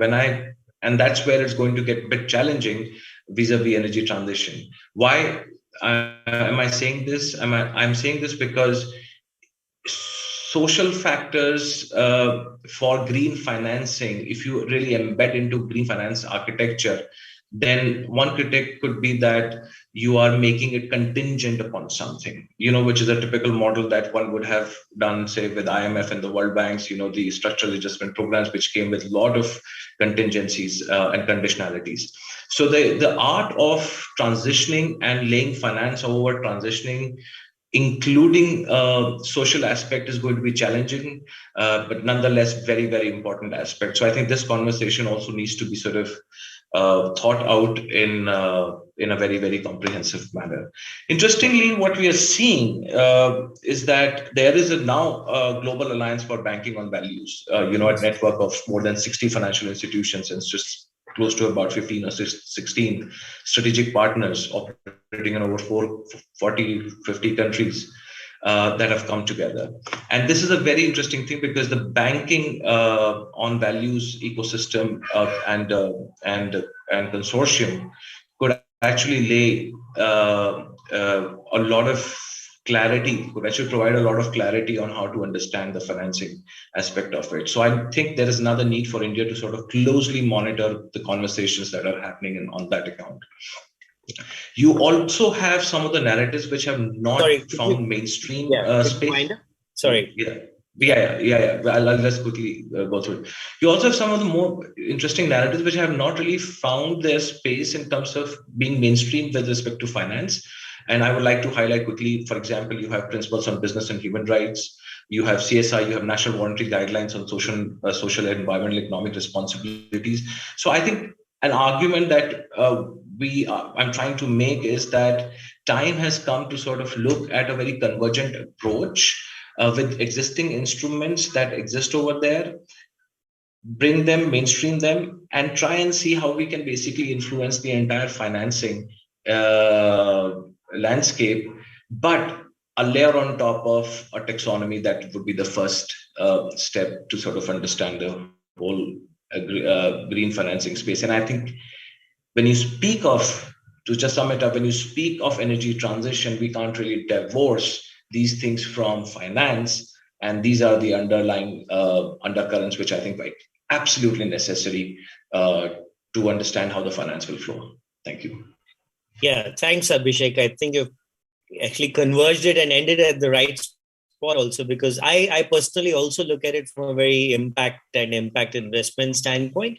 And your example of apartheid. But what's interesting is if you go back even 200 years ago, when you look at the slavery and abolition of slavery, it was done on moral grounds. The GDP, global GDP of slavery economy was more than 20% at that time, which is almost net comparative with where we are with fossil fuel economy. There, it was just a motion around morality. But as you rightly said, with the transition to clean energy, we actually have the economic side also already covered. So and that's why I want to now dive into the conversation, the elephant in the room around COP, because I was just trying to catch up today morning, prep for this session a bit, and there's still so much noise coming out. Obviously we're very happy that the US and China have got into a room and are, shaking hands, but that's just not enough. And I think I want to first go to Anumita on this. So COP26, the big achievement that's being laid out today, and this is right out today, including probably CSE, is the fact that we have called out coal. And I think the phrase I just noted down, this is all legal language that comes in, which says the transition is going to be not a phase out of coal, but a phase down of coal.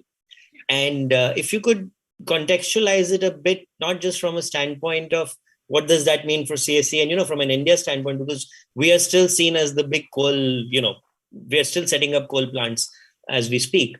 But also, does it mean that coal might get preference, whereas when you look at the mobility sector and oil and gas, it's going to now get diluted? In the last few years, we were talking about EVs as big motion area, but are we going to start seeing a dilution itself because COP has started calling out coal as the thing to go after? Absolutely, Ashish. So certainly there is the whole coal agenda so if you really look at it, place coal in the context of the larger energy transition, and within the context of what we have promised to do by 2030. So we are talking about 50% generation, power generation from renewable sources by 2030. That is a promise that we have made.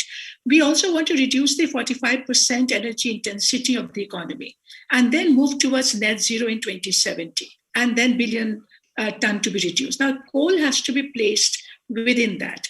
Now, the reality in India today is that the current coal power generation that we have and the new construction of coal that is going to take place. So we have already committed to create 60 gigawatt more. And therefore, by 2030, we expect to have about, 38 gigawatt of coal power. Now, what they're saying that while there's going to be some increase in absolute share of coal by 2030, but the relative share of coal may reduce. That's the overall. But we also understand there is a lot of hesitation in taking that position that we want to get out of coal. And if you really look at the reality today, then all the new licenses that have been given to open up new coal blocks, and especially as part of the post-pandemic recovery, these are some of the areas that we worry about. But I think the agenda for India as far as the coal is concerned, that while we have to set the boundary and need to phase down the coal and need to have a roadmap for that, but particularly looking at it from the electricity sector, what we are also realizing, there's so much of inefficiency in the sector that we are setting up new gigawatts when the current gigawatts are not being operated, because of the inefficiency in the grid itself and the distribution, transmission, all of that. And therefore, so overall what I'm saying is that we have to keep two things in mind going forward, that the new solutions in all sectors in the future, the energy transition will be towards electricity, whether it is for vehicles, whether even it's for our own domestic cooking. Even the cooking has to move to electricity. And yeah, but when you look at mobility, just because that's, if you're from your focus area, do you think this focus on coal will actually mean oil and gas will start getting, like Abhishek also said, there's a divestment was happening in oil and gas. We're seeing natural gas increase. Is that going to switch back to oil and gas actually getting more prominence? No, so it all depends on now how ambitious we are with our electrification program for vehicles. Now, if we are really meeting that, and suppose we are really phasing down our IC engine, which means you are reducing the requirement of gas and petrol. So it's a shift from petro economy to electro economy. Yeah. Now, if we are really meeting that ambition of electrification, then yes, the dependence on electricity is going to increase. But also keep in mind that all the numbers that we have seen so far, the total requirement of electricity, even in a high ambition scenario, is actually not going to be a very big percentage of our electricity generation today. They are saying it is going to be much less than 10%. So it is not that the vehicles are going to make huge demand, that you have to set up huge capacity for electricity generation. But we need the roadmap right now and the mandate right now, because we are seeing a lot of leakages in our roadmap in the vehicle sector. We are talking about electrification, but we're still talking about gas, and we are still talking about biofuels. And there's a lot of confusion in the market that and too much very detracted by these intermediate fuel solutions. But we really need to have a very firm understanding of the roadmap ahead now. Sure. Thanks, Anamita. Abhishek, just continuing on that, I think two parts of that from your standpoint with the COP lens. One is, do you see that divestment increase thanks to what we are calling out from COP, or is it going to be kick the ball forward? And the second is really around, are these going to be legally binding? Because I think for the group, it's probably important to understand how much of legal binding there is. You're on mute, sorry, I think. You're on mute, Abhishek. No, we can't. Yeah. Can you hear me? Yeah. Sorry. The second part of your question is a question and a half. I don't think I have an answer for that, but we'll try and attempt. Okay, let's just look at. Sorry, let me rephrase that a bit. Okay, sorry, let me rephrase that. If you can, because you work across policy and advocacy, and you have a sense of understanding of how the government and the entities work. So from that standpoint, do you see something like this, even if it is a commitment, what do we expect to see? And how do you see that panning out? All right. So very macro aspect of it is look at the entire economy right now. If you did see it very carefully, you would see that the size of the central government revenues is shrinking. And so is the size of the state government revenues. Why am I talking about this? Because that has an impact on the revenue and the fiscal deficit ratio. I work primarily in Rajasthan, but other states as well. When I look at these figures, it worries me because that has an implication on energy transition. Simply because as a state, I am right now borrowing to meet my committed liabilities rather than to create any assets. And I'm saying the state assets. So when that does not happen, I'm not even getting a new investment. So you get into a desperate mode to invite whatever investment is coming, whether it is green or not. You are not very discretionary about it because you are in a desperation mode. That's the first thing to highlight. The second thing to highlight is that in such an event, even the fossil plants, for example, which you would have otherwise thought of decommissioning in a planned manner, you would find very, very difficult to do that because your money's stuck over there. You run the fear of stranded assets. So that's the first part to really answer the question. 50% of all states' revenues, by the way, around the country come from center, whether it's grants and aid or share in union taxes. But that 50% is absolutely critical to also churn the state economy. But right now, the fiscal relations between center and state are also quite strained, which has a huge impact on the energy transition in my own personal view. But now let's just look at, for example, where are the banks going, since you talked about coal.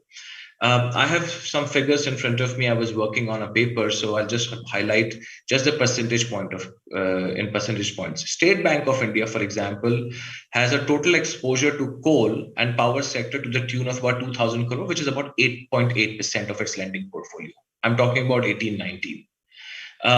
It is also one of the highest lenders to NTPC. IDFC has an exposure about 7.2% at the cost of 106 billion. ICICI has an exposure of about 3%.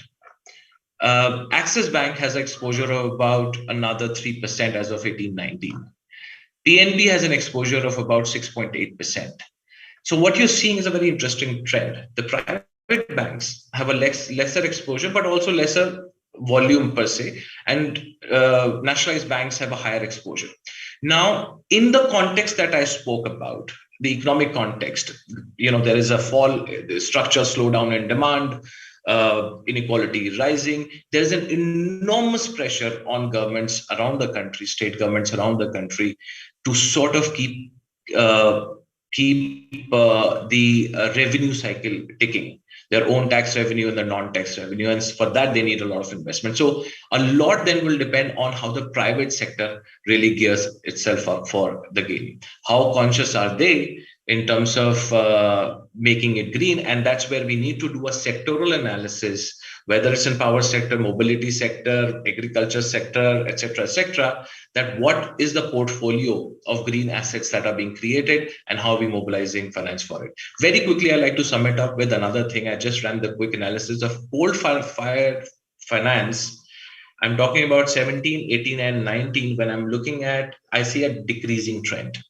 At the same time, a graphic that I generated on renewable project finance, I'm seeing somewhat, it's increasing, but it's not increasing in a very encouraging manner. So, for example, in 2017, I had, I think at the maximum growth that I saw was 2018. 2017 was low and 2019 dipped further, except with respect to a couple of stakeholders.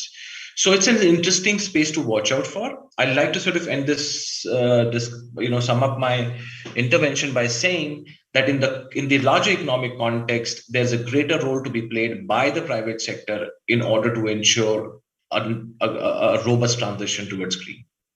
Yeah. No, thanks, Abhishek. I can vouch for some of these things when you talked about from a policy standpoint, because we're not. We're actually more entrepreneurial on the ground. We don't really work on the policy side. And the disconnect and dichotomy between what comes from policy at one level to the next to downstream, it's always, there's such a big gap between all of those. And it's fortunate that, there is a focus in the sector, but in terms of getting action on the ground, that's always the challenge. Even something like rooftop. And so we do a lot of solar rooftop work, but to actually enable it to happen and to be able to scale that from one location to the other, even from one circle, within Mumbai, if we are going from a Vashi to a Thane, you have to deal with different people who have different policy understanding. And so that's always surprising and stressful when you look at how do you actually grow these things fast, because finance also needs that continuity, right? So we've had those risks in the last 3-4 years where investment has taken a hit based on that. And that's where maybe I want to bring in Gotland back. Can I just make one final point? Just something what Anumita said. We'll give a closing comment to everybody. I think okay. Sure. I'll bring Gotland back in because I think two things. Since we started this discussion around COP, and I know you expressed some reservations about India's stance on that. So one, we'd love to hear what you're thinking about.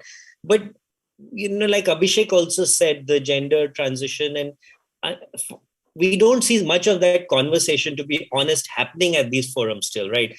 It's still that these forums don't talk about it they talk about it very, just transition covers all of that. So when you look at the gender angle, what does it mean and how do you bring in on the ground influences from COP? If we are going in that direction, how do we actually enable it back to how on the policy side? Maybe you can talk about some examples you've seen that are successful around the world. Thank you. First, on the question of whether COP decisions are legally binding, as far as I know, I'm not a legal expert. Only agreements that are ratified, like the Paris Agreement, are fully legally binding. And so the COP decisions, that is something in between. So in some way they give guidance, provide guidance, but they, in a strict sense, they are not legally binding. And so I must say I wonder why India couldn't agree to the phase out of coal, because I think it's clear we need a phase out of coal and not just reducing it a little bit. But on the other hand, so when I look at the country like Germany, we switch everything to electricity. So heating will be, so when we have more efficient houses, that will be done with electricity, mobility with electricity, while cooking and so on, that's clear. And also industry. So the big industrial transition is supposed to be done with hydrogen, but where does the hydrogen come from? And so I think we are reaching limits of renewable energies, because Germany, I don't think that Germany can produce all these renewables to meet these needs. That would either need we would import, like for instance hydrogen, and I think that is a geopolitical problem. And I wouldn't agree with that. Or we move much more to energy efficiency. Yes. And this is, I think, the real elephant in the room. So for instance, for German energy policies is energy efficiency, because we know since 30 years we need to do more on this. And there are a lot of technical potential around that is not fully explored. But we don't know how to do it. And so what I think, and with this I'm coming back to gender, I think we need, of course, a technical and financial transformation, but in particular we need a societal transformation. Yeah. So for instance, people here in Germany, they need to learn that they don't need like 100 square meters per person to live in. So we need to reduce things, and we need to do things, for instance, collectively. For instance, cooking. I think in the future we need to do cooking collectively, and I think that women on one hand can play a big role in that, and on the other hand they might be pretty much affected. Yeah. Because it very much affects the private space, where the private domain. Yeah. Okay. So, thank you. Yeah. Thanks Yeah. for that. I think, it's not just going to be about energy. It's also going to be about making sure we're looking at all the systems that energy impact. Yeah. Manvi and Rahul, we have 5 more minutes? Is that, or a little more? Yeah, 5-7 more minutes. 5-7 minutes. I'll take this one question that Dviti has posted, which is, Dviti, you want to just ask it yourself, or you want me to read it out and you can direct it to whichever speaker panelist you want? Ashish, please take it ahead on with you. Okay. All right. So I think Dviti is continuing on that conversation with COP on what does it mean for the legal side. And her question is how to incorporate those methods to get the industrial processes at a policy level. So, and what is the authorities? How do we bring in accountability?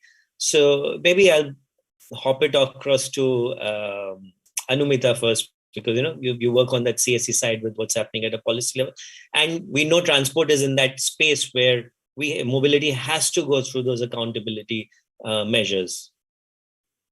Absolutely. So what it really essentially means now that for each sector, we need mainstreaming of the clear indicators in terms of the entire life cycle flow of, whether it's in the industry sector, whether in the transport sector, but that life cycle analysis is absolutely essential to understand that how do we recalibrate our production process, manufacturing, assembly line, to be able to reduce the carbon intensity of the whole manufacturing and production.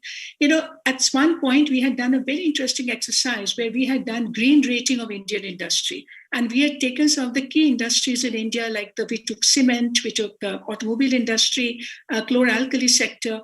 And what came out is very interesting, that when we did that exercise with the industry and they participated in that process, and they actually generated in terms of how much energy resource they are using at every stage of production, and they understood the wastefulness and where they are inefficient.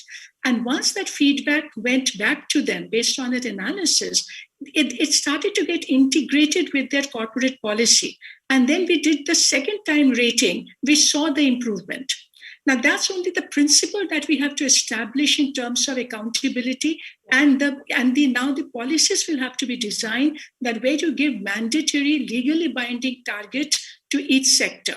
So, for instance, if we want electrification of vehicles in the transport sector, today the Indian automobile industry must be given a zero emission mandate to be met by 2030, so that we can see phased in production of electric vehicles by a certain percentage of total production every year. That is the kind of reality check is absolutely necessary today. if we really want to see those numbers become a reality that we have committed. Yeah, thanks. Abhishek, you mentioned something about MSMEs in your previous talk. So this probably ties in, if you can bring that in, because that's obviously a big part of our economy, which doesn't get addressed even at a very micro policy level. Sure. I mean, one straight line about MSMEs is India is a country with a lot of micros and smalls and a few large. So, of course, energy cost is a very important parameter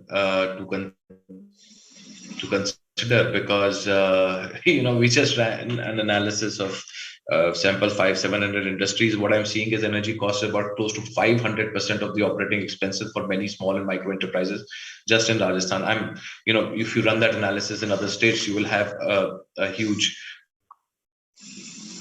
When Anugita mentions about mandate for industry, I would say that mandate should be there, but it should be more as an incentive rather than as more of a carrot approach rather than a stick approach, for a simple reason that when you talk of industries transition, industries are already under a lot of compliance burden and costs that are associated with it. It's very, very difficult for industries to grow in a country like India. So the mandate should not be at the cost of the growth of MSME sector. So that's the first point that I'm saying. The second point relates to energy efficiency, and we were having this discussion yesterday that one also got to look at the externalities. Why I keep driving the point of externalities is that for the longest time we keep thinking about the problem within the silo the problem exists, with the same mindset that creates the problem. And now, to give you an example of that, if I'm talking about agriculture sector which has a huge cross-subsidization cost, which translates into other things, and that makes the transition very, very difficult, I'm not addressing that problem by looking at, can I change my pattern of crops so that I don't have so much of water footprint, which for that I don't have so much of electricity that is required? Can I do other interventions which will help me reduce those energy costs? So we are not now talking about energy efficiency as a segue into the transition. So I think these 2 points are a very, very important points to my mind that should be considered. I just while you were talking, I thought about Gotland mentioning energy efficiency even in the developed economies, right? And it becomes it's the other elephant in the room which doesn't get talked about. So Gotland, naturally, we'd see in some ways that the developed world is ahead when you look at energy efficiency, at least compared to where India is. When you look at this I think the question is back to around policy and how do you actually make things accountable? And we don't see that in the ecosystem here. How have you managed to achieve it, or is that still a work in progress when you look at Germany? What can we learn from there? Oh, that's a difficult question. Yeah, and I'm giving you 30 seconds to cover it. And you have 30 seconds. There's a lot of things I think nobody should learn. What can we learn from an energy efficiency standpoint from the developed north, let's say? I think we have made progress in renewables, but I think we haven't made sufficient progress in energy efficiency. Okay. So we don't have efficiency standards for appliances and so forth. So that's still lagging behind. But I would like to come back to gender issues because that's my main topic. And I think what we also need to improve is that at COPs and in the entire climate change debate, so gender and social equality is treated as a nice add-on, so something nice to have. And so it was exactly in this way it was treated at the COP. So there was a decision on gender, but it was more like formal and didn't show how we have to move forward. And what I believe so I have been at about 20 COPs or so, and I'm 66, so I don't believe that we will really solve the climate crisis, and even more, I think we have to, when we work towards at least mitigating things and properly adaptating, that even the more we have to include gender and social issues, and in the same way. So it really needs to go hand in hand. Let me interrupt you a bit there, and also because we'll be closing. What's the wish list for you? And that could be a closing comment for making that happen, because there's a lot of people in the room. India is a young country who are in their 20s. And we do believe that, that we will be able to mitigate some of this, and, there'll be a change. So what's the one wish list item that you have to see that succeed at least directionally? Oh, there's so many items on my wish list. But one thing that comes from me from my general considerations is to also deal with overconsumption of the rich people, and not only in rich countries, but also of overconsumption in poor countries. Yeah. No, that's actually very true. I mean, India shouldn't become the next America with 200 million consumers at that level. So that's absolutely true. Anumita, one wish list, and then we'll close this out. What kind of wish list, Ashish? I just would say that keeping in mind the kind of ambition that we want to pursue now in this country is going to be hugely disruptive. And India has to now learn to develop its strategy, how to deal with that disruption. And in that, how do we build our policies while to push for speed and scale of action? But while doing that, we will have to pay attention to equity and environmental justice, even within what we are trying to achieve. And imagine the kind of new skilling and new knowledge that we'll have to create that is also going to displace a lot of existing skills and knowledge base in different sectors. And do we have a strategy for that as well? Therefore, my wish list will be to combine ambition, but that is contextualized within the whole, that how do you do that through a good environmental justice policy? Okay. All right. Thank you. Abhishek? So my wish list is the same as mentioned by previous speakers, but with a slightly more pragmatic approach, is that when we say that India needs to do that and we count state as a very big actor, unfortunately, we don't have the capacity at the state level to even start thinking 1/10 of what we are talking about over here. So my wish list would be that groups like these, more civil society actors, research, think tanks, must find a way and convince the governments wherever they're working with collaboratively to add on to that capacity so that they can think on that path. Yeah, no, thank you. If I look at a wish list from my standpoint, I'll go on the path that Gotland mentioned, that, we are moving to a consumer-led society. So how do we start taking more consumer-friendly decisions? And the ecosystem starts following that, right?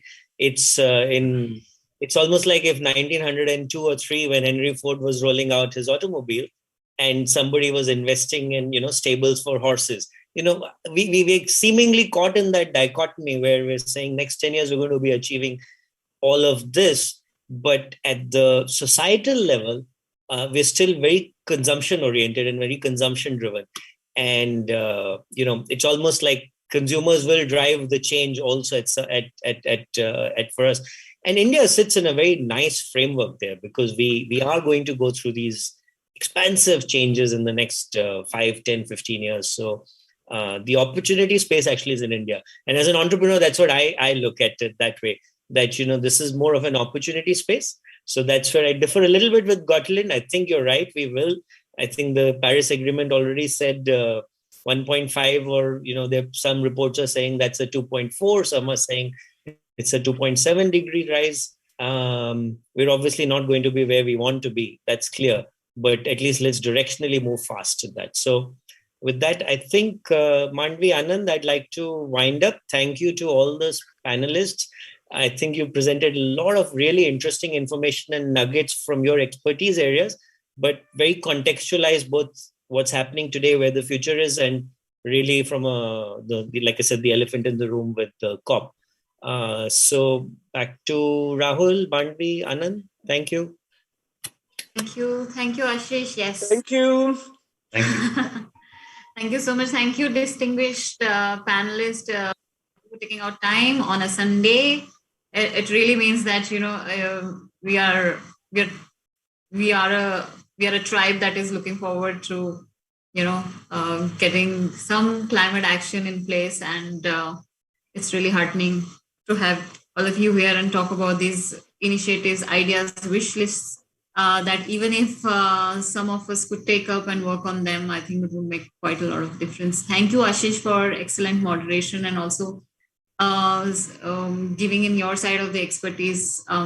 Like you said, you're an entrepreneur and you're thinking from that perspective. It really also, it kind of completes the panel. We had the overall view. We had a very stakeholder-specific intervention. We had a sector-specific intervention, and also from you, a very pertinent point of view. Thank you so much again. And without much delay, I would like to welcome Shri Jairam Ramesh for the next session. And if possible, I would also request the panelists to stay for this session. We are eagerly waiting to listen to Shri Jairam Ramesh. I mean, it is our pleasure, also a privilege to be hearing him today as the closing in the closing session, and listening to his visions of how the country and globally how the movement could be built towards a better, positive, climate resilient, climate action-oriented society. Shri Jairam Ramesh doesn't need much introduction. I mean, I'm also a very not actually qualified to introduce him in that sense. But just for information of everybody, he's a seasoned statesman and also an Indian economist and politician belonging to Indian National Congress. He has extensive experience in serving in the Planning Commission of India and different ministries, Ministry of Industry, Advisory Board on an Energy Cabinet Secretariat. He's taken up many ministries, like I said before, in the rural development, in drinking water and sanitation, environment and forest, commerce and power. He brings here also on the table a decade's worth of practice, experience, and a holistic wisdom on climate change and sustainability. He's authored many books, one of which has recently come out, is called The Light of Asia, the poem that defined the Buddha. And we would really hope Shri Ramesh also talks about that as well. Another book that we all have read is The Green Signals, Economic Growth and Democracy in India. In India, very pertinent as well. I mean, it's quite a timeless kind of a book. Was relevant then, is relevant now. So a very warm welcome, Shri Jairam Ramesh ji. Thank you so much for taking out time. It's truly, I would repeat myself, it's truly a pleasure and a privilege to have you here for the closing session. But before we hear you talk about the visions of a sustainable planet, I would request Anand Pindarkar, our partner from Sprouts, to quickly come in, and he has a very interesting surprise for us. So over to you, Anand. Thank you, Manvi. Thank you, Jairam Ramesh. I hope you remember that we had met at RA at the RA Conservation Meet, as well as SSDS. Your keynote was there.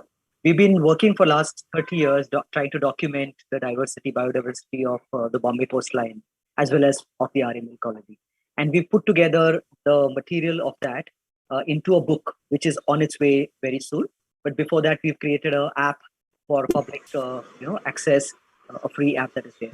So if with your permission, we could sort of release it in front of you, since you've done so much of phenomenal work in for coastal regulatory zone, making it a very, very strong act at Port of Prime, although it's kind of got diluted in the recent times. So with your permission, sir, if you could please go ahead. Please go ahead. Thank you.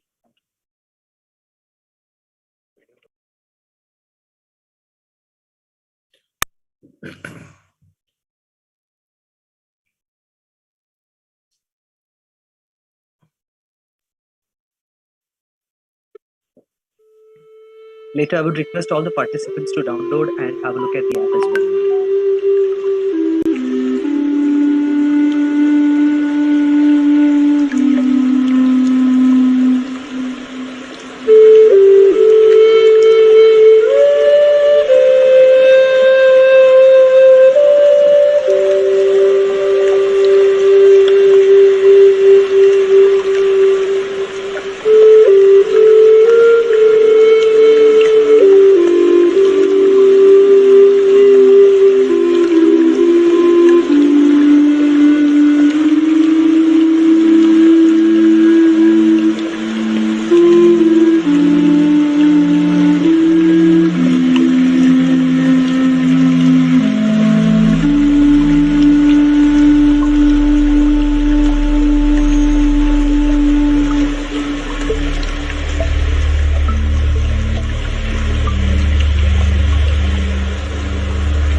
Thank you, sir. And I hope you will also have a look at the app and send us your comments.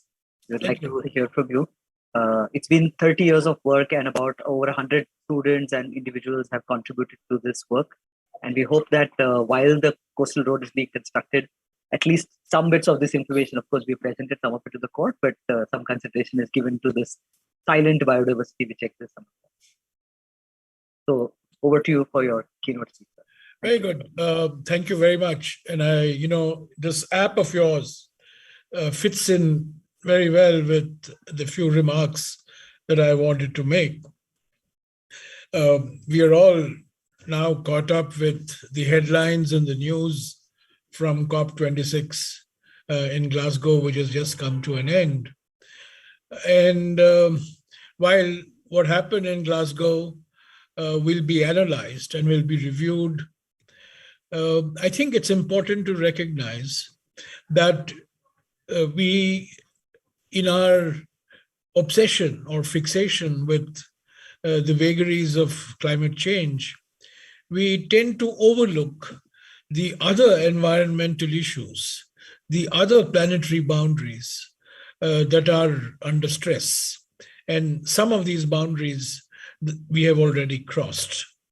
Now, some years ago in 2009, the Stockholm Resilience Center identified 9 planetary boundaries, one of which, of course, was climate change. One of it was climate change induced by global warming. However, there were other planetary boundaries which we need to be concerned about. Ozone depletion.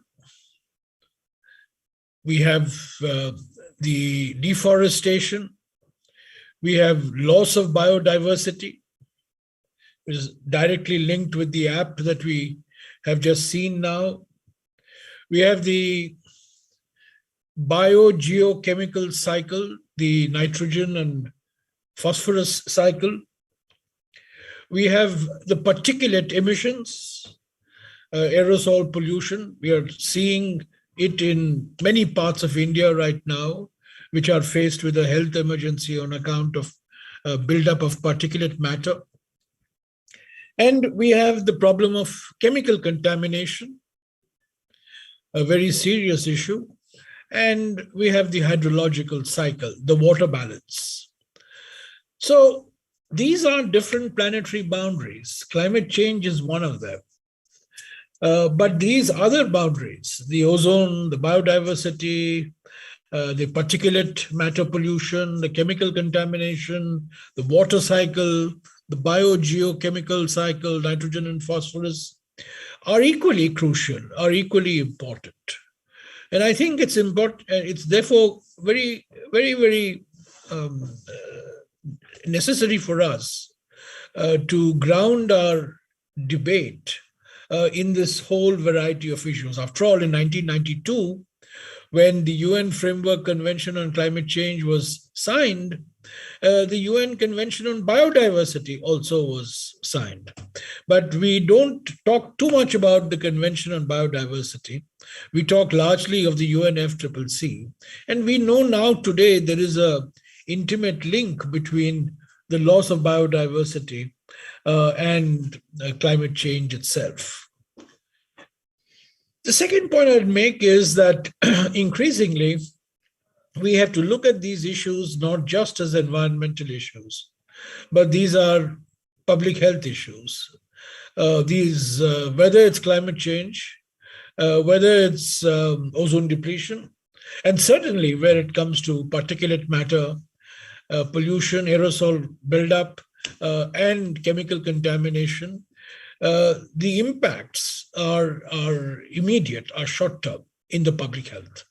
So environment does not present long-term health hazards. It presents very short-term health hazards. It has health consequences, public health consequences in the short term. Sometimes these are reflected in increased morbidity. And very often they could also be reflecting an increased mortality. We have seen in the last 1 year, for example, how people who are affected by the buildup of particulate matter have been more vulnerable to the effects of COVID-19 infections. So I think when we look at environment, we often tend to look at environment as independent issues. It's as an issue relating to economic growth. The trade-off between economic growth and environmental protection is very much on our minds. But I think we need to look now more closely, far more minutely, and in greater detail on the relationship between these planetary boundaries that I talked about and public health. And this is something that would also get a lot of political traction. It would also help build up greater public consciousness and get greater public support in favor of policies that protect the environment. Because there is a general feeling in many circles that environment, is some sort of a NGO pastime. It's some sort of a upper middle class elitist pastime, which does not have much relevance for a poor developing country like ours, which requires factories, which requires urbanization, which requires investments and so on. I think nothing can be more wrong and nothing can be more dangerous than this line of thinking. And this traditional grow now, pay later model that we have 20 years or 25 years of fast economic growth, build all the highways, build all your factories, build all your infrastructure, and worry about the consequences, the ecological consequences of that later, is a most dangerous and destabilizing assumption. Mainly because this process of fast economic expansion has an impact on the environment, and environmental disturbances, ecological imbalances have impacts on public health. So we need to bring the public health concern to be the central concern in environmental debates. Why are we protecting forests? Why are we cleaning up the air? Why are we, cleaning up our water? Why are we concerned about loss of biodiversity? It's because of public health. And I think the COVID-19 pandemic particularly is a reminder, is a very grim reminder to us that loss of biodiversity impacts on public health. And one of the consequences of that impact is the COVID-19 pandemic that we have seen. Thirdly, of course, countries, ultimately, these agreements that we are now been talking about, whether it's the Montreal Protocol to deal with ozone depletion or the UNFCCC COPs, the Conference of Parties on Climate Change, or the UN Convention on Biodiversity, these are international agreements. These are multilateral agreements that are entered into by national governments. But increasingly, we are beginning to be sensitive to and beginning to get aware that environmental management is not just the responsibility of the federal government or the union government or the central government. You have state governments and you have local governments, and of course you have communities. So, it's at multiple levels these interventions take place. The laws can be federal in nature. The laws can be central in nature. For example, we have the Wildlife Protection Act, we have the Environment Protection Act, we have the Forest Conservation Act, we have the Air Pollution Control Act, we have the Water Pollution Control Act, we have the Central Pollution Control Board, the State Pollution Control Boards. So we can have, these at higher levels of governance. But the real issue is enforcement of these laws, the enforcement of these regulations. And there, to take an example, in the coastal areas, for example, we have the CRZ rules, the Coastal Regulation Zone rules. These are mandated under the Environment Protection Act. But the enforcement of these rules ultimately require the full involvement of the state governments. They involve local governments, And ultimately, they also involve the participation of local communities as well. So I think we have to look at this as a multi-level process of environmental governance. It's not just the federal government, and not just the union government that signs these international agreements that has to be bothered about these issues. State governments have to be bothered. I'm glad Aditya Thackeray has gone to Glasgow and he spoke about making Mumbai resilient to increase in sea levels. These are the types of concerns that are going to increase in the future.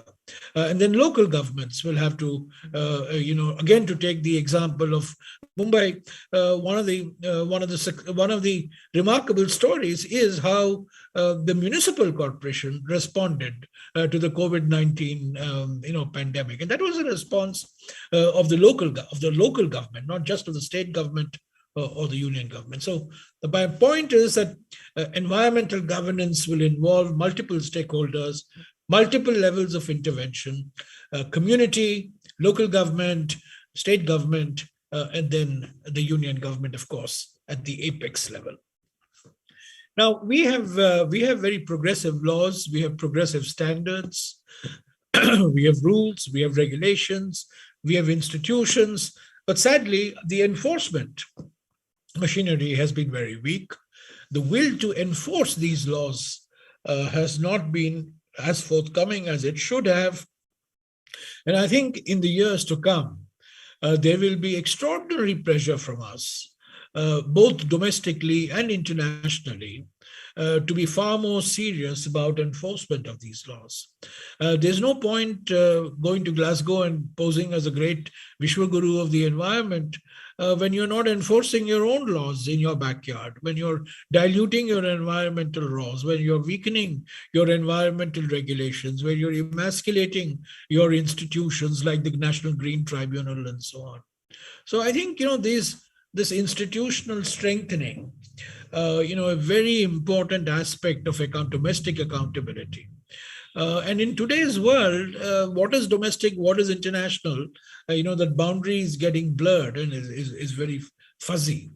And we have to therefore, pay far greater attention to the enforcement of these standards, of these rules, these regulations, these laws, and the institutions that we have, both in the government as well as in the judiciary, because these are institutions ultimately that will enforce accountability on the executive and put pressure on the executive to enforce the standards that it has set up.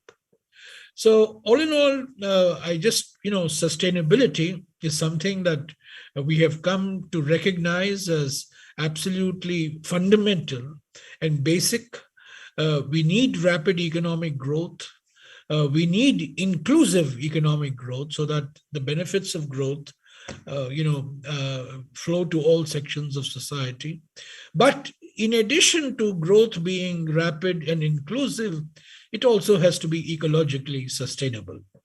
Because if it's not ecologically sustainable, both in the short term and the medium term, and ecological sustainability, I mean really in the short term, then that growth is not going to be terribly inclusive. It's not going to be equitable as well. It's not what you do in 2070 that counts. It's what you do in the 2020s, what you do in the 2030s, in the next 5 years, in the next 10 years, in the next 15 years, as we make this transition.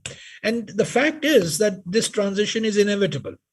The transition in transportation, the transition in industry, the transition in agriculture, the transition in our power sector, in our energy sector, it's inevitable. It's bound to happen. Technology is advancing rapidly. Costs are falling dramatically. When I was environment minister in 2009, when I took over, solar prices were over 15 rupees a unit. And today, you are putting up solar power plants at around 2.5 rupees a unit, less than 2.5 rupees a unit. So technology has really taken off and prices have come crashing down, making these interventions far more cost effective than they were in the past. So let me end by saying that sustainability concerns are very much integral to the process of economic growth in India. They are not a luxury. They're not something that we can postpone to the future, what I've called the grow now, pay later model. I think we have to grow now and protect now. We have to grow now and preserve now. And that's really the big challenge for our planners, for civil society, and for governments across the country. Thank you. Thank you so much, sir. If I may ask you, would you say that we have to grow up now and take responsibility? It's a good way of putting up. It's a good way of saying, yes. We should stop. I mean, the mantra should be not grow now, but grow up now. That's very well put. Very well put, Anand. It's very, very well put. Absolutely. We need to grow up now. And, the reason why we have to grow up is because it's in our interest. You can't pollute your way to prosperity. You can't deforest your way to prosperity. You have to, ultimately it all boils down to public health. This is, I think, one of the big things that I have been saying for the last couple of years. Don't look at environment and health as parallel or separate silos. They really, impinge on each other. They affect each other. So what you do on the environment affects health. What you do in the health sector affects the environment. So there's a symbiotic relationship between the two. If we can take some questions, there's some very interesting ones that are there. So Deepak Gurjar has brought it up to us that he's saying that today is Children's Day. How do you ensure that the next generation, especially children, start to genuinely and actively love nature, biodiversity, and thus become sensitive to environmental issues? How can we? The younger generation is certainly far more sensitive to environmental issues, say, compared to where we were 30 years ago or 40 years ago. That's largely because of the media, largely because of, there is economic, there is ecological awareness across the country. Very often communities are ahead of governments, and civil society is ahead of the governments. So I'm not pessimistic on that score. I'm really not pessimistic on that score. I think, people are becoming to be conscious. People are becoming aware that environment affects their livelihoods. Environment affects their health. That when we talk of forests, when we talk of land, when we talk of water, these are livelihood issues. These are livelihood concerns. And so I think people are, for me, it's not the people. It's really to make the governments really far more sensitive and far more serious when it comes to enforcing the laws and enforcing the regulations. I think the people want clean air. They want clean water. They don't want to be contaminated, by land. I mean, the chemical contamination that we are seeing across the country because of, say, pesticides. And we know now we have adequate data, adequate information. For example, to very, very confidently say that a large part of the mortality in India is on account of pollution. That a substantial proportion of the growing incidence of cancer, across populations is because of environmental factors. So I think it's the governments that have to really respond far more sensitively. I think the people are quite aware of it. That brings us perfectly to the next question by Chaitanya. He says that while we are the policies are liberalizing and there's no bottleneck of any kind, for industrial development, how does one solve this problem at a cluster, all this cluster of problems? What is your? There's no magic formula. There's no textbook which says that this is how you bring about a balance between environment and development.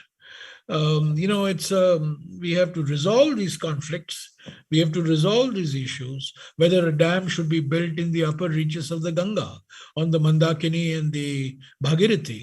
There's no textbook which tells you how many dams should be built. But you have to really assess what the carrying capacity of the ecosystem is. And you have to take a decision in a democratic manner, consulting communities, consulting people. I think, we have to understand that we ultimately, our decisions in India have to be dictated by the type of political and economic and social system we have. We have an open society. We have a society in which communities have a very important role. I don't have to remind you of the Chipko movement in Uttarakhand 40 years ago, which was a movement of women to protect the forests of Uttarakhand from rapacious forest contractors. I don't have to remind you of Silent Valley in Kerala in the late 70s and early 80s, which was to protect a rainforest ecosystem of the Western Ghats. And that was a people's movement, the Narmada movement. So I think there's no formula, as I said, there's no textbook formula. Sometimes you take one step forward, you take one step backward, but you have to go through a democratic process of consultation. You have to go through a process of trying to bring together different points of view, and this is done through a participative, consultative manner. And then you arrive at a decision, and once you arrive at a decision, sometimes, it will not please all sections. Some decisions will please the environmentalists. Some decisions will please those who are arguing for faster economic growth and faster, expansion of infrastructure. So we have to find the middle path. Sumaira Abdulali has a question that are the budgetary provisions really, balanced enough between the development and the environment part? And how do we take a leadership role in controlling climate change and protecting the environment at the same time while developing? Well, the only way we take leadership is not through words, but through actions. And that's why I said you can do whatever you want internationally. But if at home you're diluting and weakening all your environmental rules and laws and regulations, weakening your environmental institutions, then it's a case of double standards. So we have the environmental laws, we have the Wildlife Protection Act, we have the Water Pollution Control Act, we have the Air Pollution Control Act, we have the Forest Conservation Act, we have the Environment Protection Act, we have the Forest Rights Act. Implement those acts. We have the National Green Tribunal. Allow the National Green Tribunal to function. We have the State Pollution Control Boards and the Central Pollution Control Board. Allow the pollution control boards to function. So I think, that's no rocket science. India is not starting on a clean slate. We have had the last 40 years, 45 years, and I think Indira Gandhi was a pioneer in this regard. It was during her tenure as Prime Minister that all these laws were passed, these institutions were created. And she gave us a good head start in the late 70s and early 80s. But in the last couple of years, we have tended to privilege faster economic growth over environmental concerns. And there is a tendency to write off environmental concerns as concerns of the Jholawalas. They are not serious. But I think we should. So therefore, it's how do you make these concerns central to decision making? And what I have suggested to you is one way of making them central to decision making is to draw out the public health consequences of these environmental interventions by protecting forests, by protecting coastal marine biodiversity. What does it do to livelihoods, and what does it do to the health of communities? Absolutely. Actually, there are a whole bunch of questions. I'm going to combine some of them and keep it brief then.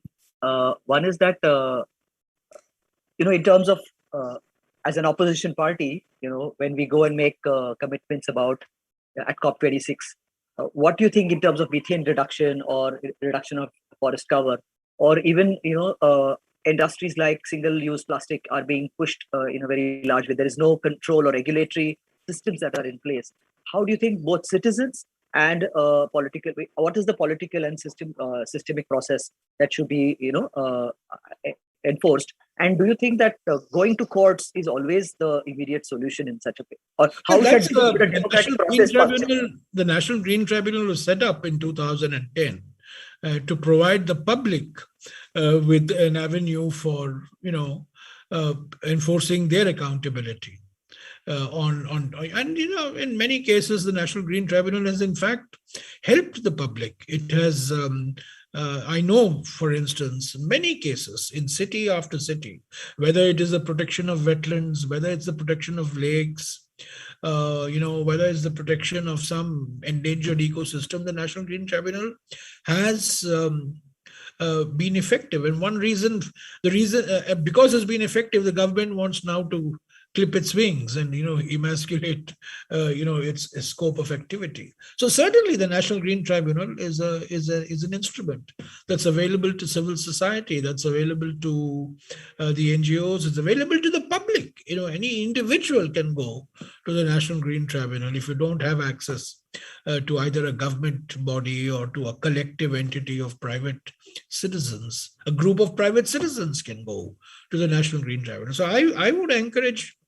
those of you, who have environmental concerns, I would encourage you very strongly. I mean, you may knock on the doors of the government. Sometimes you have an enlightened bureaucrat. Sometimes you have an enlightened politician. In the case of RA, for example, young Aditya Thackeray took a bold decision, I didn't expect him to, but he took a very bold decision, and I applaud him for that. But there are not many Aditya Thackeray's around, and for every one Aditya Thackeray, there are 10 guys waiting to whose eyes are on the RF forest area and say, what a waste of area to be in forests. Hiranandani should take it over, and build these high rises. So, you can do that. You can keep knocking on government departments. You can build up a political constituency, but you have the institutions like the National Green Tribunal, which should be used far more effectively and aggressively. So there's a very, very interesting question by Ashish. She's saying that the idea of common but differentiated responsibilities, which the developing world is adamant on. Sorry, common but differentiated responsibilities. Yes. So when solar power is so cheap in India, why should do you think that we need that additional dollar incentive to move away from coal? Is that an excuse, or do we really need that kind of incentive? Don't forget that solar is only 20% of the time that you're getting electricity. So you still need, for a population of 1.3 billion, and you're adding 10, 12 million every year, you need a base load of electricity generation. And that base load comes either from coal or from nuclear. Now, if there is a breakthrough in battery technology, and if you are able to ensure that the solar power is available to you for a longer period, the pressure on expanding coal, is that much reduced. But given today's technology of conversion, today's technology of efficiency, today's battery technology, we cannot say that we are going to do away with coal. We're going to do away with nuclear. We still need that base load capacity, But however, having said that, 10 years from now, the situation can change dramatically. And I can see specific areas in which India can say that we are going to go out of fossil fuels altogether. I mean, for example, Britain has announced that by 2035, no internal combustion engines cars will be sold. I think this is eminently doable in the Indian context as well by 2040, which is just 18 years from now. Many of you will be around. You can say that no diesel cars, no petrol cars, only electric cars. That's certainly doable. But for the economy as a whole, to say that we are going to just stop close down all coal facilities, close down all nuclear power plants. That's the height of irresponsibility. The next question is from you. I think environmentalists also have to learn to live in the real world, The next question is from a place where you've grown up in, next to IIT Powai. Pamela wants to ask you, what is your opinion on the coastal road and the cycle track that is being built on the Powai Lake? Well, I don't want to say anything on the coastal road, but I've had enough battles with governments on environmental issues. When it came to Bombay, the whole issue of the Adarsh housing cooperative and how it interfered with the coastal regulation zone. Then, of course, I had this big fight on Lavasa. I was painted as a villain, as somebody who's stopping sustainable and green urbanization. So I've had my share of fights. Well, one thing I just say this, that the most robust scientific conclusion on global warming comes so far as mean sea levels are concerned. That's on which there can be no scientific debate or scientific controversy or scientific question. It's now incontrovertible that mean sea levels are going to threaten coastal areas, and therefore areas like Bombay, areas like the Sundarbans, are under great threat. I was just looking at a program the other day on television. I was just looking on my laptop, an Al Jazeera program on how Miami, the city of Miami, population of about 2 million, 2.5 million, nothing compared to Bombay's population. But nevertheless, Miami was a city, coastal city in Florida, which is threatened by increase in sea levels and climate change, and how it is responding to this challenge. I think this is something that cities like Bombay should be looking at, building city resilience to issues that are of direct concern to that area. And for Bombay, it's the rise in sea levels. And this is something, and so that's why I'm very glad that Aditya Thackeray went to Glasgow, and I'm sure he would have heard people asking him about the coastal road and how they're going to set up the coastal infrastructure and so on. Luckily, I'm not in power, so I can only advise. If I can add an anecdote over here, that in the Sundarban region of India and Bangladesh, for 40 years we've been fighting for this bunch of islands called the Numor Islands, which were created because of the Gangetic Plain. And now that sea level rise has happened, the Numor Islands have completely disappeared, and there is no more fight existing between India and Bangladesh over that land. I think the same might happen with the Siachen Glacier, that if we wait for a few more years, we might have the glacial melt, and the melt off might probably solve the problem between who has the ownership of that glacier. So I don't think we need those kind of situations. But yeah, at COP26, one of these young girls, she mentioned to the government that we won't wait for you to act. We will lead if you don't. We'll build the future even if you are stuck in the past. So I think, yeah. But there is a very poignant question and comment by Varsha Desai. She's asking whether the Padma Bhushan awards, that awardees that are there, in what way that can they lead or bring about social change as far as environment? Well, more independent voices speak up on environmental issues. More pressure is put on governments that environment is not a long-term luxury, but very much a short-term necessity. I think governments will be forced to listen. So I think we need to create more and more people coming out and speaking in favor of environmental conservation in the short run, not as something that we worry about in the long run. One of the great paradoxes in India is that we have a lot of Sanskrit shlokas which we can quote from the Rig Veda, the Atharva Veda, the Samaveda, the Yajur Veda, the Brihadaranyaka Upanishad, we can always find some Sanskrit shloka to say that our ancient Indians venerated the environment. They lived with nature in harmony. They protected nature.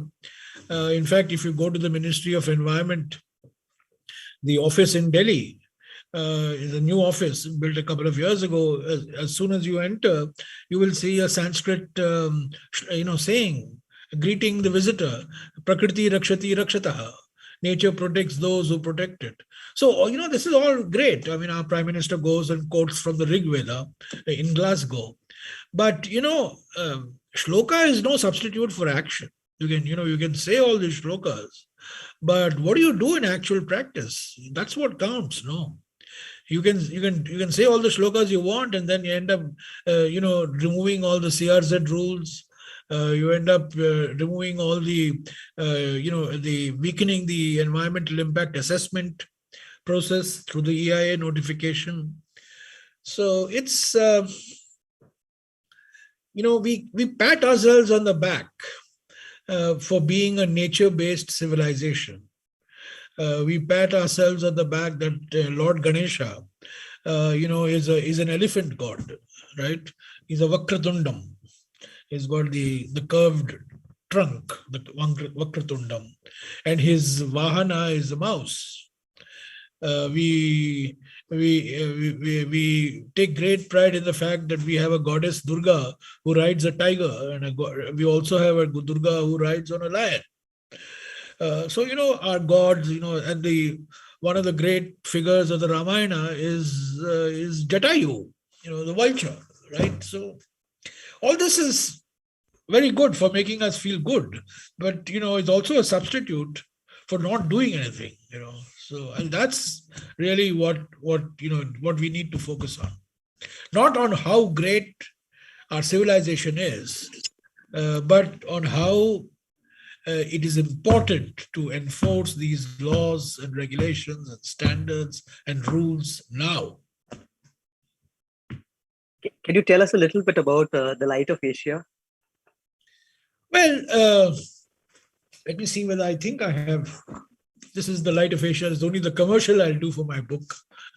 This is the Light of Asia. It's a poem that defined the Buddha. It's a poem that was published in 1879 in England.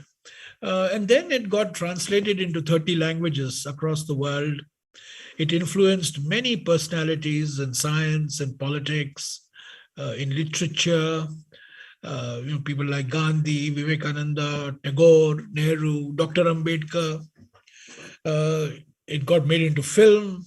And all our modern thinking on the life of the Buddha derives from this poem. It was written by Sir Edwin Arnold, who incidentally was principal of Deccan College in Pune between December of 1857 and February of 1860. For 2 years and 2 months, he lived in Pune. At that time, it was Pune. It was called Pune College. It later became the Deccan College. He became a scholar of Sanskrit. He became a scholar of Marathi. Translated the Gita Govinda, translated the Hitopadesha, translated the Bhagavad Gita, and of course wrote this great poem on the life of the Buddha. It's not a book on Buddhism. It's not a poem on Buddhism, but it's a poem on the Buddha. And I think the reason why I wrote this book is in the DNA of every Indian, there is Buddha. There's something about the Buddha. We may not be Buddhists in the religious or formal sense of the term, but we all carry something of the Buddha in us. He's perhaps the most captivating and fascinating figure that India has produced in the last 3,000 years. I should say the subcontinent has produced, because my friends in Nepal will be very unhappy if I say that, India has produced. So what India and Nepal have produced. So, sir, today being Children's Day, and the future or the present, I would say, belongs to them. What are your concerns and what are your suggestions to the current generation? And I say, we had a very beautiful poem read out in the morning about growing forests in your heart by Shruti Kulkarni. So I think the concept is very beautiful, that we all need to have the forest in our mind, in our heart. Sejal Vora showed us how in Mussoorie they have created a private Jabarkhet nature reserve.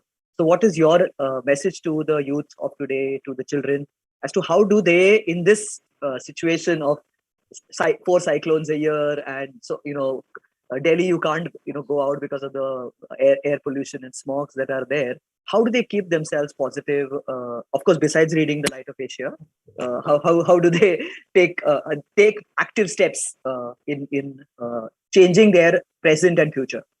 Well, I have consciously avoided giving advice to anybody. That's one thing I learned from the Buddha, by the way, from the life of the Buddha. Buddha said he's not God. Buddha was not a moksha data. He was a marga data. He showed us the way. He didn't say that, here's the recipe for moksha.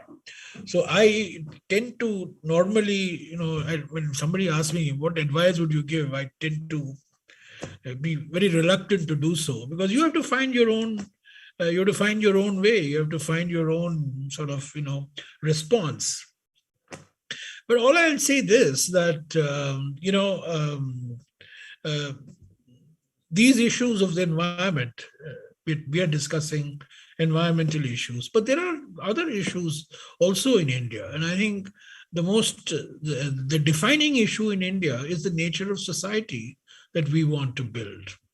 And my only advice to the younger generation is be tolerant, be open, be liberal, be accommodative, be respectful of diversity. And I think that's really the one message that I keep giving wherever I go, that the strength of India, diversity has defined India, but diversity should not divide India now, which is what is happening, whether it was in language, whether it's religion, whether it's a region, whether it's caste, whether it's food, you want to divide Indians, right?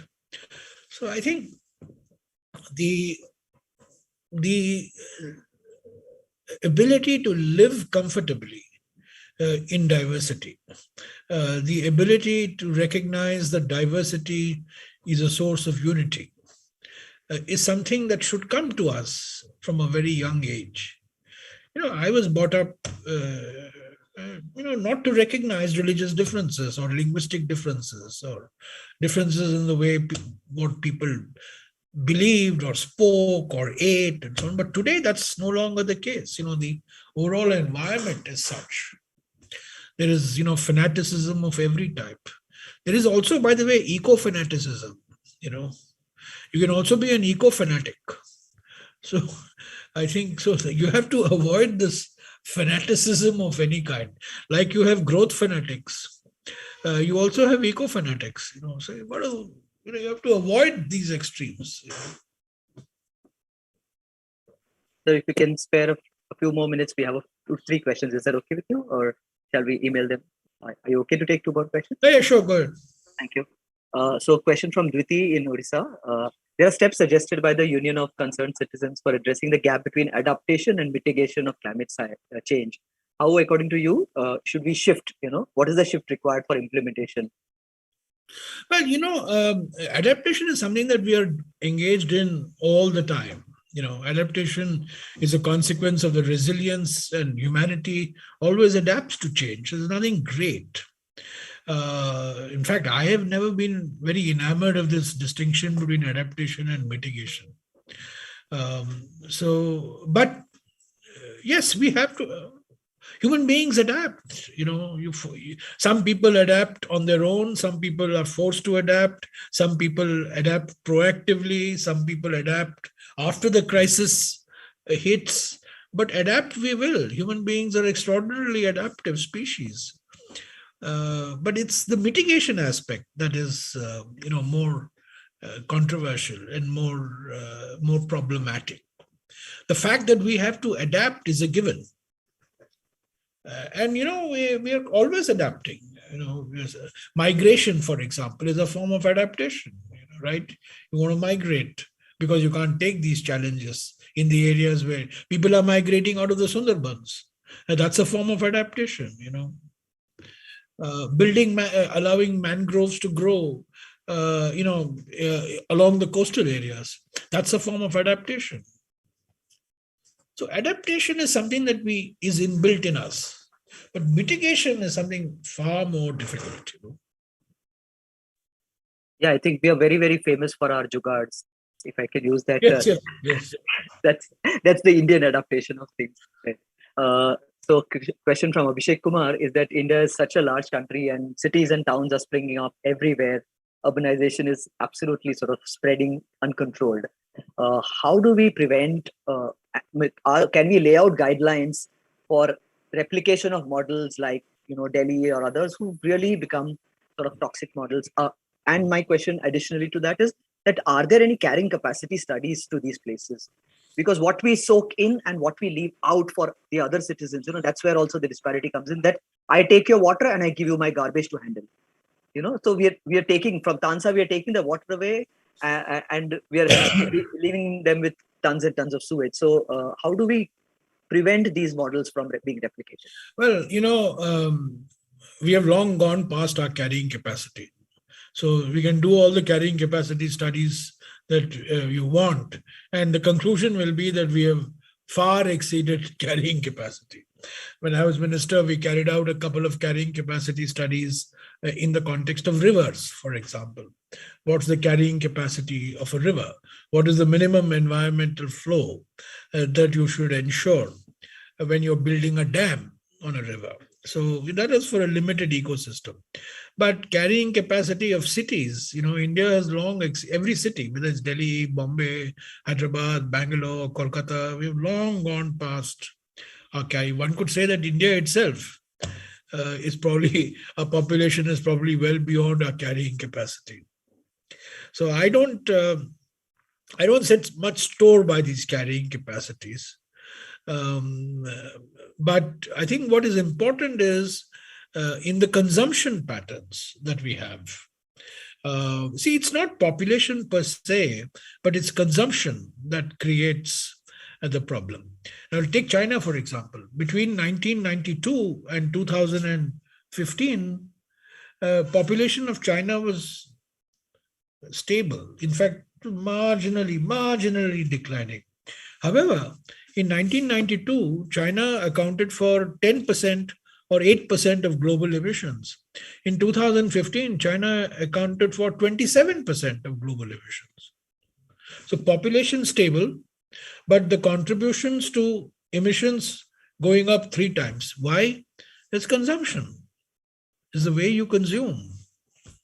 So I think we should really look at sustainable lifestyles. We should look at sustainable consumption patterns, consumption as individuals, consumption as collectives, consumption as society, the recycling economy. The Germans, for example, you're collaborating with the Ebert Foundation, and the Germans have been talking about the recycling economy for quite some time. We have much lessons to learn in this regard. So it's really consumption that we have to focus on. The last question is from Chaitanya Mohan, where he's saying that India is a big market for big tech. It contributes about 4 to 5% of the global greenhouse emissions.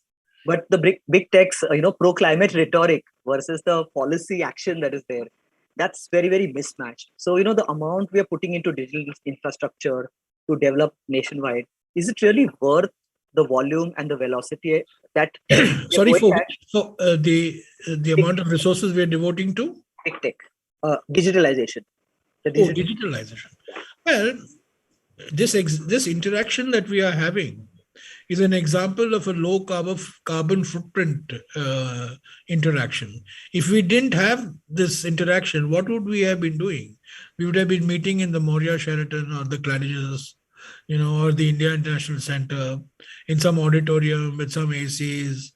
And instead of 100 people, we would have had 200 people who were coming in from different cities, adding to their footprint.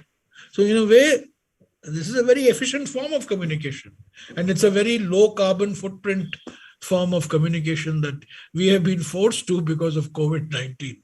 Not because we like it, but because, we've been forced to. So yes, there are. I mean, I am. I think that digitization, spreading the digital economy, making it available much more wider than it is in the case, will have certainly environmental benefits as well. It has many other benefits. It certainly has an environmental benefit. So but we have to ensure that digitalization does not lead to increase in inequality. That's the main thing. We have to ensure equal access. I mean, for example, in the last 15 months, we have seen that some schools have been privileged at the expense of many other schools because, they are not part of the online universe. So that shouldn't happen.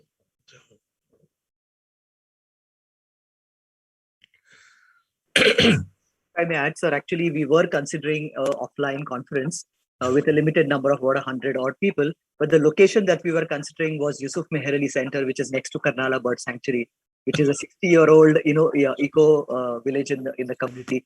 And Bankar Roy spoke very, very eloquently 2 days ago. And Tilonia would have been probably another, option which would have considered. So hopefully, of course, there are the footprint of traveling on train and other things would have been higher than what we are managing to achieve now. So thank you so much for absolutely sort of blowing the top on lid on some of these issues, because I think one doesn't want to address that there are realities. I think I really liked it that we don't need to be either with the ecological aspects or with the development aspects. We need to find a centrist kind of approach. There are lots of stomachs to be filled. There are communities, structures that need to be maintained. But yeah, engagement, whether it is with the Green Tribunal or with the political process, I think young people need to. We had Jayavardhan Singh who spoke on the first day, and I think younger people getting into politics, not making it into a taboo or a sort of negative issue, because that's one of the major pillars of our country's, differentiating between several others, where imposition is the way to go.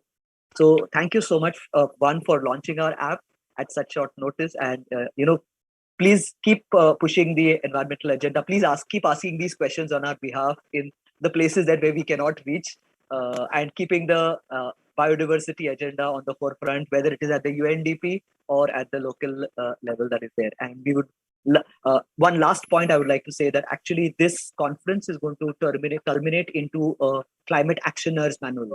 So what you talked about, that if all this talk doesn't turn into action, then it's going to be pointless. So all the 7 books that we are planning, a series of climate change books. I told you the Coastal Life of Mumbai is one of the books that is there. There is one on RA which is coming up. So there's a whole series of how people can take action. Protecting biodiversity is an action. Documenting urban wildlife is another action. Understanding what our ecological footprints and who our neighbors are. In Coimbatore, we have elephants walking into our neighborhood. In Bombay, we have the blue whale, sometimes coming to our coastlines. So Delhi has the Aravalli Ranges, which is the oldest mountain range. So I think one needs to understand that we are living on a living planet, and our rivers are not just pathways for taking sewage out. So thank you so much for joining us today. And Manvi, a few words from you. No, thank you. Anand, you have summed it up nicely. And what more to say after Sri Jairam Ramesh? I really don't have words, but I would also like to thank all the participants for asking these very important questions, and also Sri Jairam Ramesh for extending his time and giving us some responses, no advices. But I'm sure that some of us would want to come back to you for some advice. So you have my email. You're welcome to share my email. Sure. Anybody who wants to email me can email me.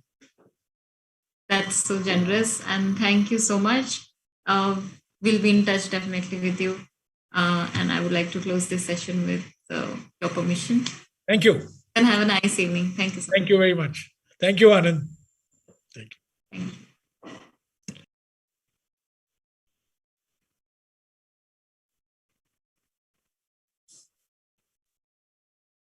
Wow, I think it's been a completely power-packed, I think mind-blowing kind of thought process.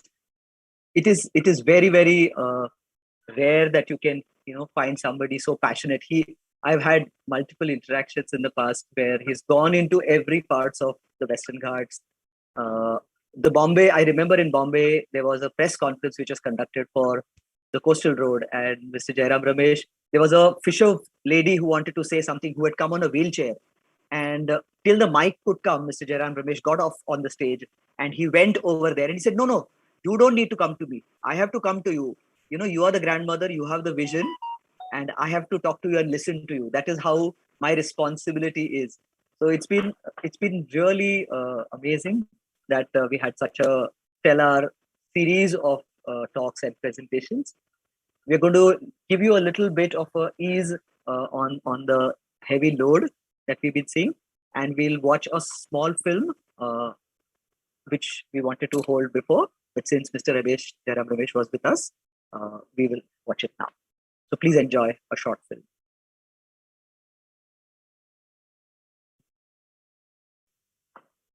I'd like to say to all the participants, although the chief guest and the keynote speaker of the day has left, we have a few very, very interesting interactive sessions where we want to discuss some things with all of you all. And we'll also have the closing session and the valedictory function.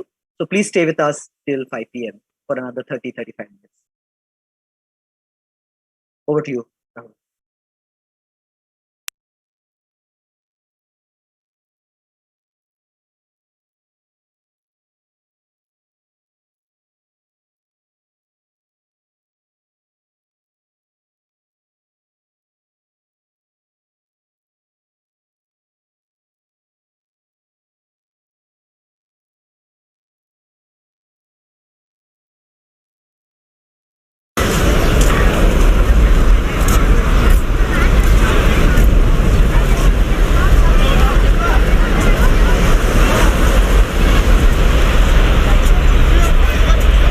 Tempo खड़ा है, मेरा पैसा बनाने का, तो बोलो बहुत आसान है, कुछ नहीं करने का है। ये रेती है ना, इधर सैंड है, इसको इधर से लेके जाओ।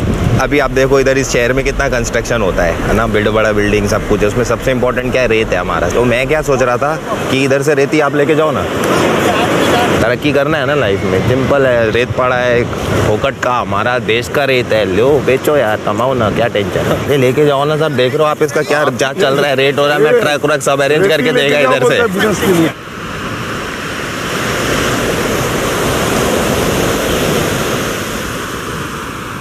ऐसा चलता है, ऐसा मालूम है ना आपको? हाँ, ये गलत है ना, गलत का रेत बोले उठाना ये जुलूम है। But is it your sand? It is like country sand. It's ours only. No, but if it's the country sand, then it's everybody's sand. How can you sell it?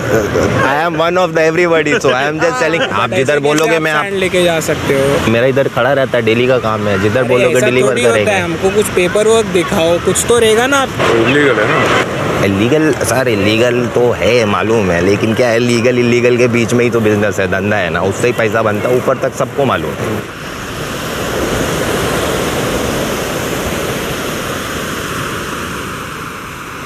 आपका कौन सा दुकान है? दुकान नहीं, कहाँ होता है सर, ये काम थोड़ा तो ऐसा ही है। बिजनेस कार्ड है। अरे यार, बिजनेस कार्ड थोड़ी करता तो मैं शोरूम खोल के रखता ना। रेती वेती चाहिए रहेगा क्या आपको, सैंड वैंड? हाँ, अभी नहीं चाहिए, संडे को चाहिए रहेगा, तो मैं संडे को आप इधर मिलोगे, फ़ोन करोगे, नंबर दे दो ना अपना। नहीं, मैं आऊँगा इधर। हाँ, आऊँगा इधर। ऐसा थोड़ी होता है, आप कहीं से भी रेत उठा के लेके आओगे, वो अपना ही है, ये सब अपना ही है, इसमें क्या टेंशन है? ये बीच अपना नहीं है। मैं अच्छा डील दे रहा है आपको, इसके लिए बोला। नहीं, ये सब ऐसा डील हम लोग नहीं करते। तो मैं फोकट में तुमको देगा रेत अगर, तो नहीं लूँगा। क्यों? क्योंकि पैसे से इसको खरीदा है। पैसे से इसको खरीदा ही नहीं जा सकता, हम लोग अपनी धरती माँ।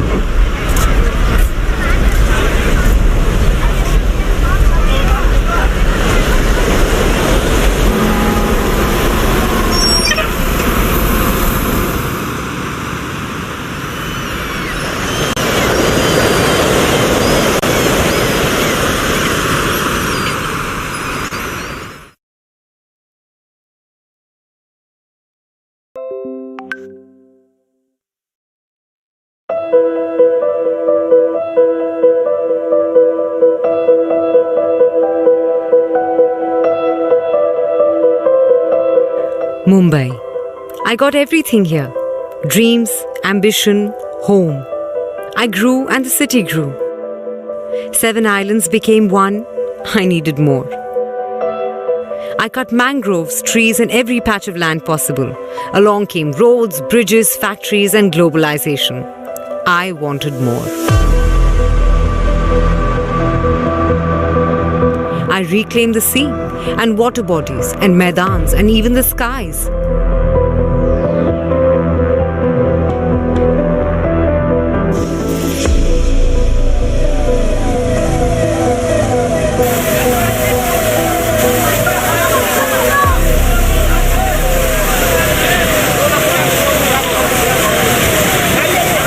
This is how I flood my city.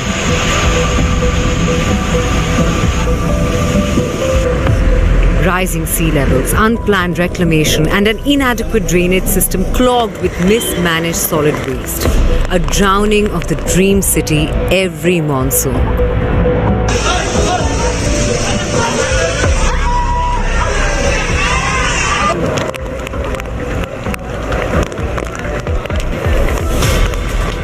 पानी का हमेशा परेशानी रहता है इतना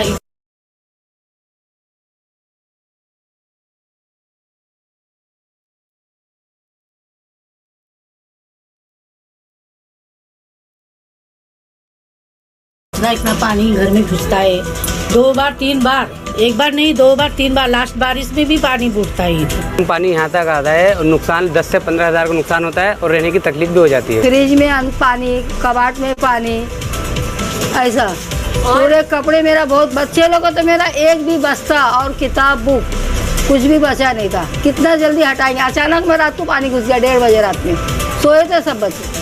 हे सर्व पत्रे बित्रे हे सगळे उडले जातात खालचे उंचवाटे वगैरे एवढा काय बघत नाही. This Wali project, the sealing project came and the sea started getting rougher and rougher. There would be an expanse of the sand and the beach. There would be crabs also over here, but at this point I think there's only plastic. I don't think you even have fish over here, forget crabs. It's not just Mumbai, but Chennai, Kochi, Vizag and many more. Who did this? Is it climate change? Or is it we who need to change? We worry about rising sea levels of 2050. But why did Mumbai flood in July 2005? Is it a preview of a time to come? When the high tide met the cloud burst, tidal push met the choked river, the perfect recipe for the flood of the century. It brought Mumbai to a standstill and took over 1,000 lives.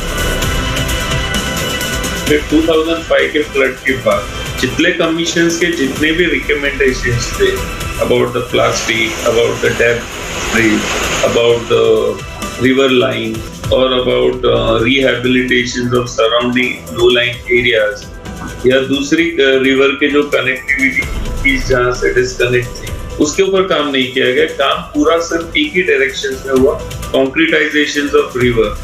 तो river के दोनों side पे हजारों करोड़ रुपए खर्चा करके जो wall बनाएंगे, कई जगह पे रिवर के बेस में भी बनाएंगे, जिसके कारण जो फ्लड बढ़ना चालू हुआ है, क्योंकि जो कैचमेंट एरिया में पानी गिर रहा है वो रिवर की कंक्रीट वॉल ही उसको अंदर आने को रोक रही है. फिलहाल हमारे को प्रॉब्लम इस दीवार से, ये दीवार यहाँ पे वो आधी है, वहाँ पे जो जाने वाला पानी है वो उस तरफ जा रहा नहीं, वो हमारे घरों की तरफ इधर घूम रहा है. कम से कम 50 से लेके 60 घर में इधर पानी घुस जाता है इस दीवार की वजह से.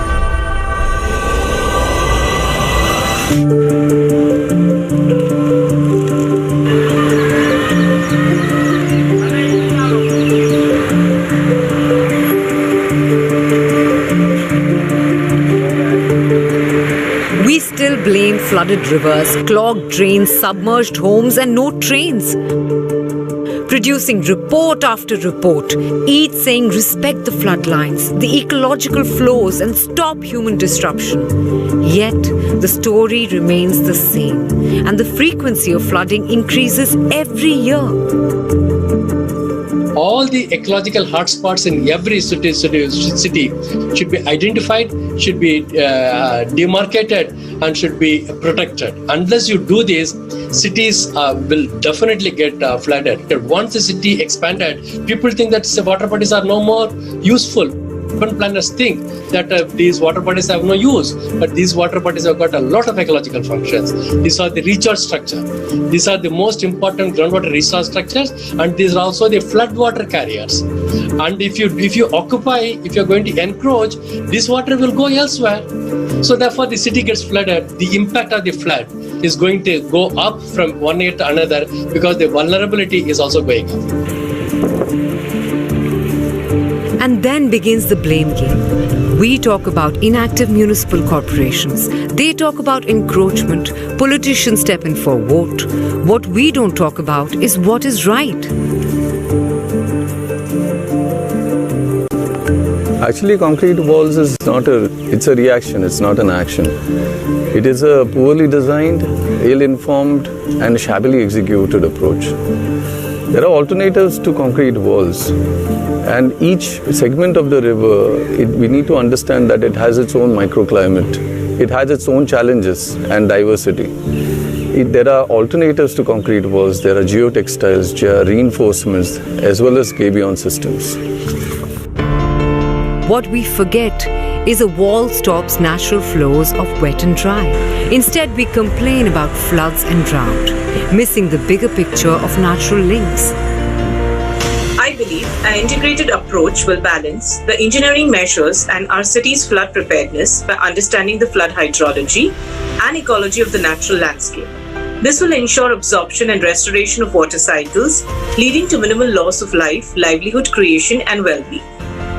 There are so many examples of the river rejuvenation success stories, not just in the cities across the world, but in our tribal areas, reinstating the physical well-being of people, economies, and most importantly, the environment. We have forgotten the laws we laid, coastal regulatory zones, red and blue non-development river flood lines. So how can we bring these natural flows back to our cities? With the coming of the tap, the equilibrium that existed between our human habitats and natural ecosystems was completely disrupted. What used to be our front yards became our backyards for dumping and for the sewage to flow. What we really need to see is a holistic approach where the technical works with the social, the environmental, and the political, all together speaking a single language or a narrative for the health of the city. Its enterprise for the citizen, all aligned together for change-making to happen. But there is hope. The holy city of Nashik in Maharashtra, which took a stand for River Godavari. We brought the society together, that is the intellectuals, all the sections of the society and the administration, that is the rulers. We brought together and we together did the Kumbh and dedicated the Kumbh to the nature, and we termed it as a green Kumbh. In one day, 40-50,000 people entered all the Godavari river and its tributaries and cleaned it up. And that gave us very strong message. Then the entire Kumbh Mela in our Nasik, actually the Kumbh Mela lasts for 1 year. So the entire 1 year we did the awareness campaigns, and we were targeting basically on the generation next, that is the students were involved in all the activities. सर्वात मोठी घोडचूक नाशिक महानगरपालिकेने अशी केलेली होती का दुटोंड्या मारुतीपासून ते गाडगे मारत पुलापर्यंत river bed मधले जे कुंड होते त्या कुंडांमध्ये प्लॅटफॉर्म बांधलेला होता, रस्त्या आणि पायऱ्या बांधलेला होता. ज्या वेळेस पहिल्या टप्प्यामध्ये 2 कुंडातलं कॉन्क्रिटायझेशन काढण्यात आलं तर 5.5 लाख किलो एवढं डेब्रेज, म्हणजे याचं सिमेंट कॉन्क्रीटचं डेब्रेज हे कलेक्ट करण्यात आलं. ज्यावेळेस मधला प्लॅटफॉर्म काढला, ज्यावेळेस रिव्हर बेडचं बेसचं कॉन्क्रिटायझेशन काढायला सुरुवात केल्यानंतर आणि जसं तिथलं खालचं सिमेंट कॉन्क्रीटचं डेब्रेज उचलल्या खालून जिवंत पाण्याचे स्रोत लागायला सुरुवात झाली. नेत्र स्प्रिंग्स हे revive. So we all need to ask ourselves, how do we reclaim nature's floods and flows for a healthy and safe future? Let's come together for our city, for our home, for our rivers. It is only then can we say, I did not flood my city.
बैलों को एक साथ बांधकर धान की मिसाई करते हैं।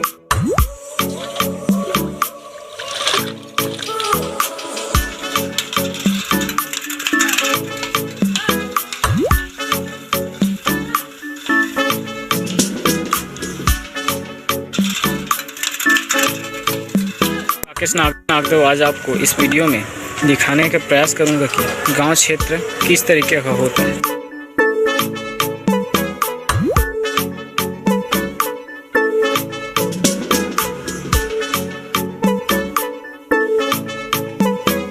गांव क्षेत्र जितने भी हैं सभी के घर में गाय बैल होती हैं।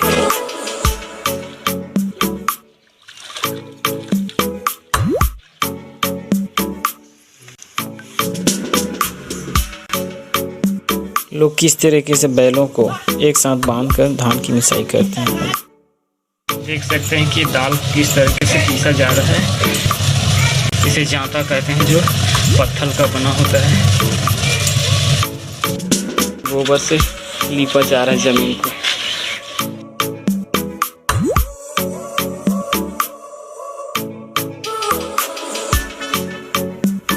गांव के लोग खाने पीने की जो सामान होती है, जो ज़रूरतें होती है, वो खुद उत्पादन करते हैं। बहुत कम ऐसा होता है कि खरीदते हैं।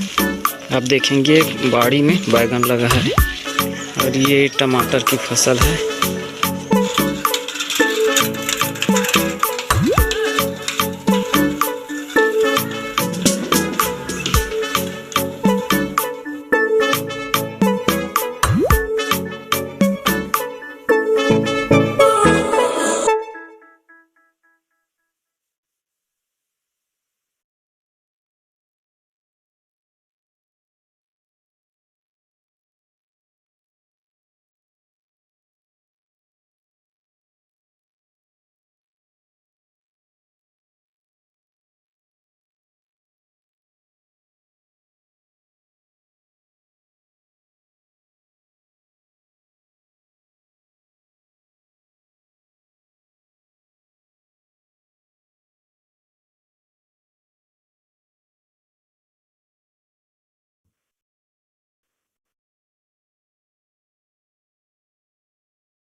Thank you all for being with me.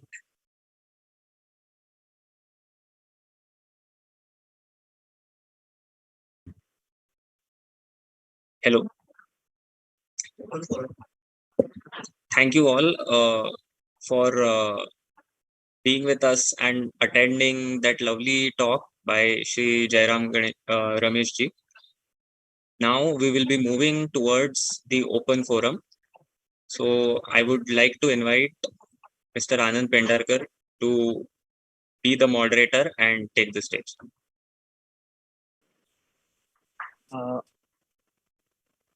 Anurag, would you also like to join along on this discussion?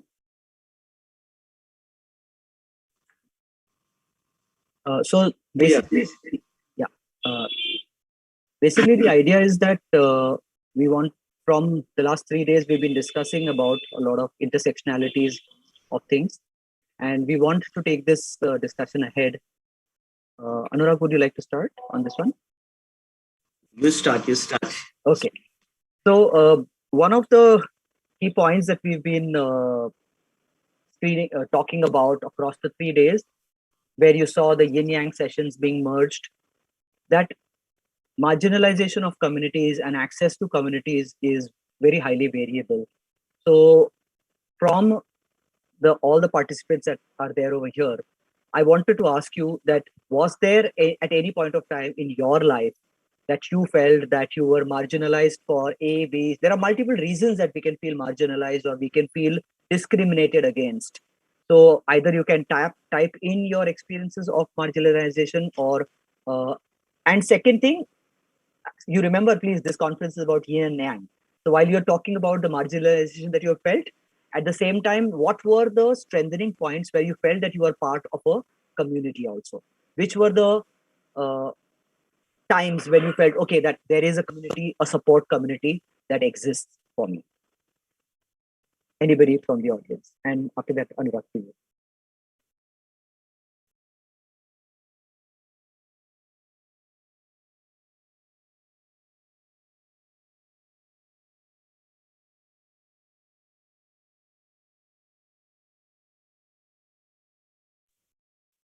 You can please raise your hand, or so that we can unmute you and you can speak, or you can type as well.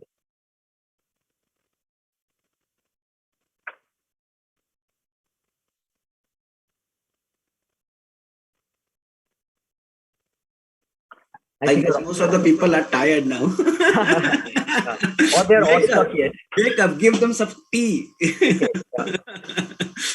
So, Anurag, would you like to add some points? Yeah, there was one point raised when I was moderating the session of media and this thing research, and we are talking about the media and research is working.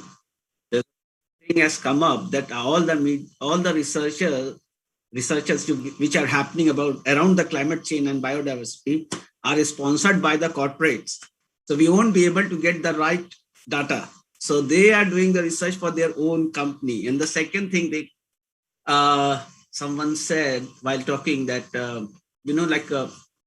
is the ad and is the media telling us every day what we want. It's not actually what we want. It's the ads telling us what we want. So they are saying that we don't believe in all this research because most of the research are sponsored by corporates. And all the medias are with the corporates. The corporates putting money in the media. So that is actually correct. Means even if you go through the Facebook or this thing, what happens in the US election and Trump time and this thing. So everything. So I would like any participant, if they have any, point to add in this one, because it was a very interesting, conversation we were having, and suddenly the breakout closed. So any participant from that room or anybody wants to have or share their own points, something about it. I'm sure last 3 days, the participants and the volunteers have not had. Yeah, Sumaira. Okay. Sumaira wants to say something. Please unmute her.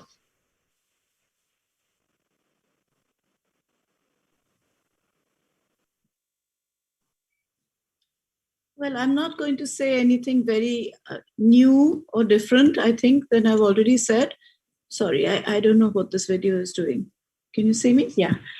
But I think for many people working in the space of climate justice and environment, there are two barriers which I can personally vouch for having faced, and particularly when you're young, and those are gender barriers. And I think it's really very sad that in a space where we're talking public interest and contributing to the world, and where we acknowledge that women and girls and non-binary genders are most affected for so many reasons by climate change, by environmental disasters, that in the space of working to alleviate that also, we face this discrimination. So I think it's much more when you're younger, and it's definitely a barrier to get through, just as much as any corporate barrier. They talk of breaking the glass ceiling, or in politics, it's also there in this space. So I mean, and that's something, I mean, you asked for personal experiences. I can tell you it's more when you're young, but it doesn't go away ever, because that's the world, and that's the world also of environment and climate change. Very true, Sumaira ji. Very true.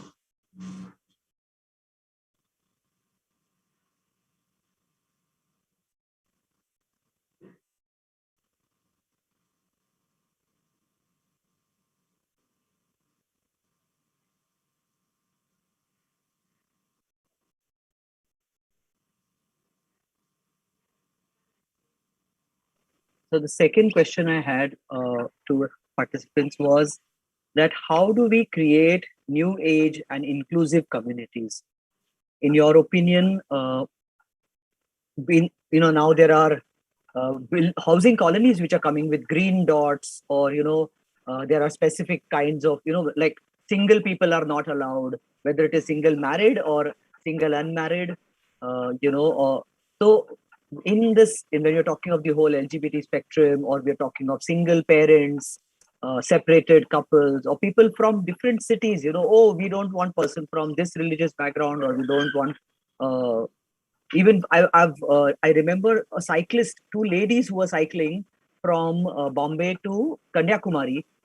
In many parts of the country, they wouldn't keep them in the night. You would think that, oh, two ladies, they don't need to be harmful, right? So they did not give them space to stay overnight, because who's going to take your aapka protection? Kaun karega? Who's going to protect you? You staying with us is going to be a risk. And these women laughed and they said, we are traveling, cycling alone, two of us, to show that women can take care, we can take care of ourselves, and we are in our 40s and whatever. So it's such a stark situation. So what are the new age communities? Like we've seen some communes which have come up. Of course, agricultural communes are there, or religious communes are there, or spiritual communes are there. So can you all share some experiences or ideas as to what are the new age communes that we can think of? Or if you all know of any.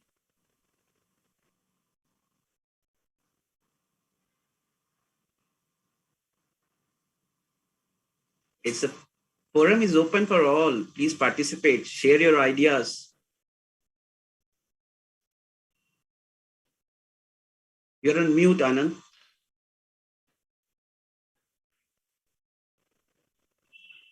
I think our volunteers also should, yeah. Purnima Palekarji.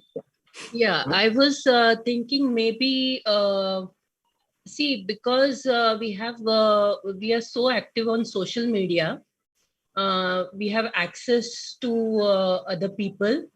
So maybe locally we start small, societies can come together, and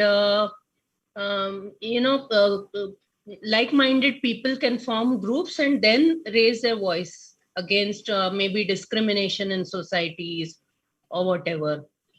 So I think that could be done. That is doable, because we can, like, see, I'm here. So the people are talking from Bangalore, Delhi, and all over India, and we are like-minded people, right? So it's like a small community that we have built in these 3 days. Maybe that's how we can start locally, and maybe so in one building you might have opposition for including these people, but there might be some people who may be empathetic. So if these people come together, form a group, form like a small community, and then they raise their voice, I think that can be done. That will be a good step. What is your opinion, Anand sir? That's all I have to say. So I don't want to steal from Jairam Rameshji's kind of statement, but I think we should stop making opinions for others. I think that's the first step, that everybody should decide what their minimum, common, or maximum limits are. Let's grow up. Decide by your own self. Yeah. Go for the advice and suggestions. Yeah. Each of us have had different backgrounds or experiences in our life. So my experiences and your experiences and expectations also cannot be the same. So what you said is absolutely agreeable, 100%. Even if in person I may not act on that, but yeah, I think that's what we should go for.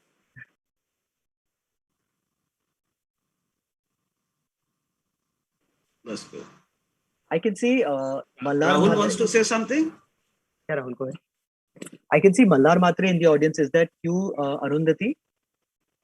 If you are there, you've been working with a lot of unique communities. Can you share some of your experiences with us? Or if it's Malhar, Malhar also can share about your school. It's a very unique experience, I think. I don't. Oh, okay. Rahul, you wanted to say something?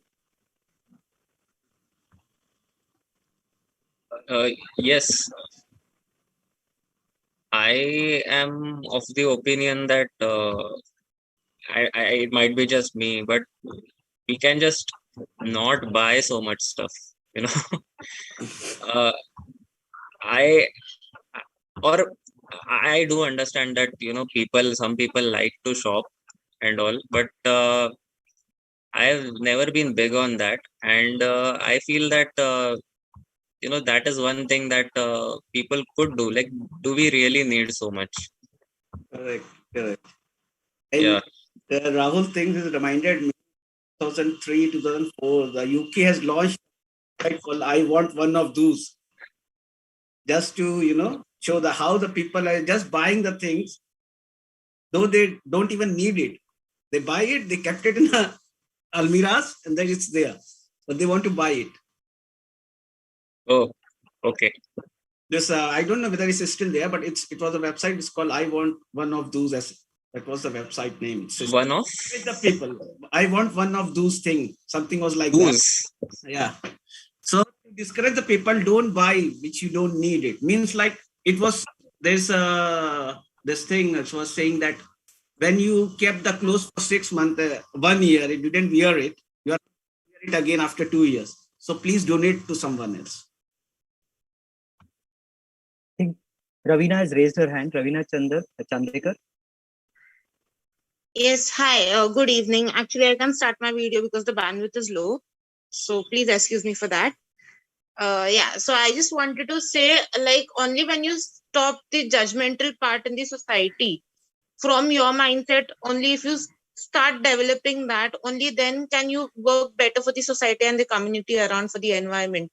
So yeah, stopping the judgmental part is the most important step which one should take from the solo purpose, and then work towards the betterment, and then you can get the communities around together.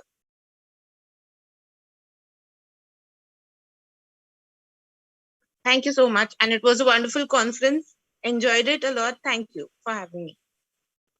Yeah, Nikhil, please go ahead. Yeah, I think basically whenever we think about human civilization, okay, we think about the three things, that is the basic needs: water, your food, your shelter, your clothes, okay, which needs to be. So normally when we study in schools, we have an FC that once you think that your basic needs are there, then you think about other things like security, about the environment, about everything. So if you want to say a pure person who is very, very hungry to think about environment, it's not he will not think about it. So basically I would think that the persons who are filled, he has good house, he has good clothing, he has good food, then only he will think, yaar environment mein kya ho raha hai, aaju baaju kya ho raha hai, mujhe bimari kisse hoegi, ya whatever the thinking, the schooling, whatever that is. So basically I would think the schools are the very important framework which is there everywhere. There we can start teaching people or students about how you should learn, okay, to respect nature. Because normally what happens, if you think that the government is going to devise policy and then we will learn it, okay, it's the other way around. We should learn it, then we can put a policy. If people who are learned about the ill effects of environment damage, then they can make policy. Not the other way around, it we have policy and then the people will learn about it. So I think this is the thing, that the schools in the primary, they should be more involved toward environment education, because I think that is the way people students will, or the intuition that you should respect nature would come. I think it's from childhood, not afterwards. If I get an adult by consumerism, I will not change back to whatever I've learned. And that is my thinking. Jayashree Ravindranji, would you like to elaborate on what point you put in on speakers? Rahul, can you unmute Jayashree Ravindran? Yes, sir. Good evening. Most of us are so homogeneous in the people we allow inside our house. They are either only our close relatives, or they are only people belonging to my religion, or they are only people belonging to my community, and we expect others to be open and heterogeneous and allowing others to walk in. That's impossible. The change has to start from me. Let me analyze myself over the past 5-7 days. How many people of different ages, different careers, different personalities, different genders, different religion have walked into my house and felt equal. Only then I think the change will come. So the change will start from me. And it starts from me because you asked that question. So I'm becoming more careful. Thank you. I can see in the audience there is Adam and Amina from Warsaw, Poland. Would you like to share about, I know that recently you all had done a long travel journey across some of the borders, sort of almost hitchhiking. So can you share some experiences as to what were your experiences? I think you all did a long cycling trip. Adam, Amina, are you there? Hi. So, just to give a bit of context, I'm Amina and my husband Adam. We have been, we did like a short trip by bike along the coast of Poland, from the borders with Russia to the borders of Germany. Well, first of all, with the bike, it was more eco-friendly, I would say, than doing it with the car. We have a car, but with the bike, it was more, it was cheaper and it was better for the environment, as well as like we could see more than we would do in a car, because the car you just sit in and yeah, you're not feeling it, but in the bike, it was really another feeling. I remember that the question about the trash, it was a bit tricky. When you are on the go, you really need to, I don't know, sacrifice some, I don't know, you would be buying like bottles of water, because we do not have always access to tap water, clean water. And somehow this, we were not very good at it. Yeah, that was it. Thank you, Amina. Another question, since now we do have, I know some of the first people in the audience. Nalini, if you can unmute yourself. Nalini is currently a volunteer. She's in Delhi. But Nalini, you studied in a boys' school, in the sense that your father was a teacher there, and you were probably only the second or the third girl with 500, 600 other boys. So what was the experience being in such a space? Was it difficult, or would they understand? Were they cooperative? How has it changed you as a person?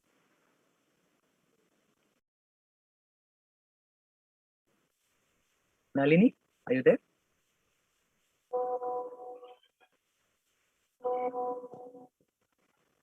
Oh, she's dropped out from the meeting. Okay. And anybody else who would like to share?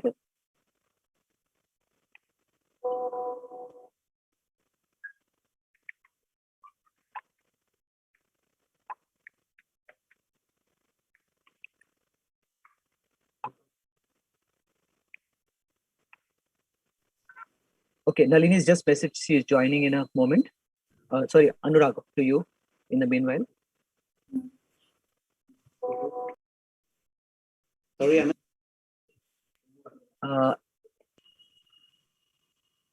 Sorry. So will anybody else who would like to share? We're talking about communities as to what your experience is, whether you all had any experience, or whether you all feel that we need new age communities, or are we fine with the kind of communities that we have, structures that we have now? We'll take another just 2 minutes more on this. I would like to add one thing in your Anand, in your question, is how these young people think we can change the societal structure, especially when it comes to discrimination in terms of, race, religion, this puja. So how they think, what they think is the best way. Because sometimes even the change you want to start by yourself, your parents, your grandparents will give you the advice as per the religion. We shouldn't be doing that. We shouldn't be doing that. So how these young people think about what we can do about the societal structure changes?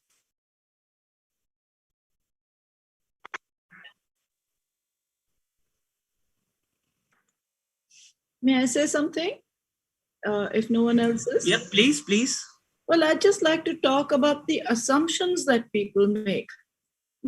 People are very quick to make assumptions about religion, about age, about experience, about all kinds of things. And I think Mr. Jairam Ramesh kind of said a little bit about that we are changing. People will assume that you have a particular position or a particular stand based on generalities, like your, what they assume about your beliefs, what they assume about where you're coming from, and all those other things. So I think if we are to be successful and really build these kind of movements which are going to be successful across so many different sectors and taking along all the stakeholders we've been talking about throughout this conference, the very first thing we have to do is that we have to respect everybody across the spectrum and not make assumptions as to where anybody is coming from, what they're trying to say, what they're trying to assume, and be forgiving. I think it was World Kindness Day, maybe yesterday, and we have forgotten how to be kind, and I think if we are kind to ourselves and to each other, then being kind to the earth is part of that as well. And that's what climate change is about. We have not been kind to animals, to the earth, to each other. We've been more and more divisive. So I hope that by, events like this, where so many people from different parts of the world, from different sectors, from different communities, even if we don't agree on specifics of a particular action, that we will learn how to appreciate each other and where we come from and drop assumptions. I think that's the most important. Just drop assumptions. In the course of my work against noise pollution, for example, people just assume all kinds of things, just based on their own mindset, really. It has nothing to do with me. So I've learned how to not even respond, because I feel that they are also part of my community and they also have to be included. And if you're patient enough, they will be included. And India is a wonderful country, I grew up in this country. I love this country. And Mumbai is the city where people who should have been my bitter enemies in my campaign against noise pollution, including people whose noise I stopped, came to me and said, "Madam, you were right." It took a while, 20 years or so, but they actually came and said, "We join you." And so I think this is a wonderful country. We have this ability and we should not lose sight of that. So that's what I have to say. Yeah, Nalini, if you're here, you can take the question, or if you can share your experience. Yeah. Hello, everybody. Good evening. Can you hear me? Yes. Good. So it's a very interesting question you've asked me. I never know how to answer this question, to be honest. It was honestly towards the end of my school life that I realized that being in an all-boys school was actually a very small part of my school life, because Doon as a school luckily has so much to offer and it has so many opportunities, no matter who you are, where you come from, what you do, what you don't do. People tend to find a space and a niche for themselves, and I'm very grateful for that. Having said that, I think I can only say that in retrospect, while I was there, and I also conducted like a research, like a preliminary research in this area as a master's student. What I found was that social exclusion is a very common theme across the experiences of the girls in an all-boys school. And from speaking from my personal experience, that social exclusion was very, very difficult to go through. And it took me a very long time after school to actually start building a sense of self and discover that I am an individual beyond my gender and sex, because I felt that while I was in school, everything I did and everything I was from the lens of gender. So I was first a girl and then a batchmate. I was first a girl and then a member of the choir. I was first a girl and then a member of the swimming team. There was a lot of baggage and layers of baggage that was there. But and it took me a very long time to like undo all of that. But yeah, I think Dune is a great place to grow up in, and it's. I honestly feel like if I could manage that, I can manage and take on any other challenge. And that's honestly a very empowering and liberating feeling that I have. And I'm thoroughly grateful to school and my time there. So, yeah. I think Nalini, you have perfectly summarized, what the sort of identity of self, because I think that's where it all comes and ends at. What pins people poke onto you, for me also to be, open and out as a gay person. It has been years and years. This after so many years, for the first time when I got actually called by a corporate to talk about being an environmentalist and a gay person. It took me so much of time to actually say, okay, this is something I've been spending my years hiding, and now this is an identity I need to put out and be proud about. So I think, it's fantastic. You really summarized it beautifully, that yes, what you are is what you believe you are. So yeah, thank you so much for that. Thank you for letting me talk about this. Thank you, Nalini.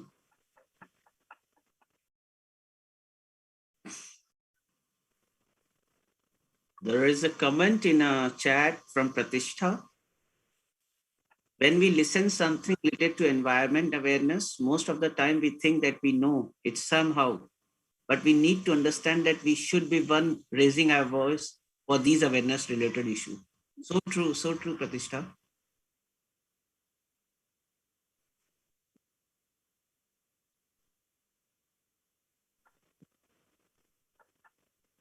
I think we are at the end of the, we should close, since, it's beautifully sort of summarized by Nalini, and good that a young voice gave that part. So over to you, Mandvi, to take it ahead. I think we should head into it. I have one last question from the ISL interpreter. For last 3 days, how was their experience? Because they had done the very, tough job. Anybody? Gaurav, Gargi is here. I can't see. Priti. Priti. Anybody wants to share their...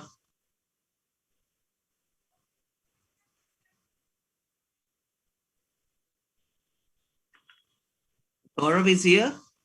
Priti is here. Yeah, Priti is here.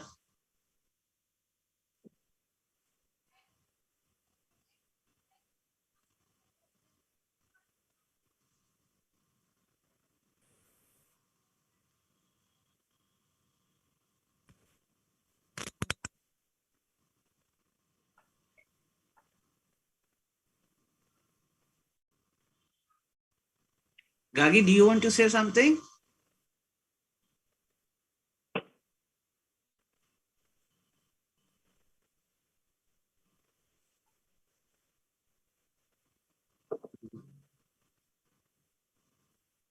Okay, perfectly fine, Anand. Then let's move to the next thing. Thank you, everyone. Thanks, Anand. I think when Saurabh comes back, we can take that question. Yeah. So we are now at the end of our conference. We are sort of heading towards the winding up. So yeah, let's look all fresh and nice and happy. Yeah, there are some big responsibilities. Let's have a group photograph. That's one thing. Also, I think Rahul has wants to give the vote of thanks, and then concluding remarks. And we have a short film, a positive film. We want to definitely end with hope and positivism. So there's a beautiful 3-4 minute positive, very good film about the efforts of the Eco School, Rishi Valmiki Eco School. So over to you, Rahul. Manvi, do you want to, shall we head to the vote of thanks? Either way, I can speak before or after. Let's Manvi close her. She will speak after Rahul. Yes, yeah, better. Rahul, go ahead. All yours. Thank you, sir. After 3 days of the International Sustainability Conference 2021, we have finally reached the end. And it has been a long journey to put together the entire conference. And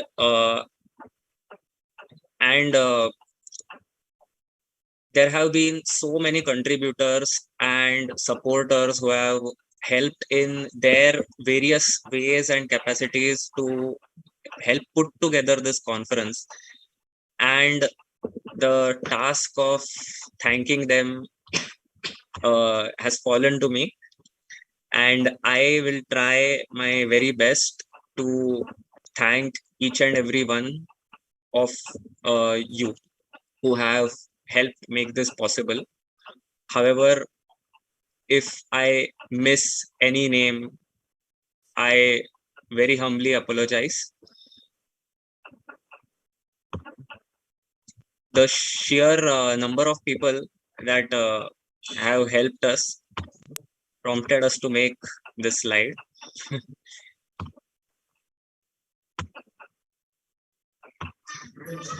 Rahul? Yes. If you're facing some issues, let me present them. Can you see my screen? Yes, but there were some overlay. That's why I asked. It's okay. Go ahead. Sorry. Now it's perfectly fine, Rahul. Now it's perfectly fine. Go ahead. All right. I would like to begin by thanking our keynote speakers, Honorable Shri Jayavardhan Singh ji and Honorable Shri Jairam Ramesh ji, who took time out of their busy schedules to come speak to us, interact with us, and field our questions. I would also like to thank our special guests of honor, Shri Bankar Roy ji, who came on day one and delivered one of the most fantastic talks I have ever had the honor of attending. I would also like to thank Dr. Gaurav Sharma, who attended earlier this morning and dazzled us with his knowledge and with the work he is doing out there in Hamilton, New Zealand. We are all grateful to the invited plenary and panel speakers. Their names are on the screen. Sumaira ma'am, Shruti Sinha ji, Dr. Sharda Kulkarni, Professor Lawrence Surendra, Dina Kisbai, Reni Tumalion, Dr. Sejal Vora, Gotalind Albert, Anumita Roy Chaudhary, Julia Behrens, and Abhishek Kumar. We are also grateful to the Innovation Talk speakers, Rohit Pansare, Bhavya George, Ashish Biruli, Nikita Pimple, Ma'am, Sibaji Panda, Dr. Andrea Bartasi, Dr. Vijay Barve. Also, a massive thanks to our workshop experts who took really informative and entertaining workshops. Aarti Umrodkar and interpreter, Harsha Dainapure, Kanika Kush, Ashish Mehta, Ashwini Menon, Yash Marwa from Let India Breathe, Astrid Rao and Chandan Mulherkar, and Dr. Ulrich Zeshan, who also was the translator for Mr. Sibaji Panda. Continuing, Water Environs, the team of Water Environs, Menka Shivdasani, Shruta Rawat, Kalpana Talpade, Samir Bakshi, Urmila Sampath and Kavita Gunderia, and Sridhar Rangayan. We had immense. We had total 4 yin-yang sessions over the course of the last 3 days, and we had innumerable experts come over to lend their expertise and to engage the participants in discussion. I would like to thank all of them. Their names are on the screen.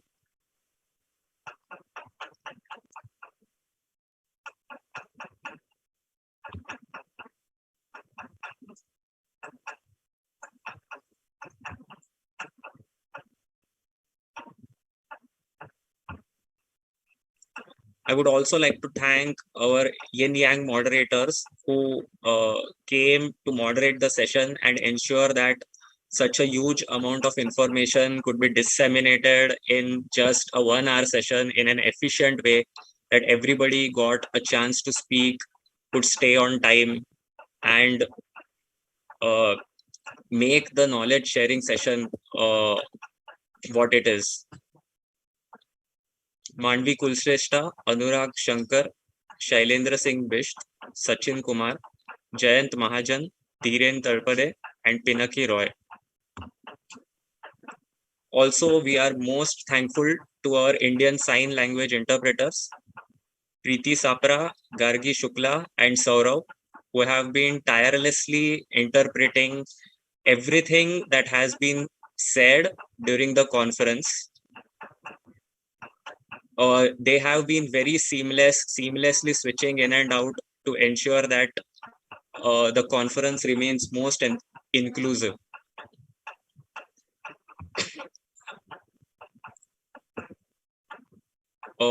We are also thankful to the cultural activity submissions.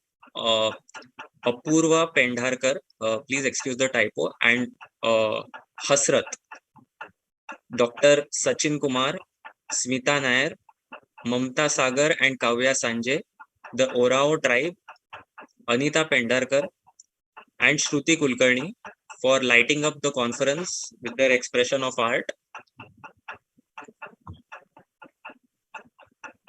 A special thanks to all the poster contributors who contributed their posters and made the conference what it is. You can visit the website and visit the exhibition gallery to view their submissions. They are still up. Special thanks for art submission can also be viewed on the conference website. And a huge round of applause for our collaborators. The Sustainability Platform Asia, Adivasi Lives Matter, Siddhi Life, Digital Women News, Fern, and Avaz Foundation for the logistic financial help, as well as for lending their films, their hard work, which was displayed during the film festival.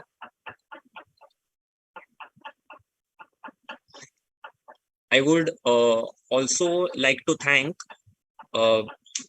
Kitab Khana and Striders for collaborating with us in our 2 pre-conference events, which was Nature Poetry Night and Poetry for Change and 1000 Steps for Change.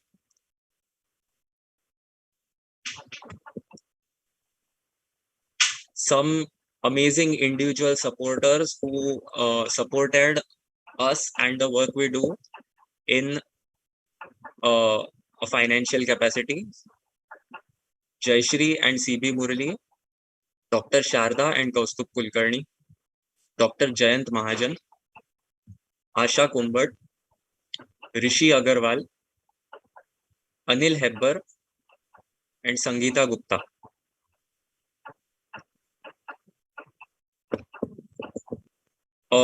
Most thankful to our volunteers who have worked tirelessly for the past 2 months to set up everything and ensure that all the participants got a very good experience. I would like to name them all. Hitesh, Dviti Krishnadas, Amruta Padgaonkar, Sneha Patel, Dheeraj Chavan, Sakshi Kumbar, Komal Yadav, Nalini Malviya, Apurva Rao, Nikhil Desoria, Siddharth Varadkar, Vimal Raj, Chaitanya Mohan, Purnima Palekar, Fariha Hussain, Shruti Gupta, Pranav Bhagwat, Gayatri, Kasim Ansari, Yamini Rao, and Reema. Finally, we'll come to the tech team. Dviti Das, who managed the website, Vimal Raj, who handled the YouTube streaming, Francis Pinto, our crisis man and go-to person, and Amol Lopez, the man behind the app.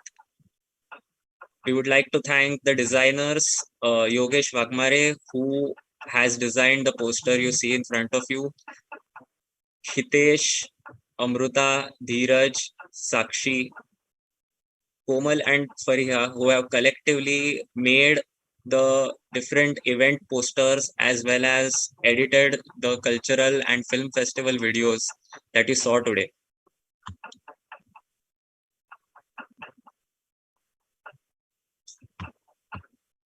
I would like to thank one more person who made these slides but did not add his name here. And that is Anand Pendarkar sir. We are also most thankful to FES, to their country director, Mr. Ulrich Stork, who took time to visit us online on Friday to inaugurate the conference. And of course, Mandvi Kulshrestha and Anurag Shankar, who have been there with us from day one, helping in planning, execution, getting collaborators, getting participants, resource people, everything. So thank you very much. And finally, a special thanks to some amazing participants who have joined from all over the world and interacted wholeheartedly for 3 whole days and asked pointed and poignant questions from all over, from India, Poland, Australia, UK, UAE, USA, and Europe. So that brings us to the end of a pretty lengthy thank you list. If I missed someone, I'm very sorry. But this conference has been on a very large scale, and I hope everyone appreciates the amount of efforts that that were put in by everyone here. And thank you for the great experience. Thank you, Rahul. You've been amazing. You've been really, really helpful. Be a day or be a night. Thank you so much, Rahul. I was going to say that, Rahul, you missed out the least important person in putting together this conference, and that is you. Yeah, correct. Totally agree. But actually, you're not the least important. You're the most important person. Big clap for him. Yes. Rahul needs all the words of appreciation and applause. He's the conference coordinator. He's actually the primary force behind this conference. And without you, no success would have been, taken in for this. Well done, Rahul. Well done. Thank you. Saved us. You are too kind. You are too kind. You saved us. You helped with all the breakout session and everything. So yes. Also in putting together the entire conference, the sequence and everything, inputs in how the program should run. You've been the driving force. I would like to, I know we are overshooting the time. We were really happy yesterday that we closed on time, the German time, but today we have really made it the Indian time. So I will go through the 50 pointers that I have made out of the entire conference. No, actually that's just 4 or 5 pointers, sorry. Just trying to wake up everyone up because it's been a long day. Sun rahe. So I hope actually it's an honest admission I would like to make here when Anand said that we were planning for this conference since many months, but we hit a roadblock in between, and then we decided to rethink how we are going to take it on. And Anand said no, we should still go ahead with a 3 full day conference, and I was quite skeptical. I was like, ye to nahi ho payega, ye to nahi na ho bhi na. But he said, he has Rahul by his back, and there's going to be an amazing team of volunteers, and this is still manageable. I was still, theek hai, okay, dekh lenge. But in the end, I think it has been an amazing 3 days. All our wish lists have been fulfilled in terms of session methods, speakers, engagement, topics, people, resources, whatever we had wanted to achieve through the conference, it has been achieved. So I would say that it is we all deserve like a pat on the back. Also, the entire team, also FES Sprouts, volunteers, everyone deserves a pat on the back for making this happen. In the closing, just a few points that I think we should take with us, because like we're saying, the conference is ending, but the discourse or the discussion should never end, because this is just a beginning, and we are going to go into a multi-layer, multifold kind of engagement later on. So I think in like I said, in terms of presenting to you a vibrant conference, I hope we were able to achieve that. We had a good mix of different kind of sessions, conference plenaries, workshops, yin yang. We also had a good mix of themes and topics. I know some of the topics would have looked like climate change conference mein iski baat kyun kar rahe hain, but in the end everything is interrelated, and I think that this realization has to set in as soon as possible. And also because we are talking about sustainability, it is very important for us to be talking about inclusiveness, equality, justice for each and everybody, be it living humans or any other form of biodiversity. That has to be in the agenda, has to be addressed, and not just like a cursory inclusion, but like a proper inclusion. I would also say, and pardon me for being the devil's advocate here, but when we say inclusion, we also mean including voices that are not usually in the room. In a sense, we are all natural allies here. We are all talking the same language, but we also need people who are not talking our language, who are questioning us, and we need to be engaging with them as well. So the them have to be engaged. And I think in one of the presentation yesterday, one of the colleagues from MENA region, jokingly said that it's easiest to engage with private sector because where there is money, they'll come. So I actually, at FES, we strongly believe that you have to have all, if you're talking about inclusion, you have to have them also on the board. Also, an important takeaway is, I think for me, is that we are riding on a digital wave. There is a digital revolution, and we have to make it a backbone also for any kind of transformative, ecological or sustainable transformative work that we are doing. And for that, we definitely need the IT sector into the fold. We need those allied IT value chain actors who are usually not thought of as a stakeholder in the process. And needless to say that unless it is a mix of, the 3 E's that we talked about in the beginning, ecology, economy, and equity, it's not going to move. And Jairam Rameshji also said that we should, as environmentalists, we should also take cognizance of reality, start living in reality. So I think that is one important lesson here. But I would also say that, it is not up to us to fight all the battles. We need to be pressure groups, but we know that there are other pressure groups also around us. So we need to find our allies, and we need to become like one force together because there may be differentiated interests, but ultimately, the goal is the same. The pathways could be different, but the goal is the same.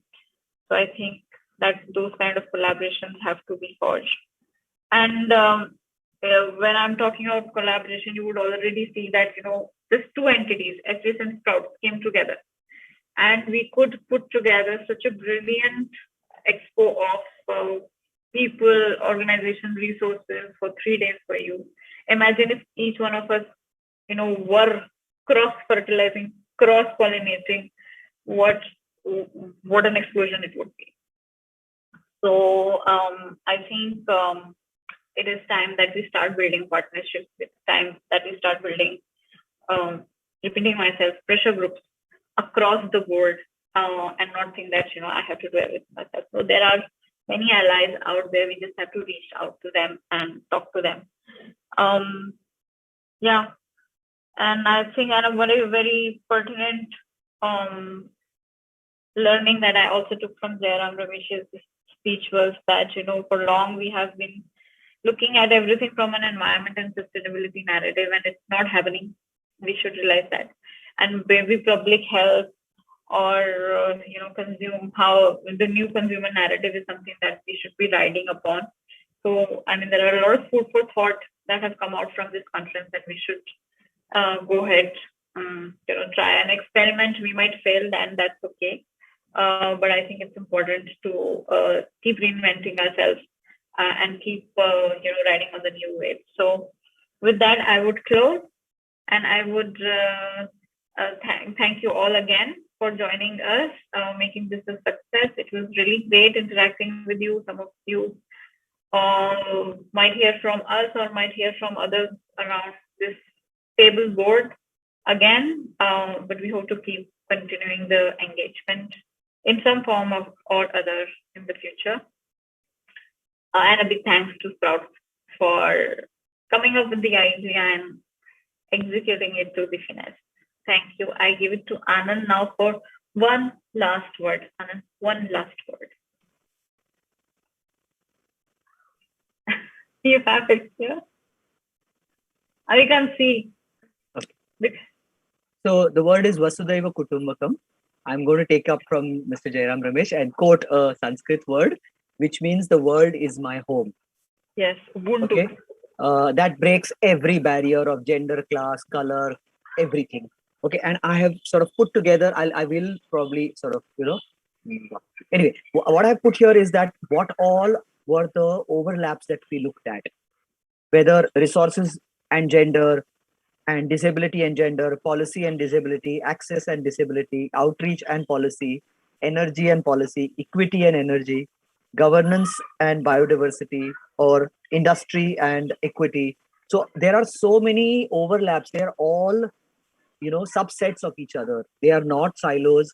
And unfortunately, when there is a NGO conference, there are all NGOs. When there is an industry conference, there are only industries. When there is a women's conference, there is only women, or gender conference, there is only women. And then when there is a male conference, there is only boys club that is there. Union conference. Yeah. So these are, I am concerned about what's happening in Poland. I am concerned about what's happening in, New Zealand. That because I believe that this is my planet. So I think we have to, if the blue whale can swim from one end to the other, if the Siberian cranes can fly from another country, we've given them the name of Siberian crane. They probably say, they'll say Indo-Siberian or whatever. They just say we are cranes. They have no food problems. They have no language problems, no passport and, country identities. So this was a beginning of a long association. We brought together a lot of threads, which we started to weave into a small little carpet or whatever, stole, carp, I don't know what we are weaving now. I hope it's not a noose. Why? Because, I'm being very honest about this, is because environment and activism or advocacy can be very stifling. It can get really very hard and tough. Yeah. And we need to have hope. We need to have happiness and joy. And what Mr. Shankar Roy or what, Jairam Ramesh or what so many of the creatures. I'm so happy that today the voice of the marine creatures is out there. in the form of an app. And yeah, I think it's been 30 years of work. As an islander, I never talked about my islands. I thought like a mainlander. So there's a philosophical break that we need from our thought processes. And I think this conference for some might have been that icebreaker. Icebreaker is not a very happy word because it reminds me of climate change and global warming again. I don't want concrete solutions because concrete is not a solution, it is a problem. So we need new definitions, new words to be coined. That is there. We need new interpreters like Preeti, Saurav, and Gargi, who will take this message to people who cannot hear us.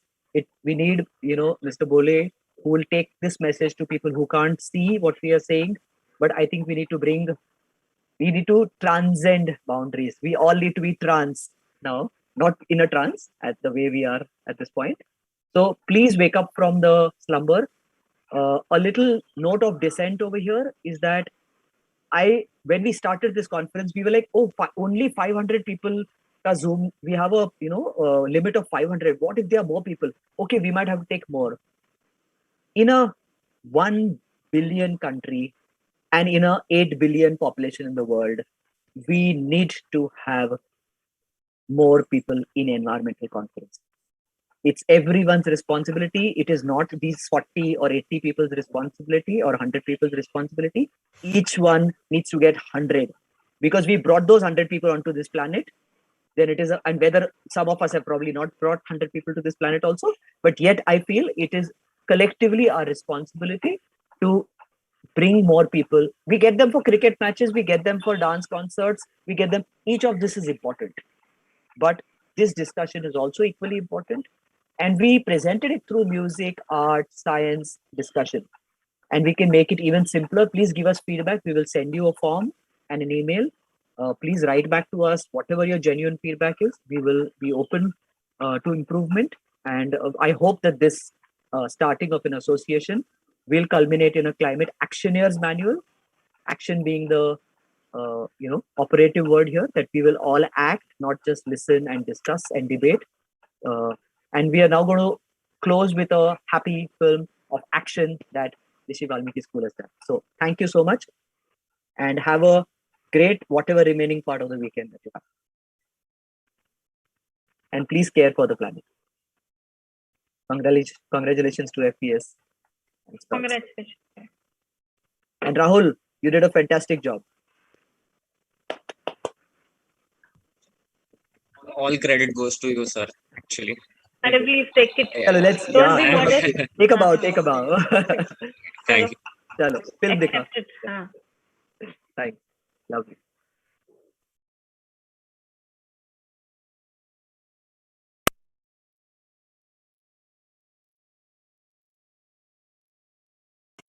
One day, each child receives quality education to reach maximum potential, live in harmony with nature, and become future caretaker of the planet. दुनिया में कोई भी जगह नहीं है जिससे हमें nature के बारे में ना सीखने मिले। जैसे बचपन में हम लोग जो स्टोरी हम लोग को सुनाती है मम्मी पापा, तो हम लोग को वो हमेशा याद रहती है। वैसे ही जो टीचर हम लोग को स्टोरी सिखाते हैं वो भी हमेशा हम लोग को याद रहता है, और उसके ऊपर से जो स्टडी रहती है वो भी एकदम अच्छे से याद हो जाती है। उसमें नई नई चीज़ सीखने पाते हैं। डॉल्फिन मैमल है कि क्या है तो हम बता सकें, और साइंस में जो कि ये सब के बारे में बहुत कुछ होता है, तो इसलिए हमारे को ऐसा सिखाना चाहिए, तो हमारे लिए साइंस भी एकदम आसान हो जाएगा। तो मतलब ऐसा हो रहा है कि जो नेचर एजुकेशन में जो भी मैं पढ़ रहा हूँ वो आगे ऐसा लगता है कि वो आगे मेरे स्टडीज़ में ही आने वाला है। Forest, when we go we come to know about the dense forest, the types of forest, and the rainfall, that which forest gets how much rainfall, and this is how we get to know about the social science of our syllabus, which is very difficult for a student to know. Birds बहुत पसंद है, जैसे कि woodpecker, yellow footed green pigeon. उसके बारे में और पता करने का मन करने लगा, कैसा कलर उसको क्यों आता है, तो मेरा ऑब्जर्वेशन बढ़ा और मेरा कंसंट्रेशन भी बढ़ गया। ऐसे मेरे फैमिली में भी बहुत ज़्यादा चेंज डेवलप हुआ है। वो कराते हमको, ऐसा पढ़ाते, मैं अंदर से फीलिंग होती है ऐसा नहीं करना चाहिए। कल की स्टोरी में मैंने सीखा कि किसी को चिढ़ाना नहीं चाहिए। मेरे को चिढ़ाते थे हमारे मेरी क्लास में, तो थोड़ा कम कर दिए चिढ़ाना। ह्यूमन को अगर खुद को बचाना रहेगा ना तो जाके वो नेचर को बचाएगा। और हमें ऐसा अवेयरनेस स्प्रेड करनी पड़ेगी। अवेयरनेस नहीं, हमें वार्निंग ही देनी चाहिए कि अगर आपको खुद को बचाना है तो आपको पहले अपने बायोसिस्टम को बचाना पड़ेगा, इकोसिस्टम को बचाना पड़ेगा, तब जाके आप अपने फैमिली के साथ में खुश रह सकते हो। तो हमें नेचर को भी एज अ फैमिली इंक्लूड करना चाहिए।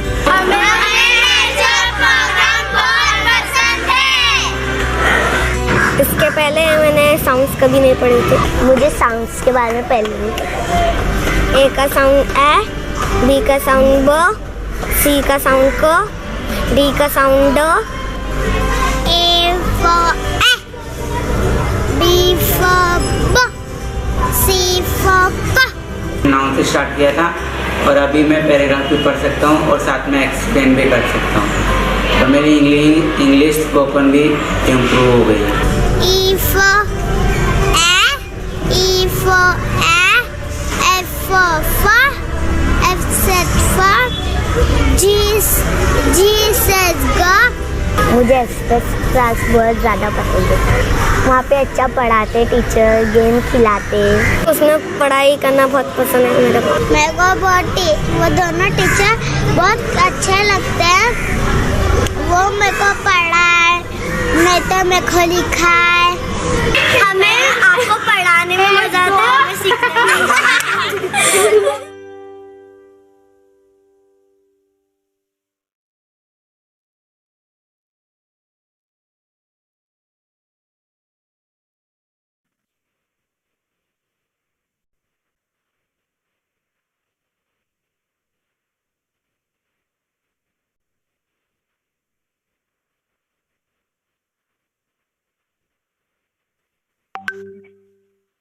I think with that we will. Oh, before no, I actually one small correction. I actually forgot to thank Anurag, my colleague. Yeah, for all the. I know you will say this is part of your work, but you have been a great support and also a great mind put into bringing this workshop to conference together. So thank you so much.